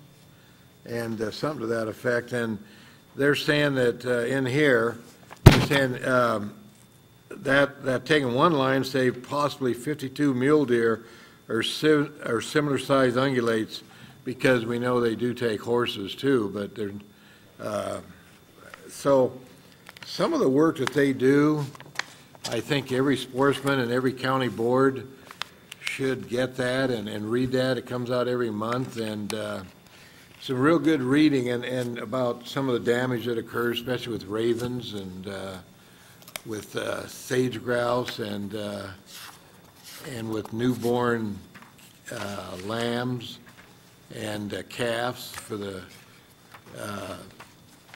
ranching industry, because they work both sides, and they do work for both. And it's just real, where they took that second mule deer, lions cross the area and between two food sources, mule deer and bighorn sheep herds. And this is substantiated science, so they're doing a good job for us.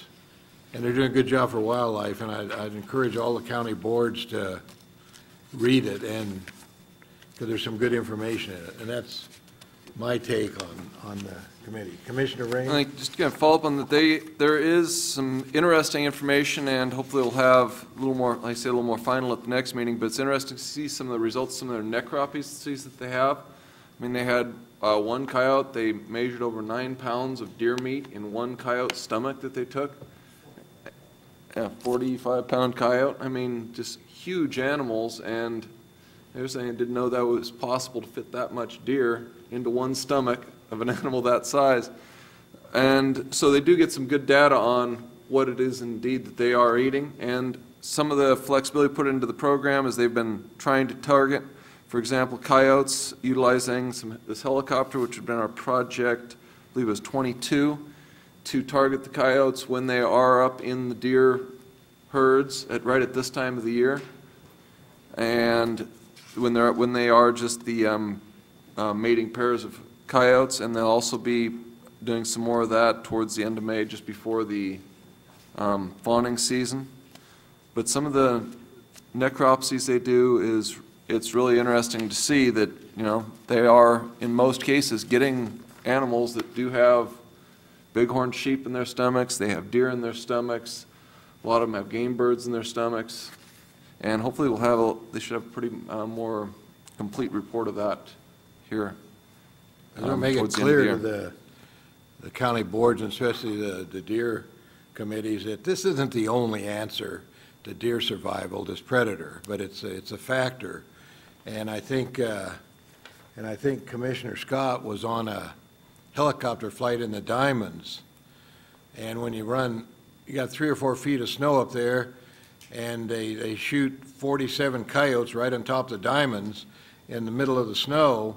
Well, there's no rabbits up there because they're under the snow. There's no rodents, they're under the snow. And the only thing I know that's up there is deer, and they're vicious on deer when you get deer in the snow. And I think that's what you saw on the helicopter, wasn't it? It's very obvious, the tracks in the snow. I mean, you know, when flying over, there's huge tracks where there is very little out there, but the tracks you can see, you know, it's amazing, once you start looking at them, you can tell what every track is from a pretty good altitude going at a fairly reasonable speed, and yeah, there's not much life. And even things like Chucker and stuff, you can really see them in the snow conditions quite clear, and yeah, they're up there where there is nothing except some deer on those southern exposed slopes and a few Chucker, and in tracks, that's it. That, other than the horse population. For example, in the Cortez Mountains, we flew over, that was just actually this Tuesday, so I haven't seen all the final exact results, but more or less saw approximately 4 times the horse population we did deer population. One group had in excess of 80 horses. So there's a few issues going on up in those areas, and there was times you'd fly for a couple hours and not see a single deer, and very little in the way of tracks too. It was interesting, there's huge tracts of terrain out there. You know, a lot of it, the big bitterbrush habitat, you'd think there'd be a lot of deer in this time of year, and you know, there's just no sign they've been here since the last snow, which was about a week before. A little more than that. Commissioner Capurro. Thank you, Chairman. One of the ones that they had some pictures to show us yesterday was a 200-pound mountain lion, 7.5 feet long, that was taken off of Mount Moriah. And he had been tracked for 5 days, if I recall correctly, by a seasonal guy, a guy who they've hired to try to work some of these areas because they're shorthanded in that. But this guy, that was the first, I think that was the first lion that he took in that capacity. But if any of you have ever hunted lions before, this guy is 6'3", weighed 230 pounds, and that cat looked bigger than he was. So that's a big cat. They're also running into problems such as in the Virginia range, where they've got one particular lion that's been evading the hunter because he's learned that he can go onto Indian land there and he's safe. So when somebody shows up, that's where he heads. So they're also pretty smart.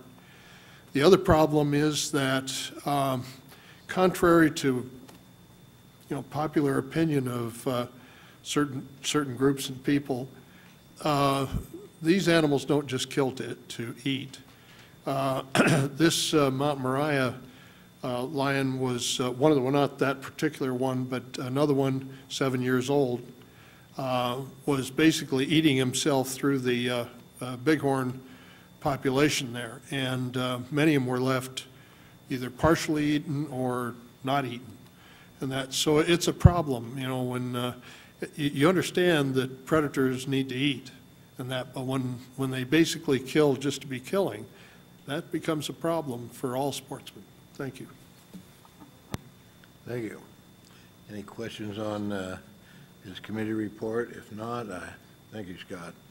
Let's go on to next order of business is gifts, grants, and donations, and bequests to Nevada Department of Wildlife for recognition.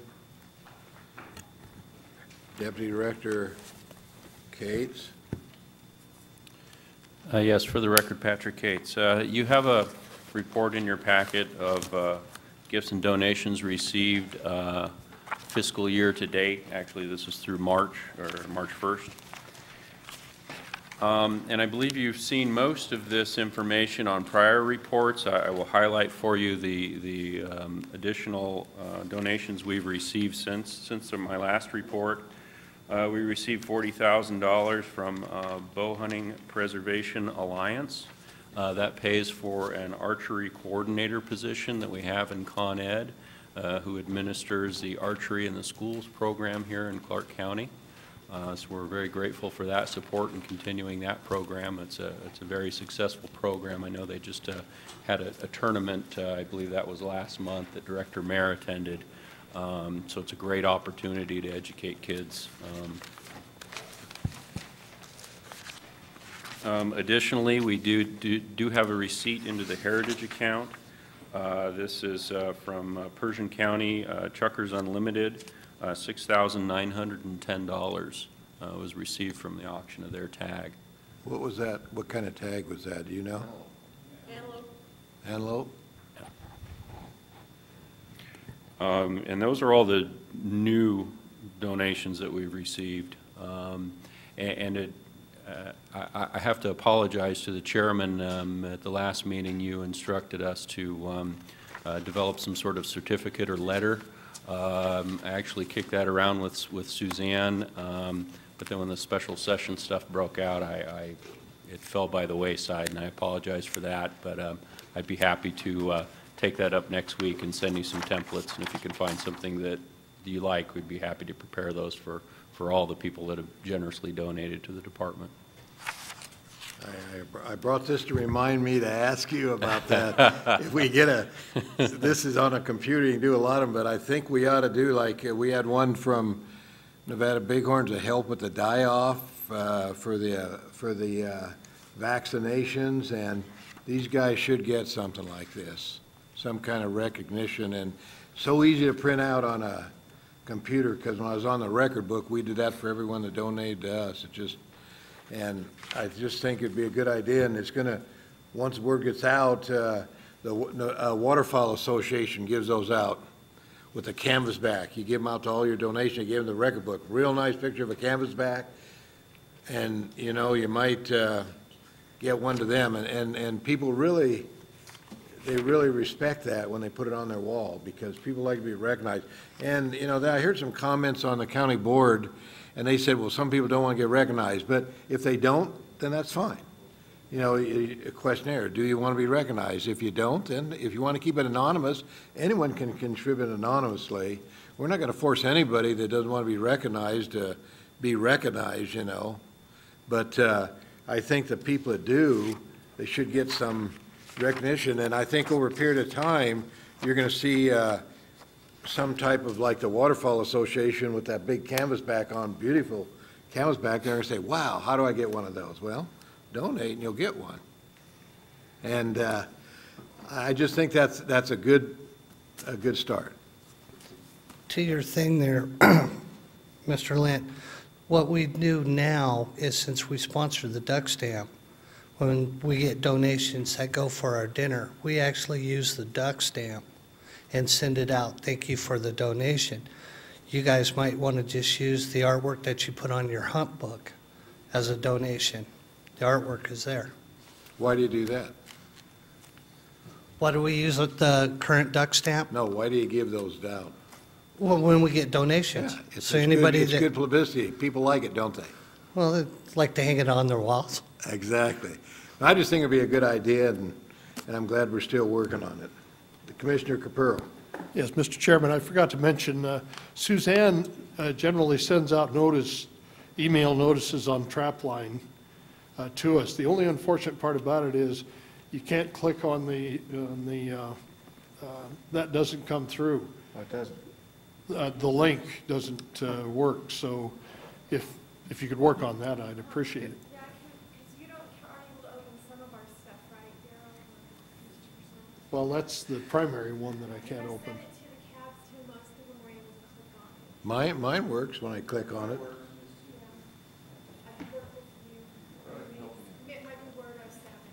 If you would, because I did call you on that other one, and it finally came through, but not in that same language.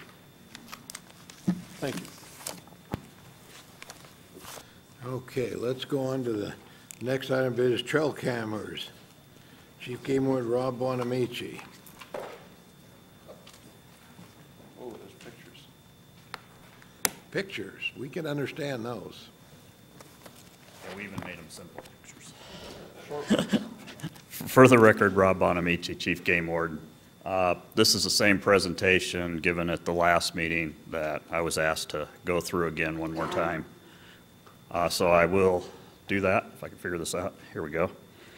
Okay, trail cameras. They come in a variety of technological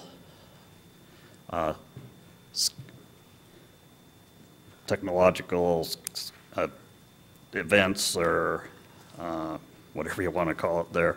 But anyway, some have SD cards, some have remote uplinks to computers, just various degrees of technology involved in the trail cameras. With regards to the SD cards, what we're finding is a lot of people are stealing them, going around and plucking them out of the trail cameras and walking off and looking at the big deer or the big elk and go, wow, now I know where to go hunting. And some of them are actually stealing the trail cameras themselves. They are legal in the state of Nevada. ANDEL has the authority to regulate trail cameras as it directly relates to hunting, similar to our aerial scouting. The U.S. Fish and Wildlife, or U.S. Forest Service and BLM have no restrictions on trail cameras, the use of them. So if we were to come up with any regulation, it would have to be directly related to hunting. Trail cameras, pros and cons. Some of these are based on point of view. They're a year-round hobby as a pro. They see secretive wildlife. You can see that with the trail camera if somebody doesn't take your SD card. They can be used to sell trophy hunts, and that's, you know, depending on your point of view. Some people think that's not fair, not a good thing, and other people think that is a good thing. And they allow non-hunters to enjoy wildlife. Some of the cons of trail cameras, they do get stolen. They can restrict wildlife access if habitat is manipulated to funnel wildlife past the trail camera. They tend to cause baiting. That we've seen very little of it, quite honestly, in Nevada, but we're seeing a movement from the East Coast to the West Coast. With the use of trail cameras, baiting becomes more prevalent. So I think it's just a matter of time before it becomes an issue here. Right now, baiting is legal of ungulates. So you can bait for deer, elk, what have you, with or without trail cameras. And they can be used to sell trophy hunts, again, depending on your point of view. Okay, we surveyed several states. One of the questions asked was, does your state allow the use of trail cameras for purposes of hunting? California, yes they do. Utah, Colorado, Idaho, Wyoming, Oregon, New Mexico, and Arizona all allow it. Of the states we surveyed, none of them said no, they do not allow it. In fact, there are states out there that promote the use of trail cameras. Arizona is one of them. Utah is another. An exciting hobby and a new scouting tool. So there are states promoting them. With regards to trail cameras, conclusions, recommendations, like I said earlier, baiting will likely be the future issue. And if there's an appetite from the public, propose a baiting regulation to address what we foresee as an upcoming issue. Or we can wait. I mean, that's one of those issues that's up to the sportsman, up to the commission. Okay, with regard to water development, barriers, blinds, etc. Current status, NRS 503660, no camping within 100 yards of a water hole. And there are no restrictions in NRS or NAC with regards to blinds and barriers at water holes. So just with regards to camping.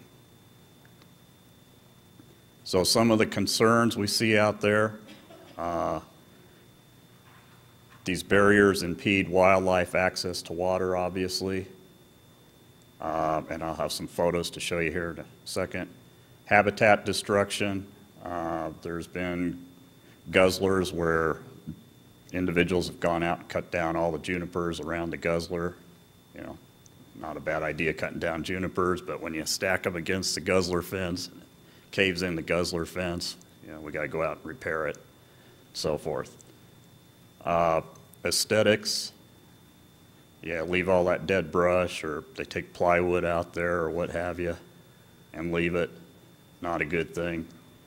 There's been Clorox bleach used to disable guzzlers, and that's occurred. Our biologists have seen that in some parts of the state occasionally. There's been mannequins, North Washoe County used, where an individual sets up a blind at one guzzler and then sets mannequins out at the other water hole springs, guzzlers, to keep the animals from going into those and coming into the one where the blind's at. There's been confrontations between hunters over water holes. There's been fist fights, actually occurred in White Pine County, shots fired. Individuals took a shot at somebody, that little feud over a spring. I believe that was over an elk hunt.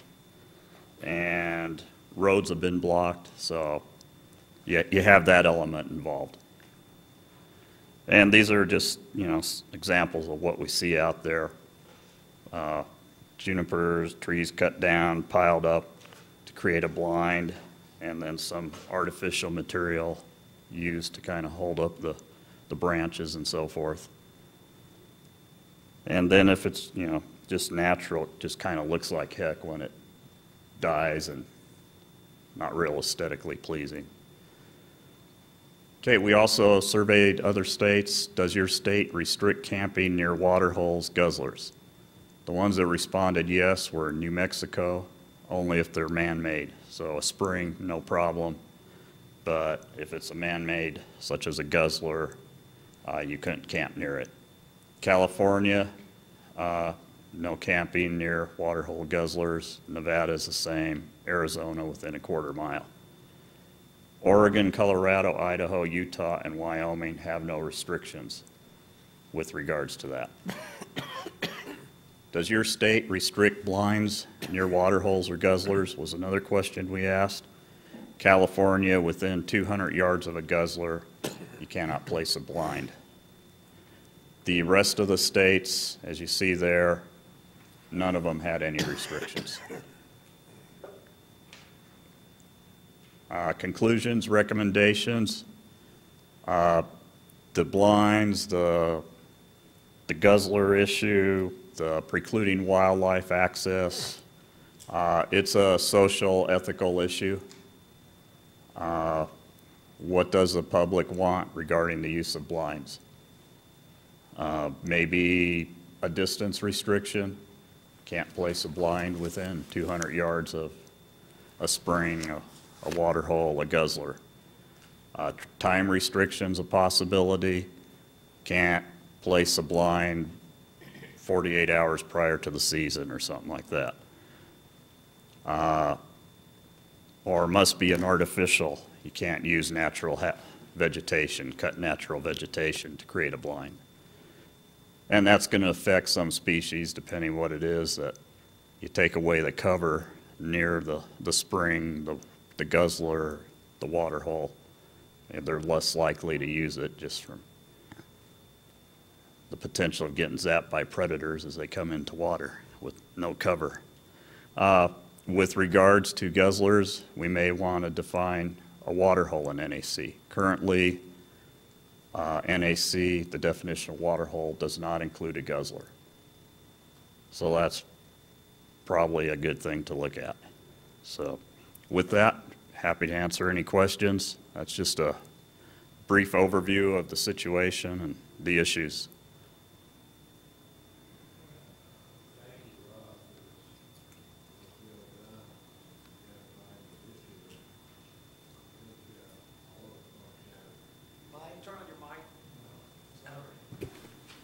I want to thank you, Rob, for work well done on this and defining the issues exactly the way it is. And I've talked to some guides, and I heard some of the, Marx Brothers, which are big guys up there, agree. They've got cameras up, and they agree. And they said, you should get them taken down 60 days before the hunting season, to keep hunters from having a bad name. And so the cameras. And so I think this is a problem that should be addressed. What did other information from any of the cabs, they have any information on this? If they're here, if there's anyone with comments. We can now's ask the him time. here in a minute here, but Commissioner Capurro, let's just throw a couple. Yeah, very quickly, Comments. what, the Clorox, is that used to force animals to go to a different water hole? Correct, pour the Clorox in there and they shy away from Clorox water. Commissioner Howell?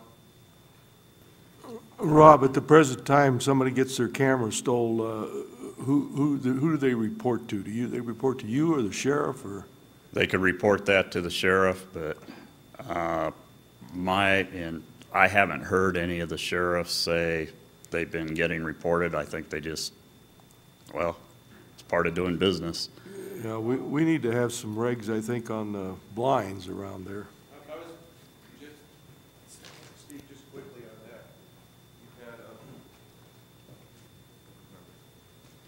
You had, Paul Dixon, Clark Cab. We had one of our board members, my vice chair, Tracy Truman, actually had a camera stolen. And he reported it to NDOT. And it turns out that the local sheriff's department won't file a complaint on it because it happened on BLM land. So we do have a hole in the system right now where you guys can't take any legal action for theft of SD cards or cameras. And the local law enforcement won't deal with it because it's on federal land most of the time that people have these things set up, or public lands. And it's not part of the county stuff. So there is a hole in the system right now. So people who have things stolen, we have people setting up cameras to capture people stealing their cameras, hiding them, to see if they can get pictures. It's gotten pretty silly out there. But I just wanted to give you that piece, is that right now, if you have your camera stolen, I don't believe you have any recourse in the system. These guys don't, NDOT doesn't, you know, the officers, you guys don't have any? Yeah, we do. You do? Well, Yeah, with regards to if they're reported to us, and I wasn't aware of this one, but if they are reported to us as peace officers, we can investigate stolen property. But the issue then becomes, it's out in the middle of nowhere, you know, and the defense is, well, I just found this camera, you know, strapped to a tree.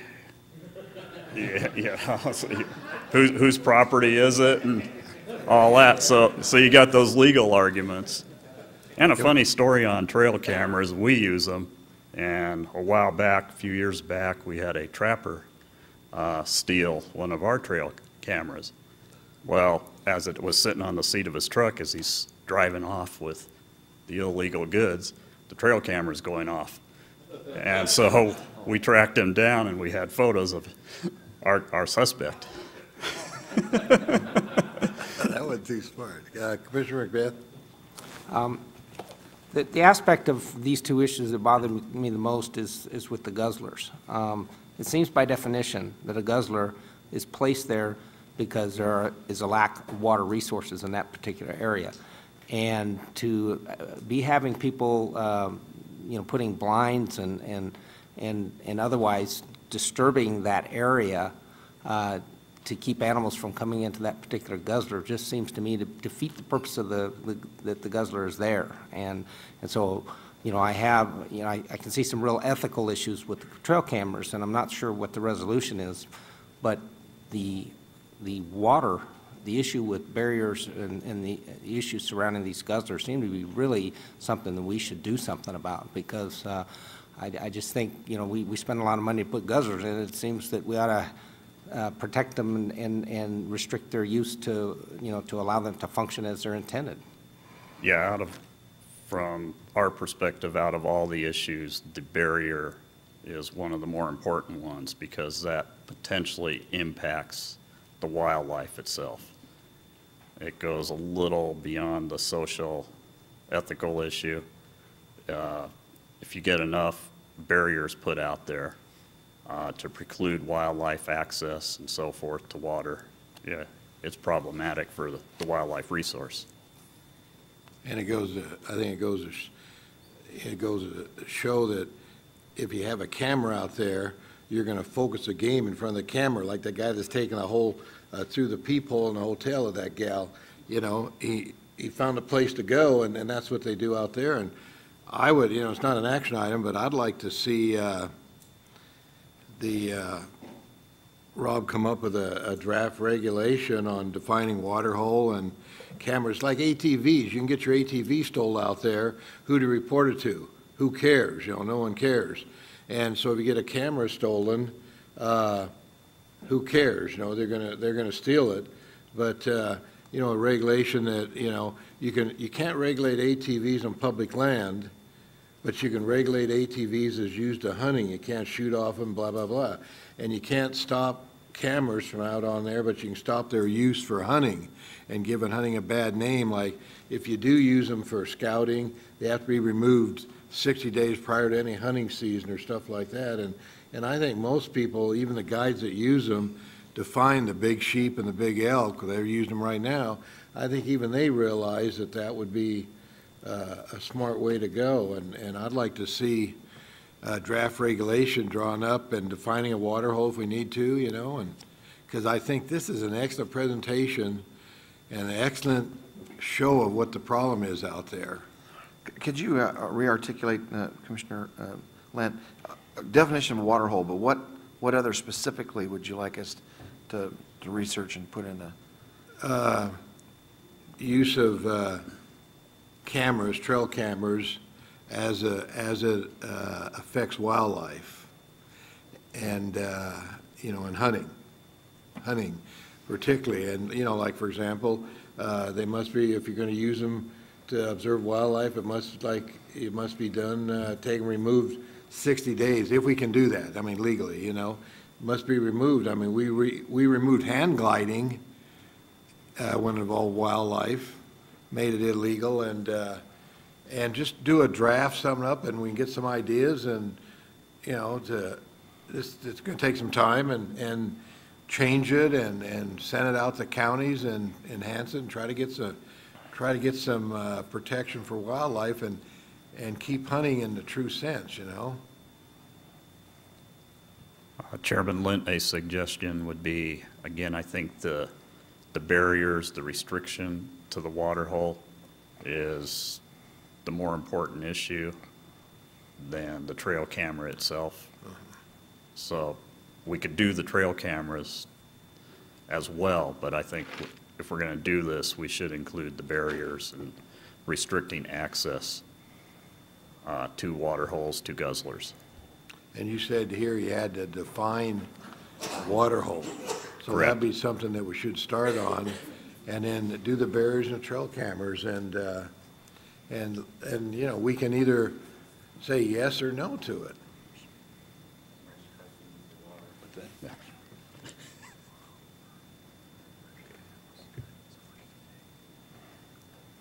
Commissioner Mike Reese from the Clark County CAB. There's two other points that Rob has not brought up. One of them is he talked a little bit about some of the trail cams, their capabilities. There's trail cams out on the market right now that can take a picture and send it to you on your PDA. You could be in another state, you could be wherever, you could be a guide that can call up a client or something and say, hey, I just got a picture of that one, it's over there. I asked at our last meeting, I asked the Department of Wildlife, how much does that solicit poaching, if you will, after the season? When it's still out, everybody's gone out of the field, and bam, 3 weeks later, rut or whatever, a picture comes on up. They don't even need to be in the field to get that picture. They can know where it's at, hurry up and go on out and get it. I think that's a long-term side effect of it, if you will. And one of the other things that was brought up is somebody that's running a trap line. If you get a trail cam that will send you a picture, you could be running a trap line. Sit at home and you already got a picture. Oop, one of the traps just got tripped and stuff. I'm going to go on out and go look at it. So that's one of the other side effects of that. When they have the capability to send them out to a laptop or something, or a PDA. So I hope that you guys would take that into consideration as you start looking at any regulations and stuff as well. I can monitor the cabinet Gragel from Reno on my computer for anyone going to break in. Darrell Harwell, representing myself. One thing, Macbeth, and I think that Commissioner Macbeth, excuse me, that we might want to put into aspect when you're looking at it and defining water holes and guzzlers and all this stuff. Blinds are normally used by archery hunters. and sitting on a water hole is about the only way to get some of our big game species within archery, because you've got to get so close. And there's not, you know, stock and sneak on sagebrush sometimes. You might get tall enough, you might get low enough. So a blind around a watering hole, but what you guys might want to put into is it can't be made with, you know, the surrounding. It has to be brought in, it has to be removed afterwards. As far as cameras go, I mean, we kind of laugh about it. I'm in Washoe County. We don't have too many trees, so to see a camera on a sagebrush is going to be kind of funny. But mountain lion is a year-round tag. So your question on, it has to be out of the season by 60 days, let's say, before deer hunting. No, my camera's here to see a mountain lion go by so I can come out and try to shoot it. So there's ways that you might want to look on, do we really want trail cameras? Or if we have trail cameras, it's only in the spring, not anywhere near the hunting season? Something to put in consideration. Commissioner McGrath. Just to respond to that, my idea would be that the department come up with some alternatives, some potential language, you know, some examples, you know, something along the lines of what we just went through with the muzzleloader. You know, you know, the ADA stuff on the muzzleloader. We had a, well, it's not going to be that bad, but my intent would be that this kind of an issue go before the cabs, and we get all kinds of comments as to what all the issues are, and identify the things that, just like what you've described, and then we you know, collectively try to come up with something that resolves the issue, but, you know, in the least, you know, honest way, you know, without restricting, you know, what we all here, you know, are here to, what we love to do, hunt. Correct. We would not, just as an aside, we would not be able to place a time restriction from the standpoint of you cannot have a trail camera in the field, you know, from August through December or what have you. Because we have to directly relate it to hunting. So it'd have to be for purposes of hunting. And then we'd have to prove that element, My legal obviously. advisor said that I can bring this up tomorrow under announcements and also. Any other questions? Okay, thank you, Rob. Oh, Tom. Tom Casanelli, Humboldt County. We've been discussing this for over a year now. We were actually at the point of looking into putting a petition together when this come about, where Rob started doing some work on it, and so we just kind of laid back to see what we feel. There's a big problem. A lot of it's ethical. I think that we should go to our record books committees and have them address it. We've got cameras that are no different than flying. If I can look at my camera and see a deer, why restrict flying? It's no different. I mean, I can look and say, hey, I'm going to go there, and I'm going to catch him going up this ridge. We've got some real problems with the camera. And we've been addressing the blinds lately, too, because this all come up. Northern Nevada elk hunting, big guzzler blind problems. We got guys that go out there. They don't put up one blind. What they do, they'll go out. There's 6 guzzlers. They got 6 blinds with their names in them. And that's where the problem comes in. I'm sure Rob's run into this. They try to blind up everything and claim it for themselves. And some of our local people have run into this up in around 8 and some of those areas where they're really dependent on guzzlers. And I agree with Mike, where we got these animals depending on these guzzlers and we're pushing them out. Even if it is archery, we got to look at something to where they can get to their water sources. And I think it needs to go back out to the counties, and I think we need to do quite a bit of work to get this done right. But I think it's a big problem for the future, and we should proceed with it. Thank you. I know that, and I don't know how to solve it, but I know that, you know, during the dry antelope season, if kids don't drink, 2, 3 times a day, they'll die. And if you get a guzzler, if you get something by a guzzler and they can't get in there, we have some mortality based on that. And I can show you a guzzler in Sheldon right now that every year there's a stack of plywood this high, they just move it back into sagebrush, and then they move it out every year. It's right in Sheldon. One thing I did forget, Tom Casanelli with Humboldt County, is guzzlers are a problem, but we also have some spring sources that we should look at what you guys are talking about, categorizing these springs and guzzlers. If it's a single spring with non-moving water, it's just as important as a guzzler because they don't have anywhere to expand. So we need to get those in a category set aside from moving streams and things like that. Thank you.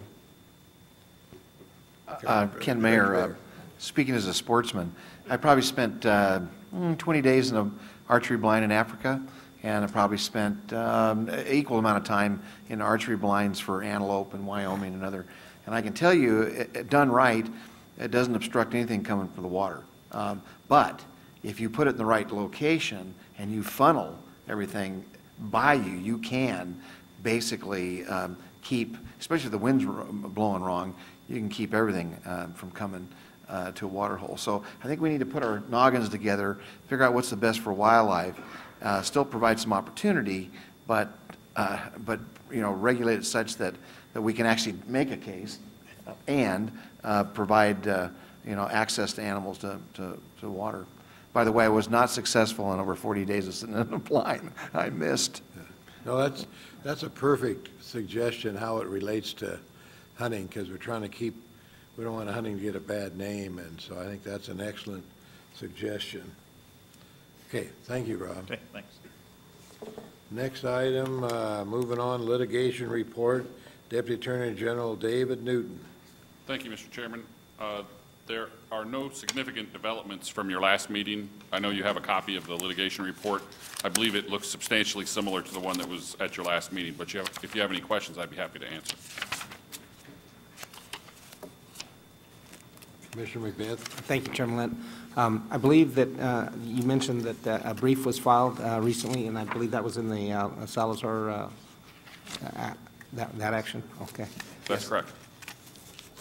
And I sent an email to New today and asked her to provide me with the complete filing. There were actually 3 sections. That's the lawyering part of it, that she did an outstanding job. And then my affidavit, which has the biology in it, that she's did an outstanding job. We had department staff work with her on that. And then there's a lot of attachments with all the publications that we actually cite in literature. So I think you'll be very impressed with the package that was submitted. Yeah, I don't know if other commissioners are interested in something like that, but I wouldn't mind looking at it. So if we could maybe get a copy, or at least me. So. Sure. Thank you. Thank you, David. Last item on the agenda for today is Department Activities Leadership Team Notes, Secretary Ken Mayer. Once again, it's like a broken record. If you'd like something a little different format, or you think you're getting enough information, one of the things that we continually be challenged with is to try to get those notes out as soon as we can with the workload. So I think we're caught up on a few of those, but I would certainly open it up to any recommendations or suggestions from the commissioners if there's something lacking that you would like more information on. I think what would be interesting is, because everybody doesn't get your briefings, they have from your staff meetings every Monday, and you know, when you send out a report, and I think maybe a synopsis of those during the commission meetings, because I don't know if all the commissioners read it or get it, but those are interesting on what you're doing internally with all your bureaus.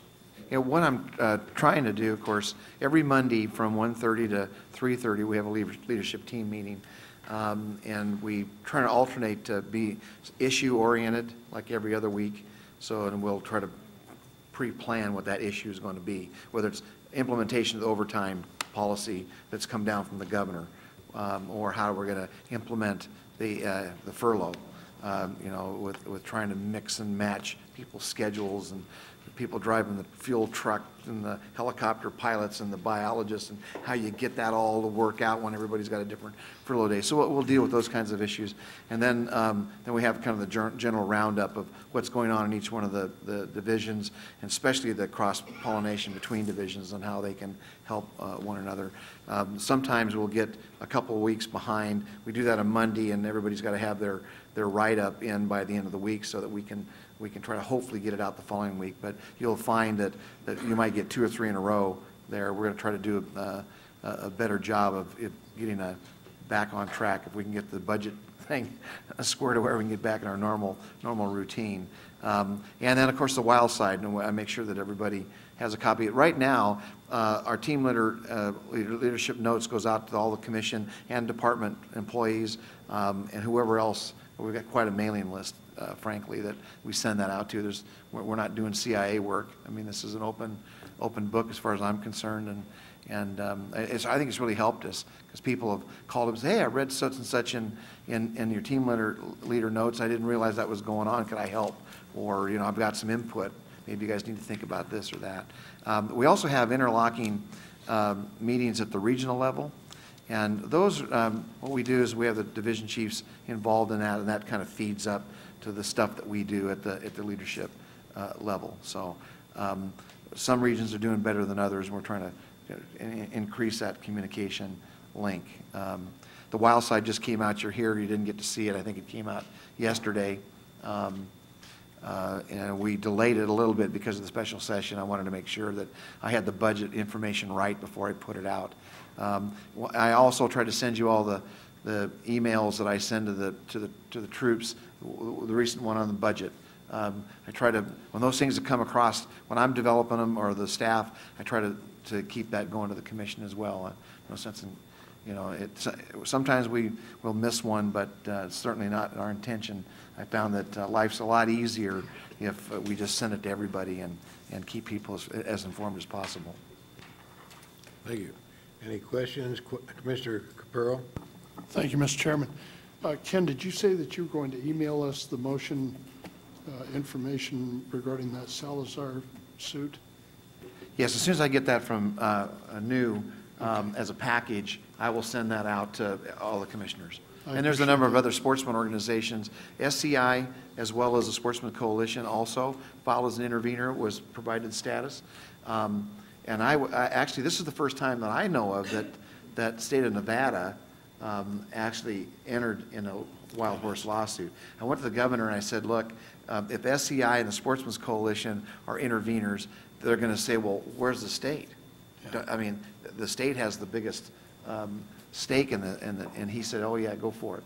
So in fact, we can comment whether NEW will actually go to Washington, D.C., where it's going to be. I think that decision is made well above my pay grade, so I don't have a comment. Yes, on that. Actually, I authorized that. She was back there for training, and so I added a couple days of per diem for her because somebody else was already paying her to go back there. She met with the attorney in defense of animals, and she met with the solicitor that was trying the case as well. So as I think she also had a chance to talk with the SCI attorneys. So she's geared up and ready to go and looking forward to this. So.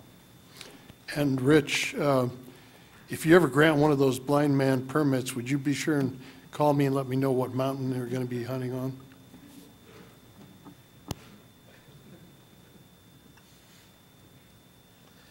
Any other comments? If not, I'll accept a motion to adjourn.